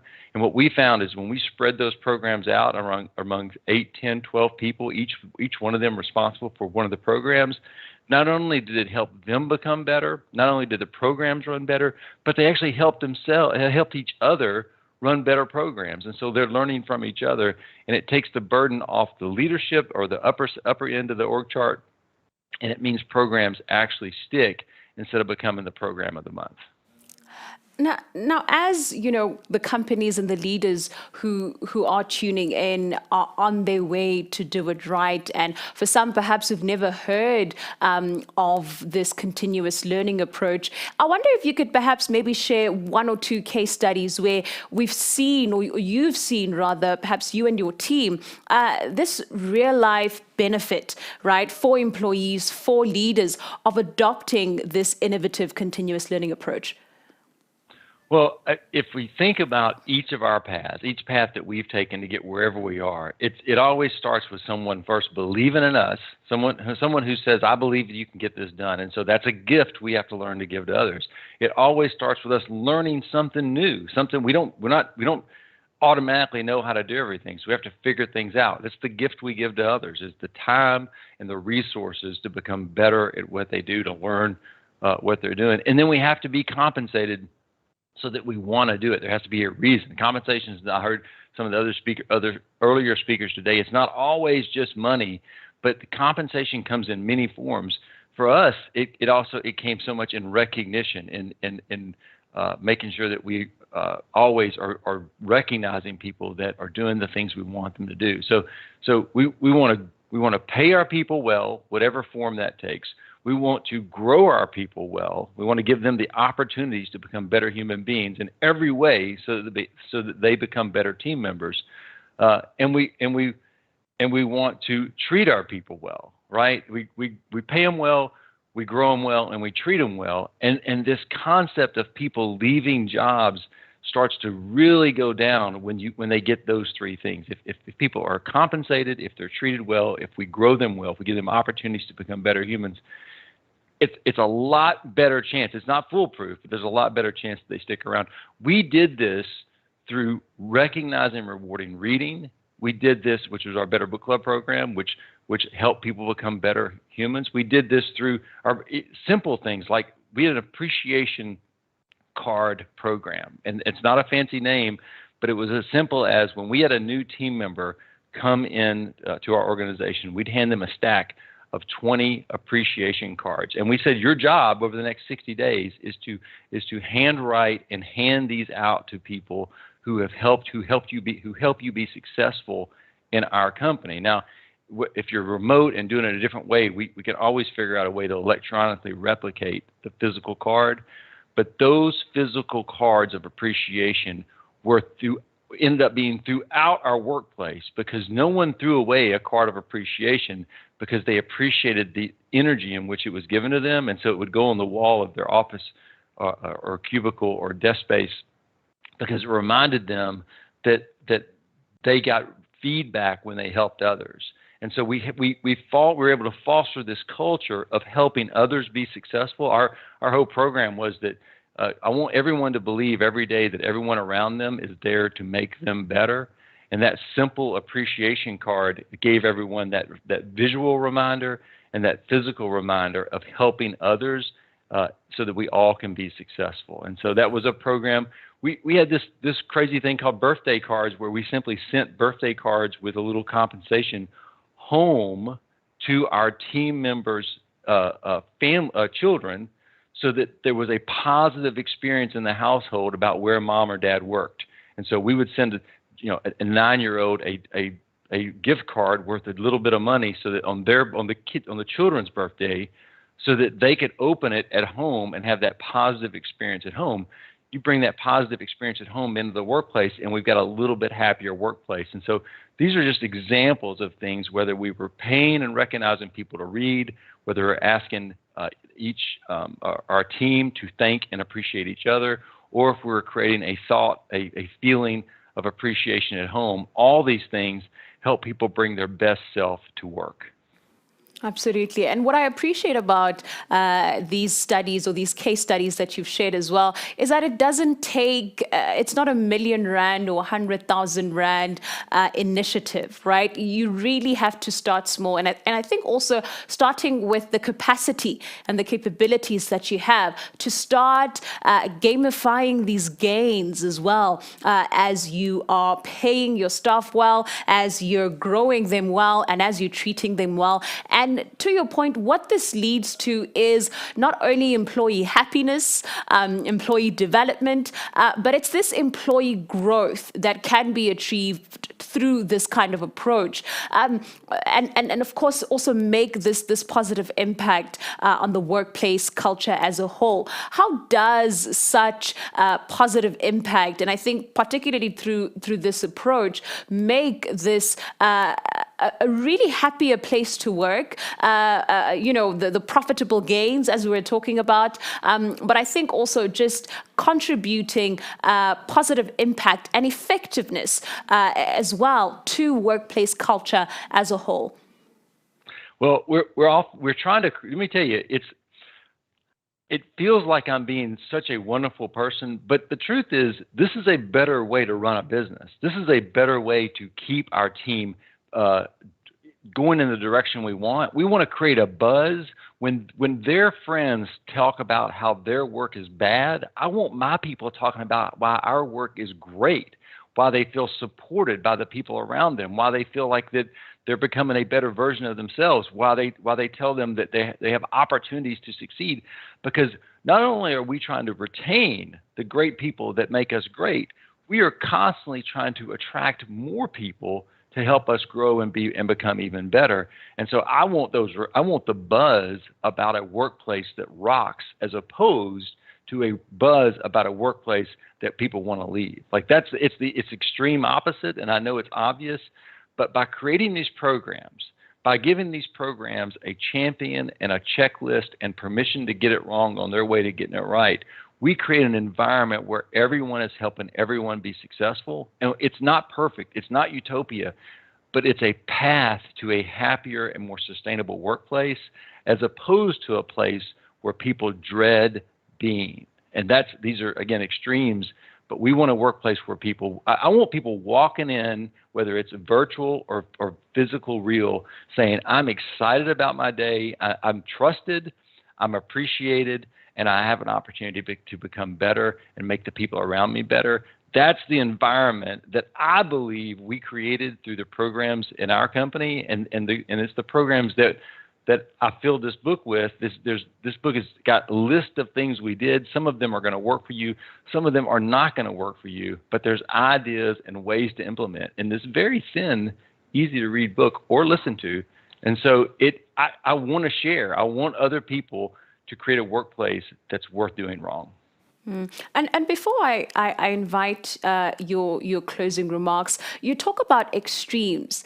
And I think whether we're in South Africa, whether we're in the States, there are these two extremes sometimes in how organizations are run, be it a large organization or small organizations. Do you find that perhaps the size of the organization, or perhaps the fact that it's a small business as opposed to a startup, there are different ways in which the organizations are being run, and perhaps even to how this approach to learning and development can be implemented, and the effect that it can have in the organization?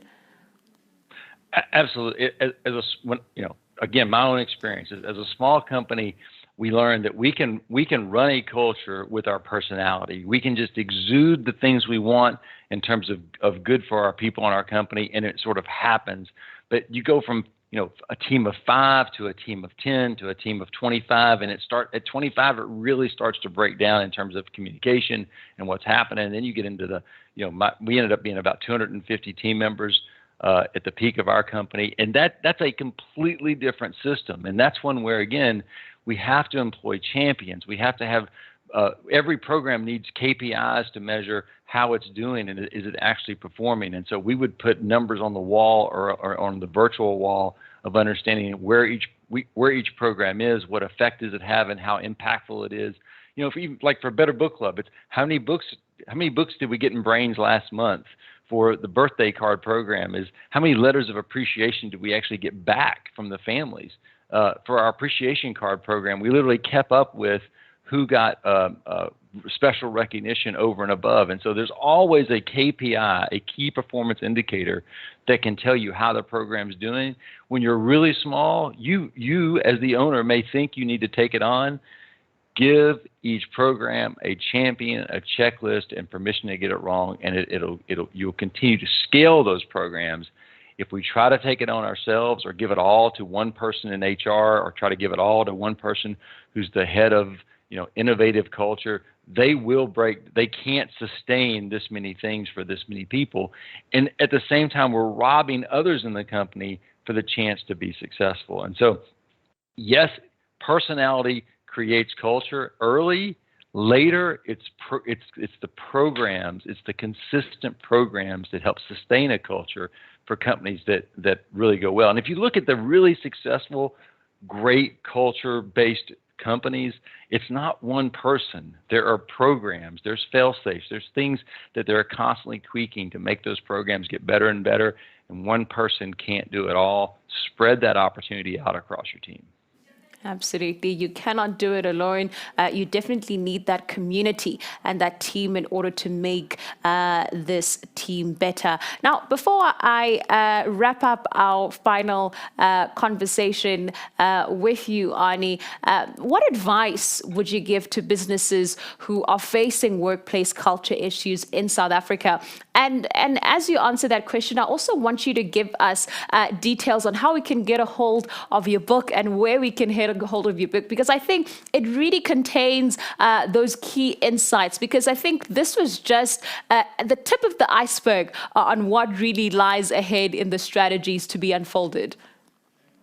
So my massive advice that everyone can do, everyone that is listening to this now might listen to it later, may stumble upon it, listen. We are great at telling people what we want, the culture we want, the values we want. We're great at barking, just like I'm doing now, talking about what we want. But we began to grow as a company more effectively when I learned to listen. And there's multiple ways to do this. If it's a great big company, then we want to get surveys involved, and we want to be asking the right question at the right frequency, and we want to do something with that information. I could do 30 minutes or an hour just on the topic of how to pull information from a big company. But if you're smaller and you just want to get sort of started on this, just start talking to people and listen, right? What are we doing right as a company? What could we be doing better are the two most valuable questions in your toolkit. What are we doing right? What could we be doing better? And shut up and listen. Your team will tell you if you ask enough and listen enough and then act enough. Your team will tell you how to become a better workplace, which is your ultimate goal. Very few companies can become successful without a workplace where people want to be. And so it's your job as the leader to create that environment. Ask and listen to the answer is my number one piece of advice to every entrepreneur, no matter where you are on the growth scale. Absolutely. Ask and listen. And I think the two things most importantly is to appoint these culture champions and to also know that building culture takes community. So you absolutely cannot do it on your own.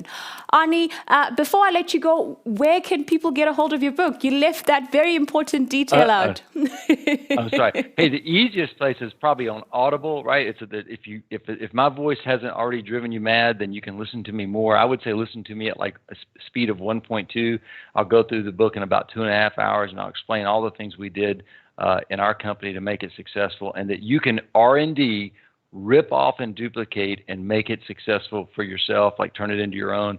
But our R&D ripped off and duplicated almost every idea that made us successful, and I would encourage you to do the same. Find others that have been on the path you want to go on, and let them show you the way. And I hope my book, Worth Doing Wrong, whether you get a physical copy from Amazon or you get a Audible copy from on the marketplace, let someone lead the way. Absolutely. Well, thank you once again for joining us in our fireside chat. That was Arnie Malham, the founder and president of the Better Book growthclub.com as he engages on how to create a sustainable growth culture in the workplace through learning with that incredible tool. And on that note, ladies and gentlemen, it brings us to the end of the 7th annual Future of Summit or Future of HR Virtual Summit. To our incredible sponsors, Simplify HR, Umgeni Water, Old Mutual, Remote, and Sage, as well as our strategic partners. These past 2 days would not have been possible without your commitment to join us to engage and collaborate with HR leaders and innovators to turn these myriad of insights into solutions that translates into getting well-being and healthy profit for the corporate, society, your teams, as well as the economy. To our speakers, our incredible crew, and the A-team at Topco Media, thank you for your brilliance in putting together this stellar production.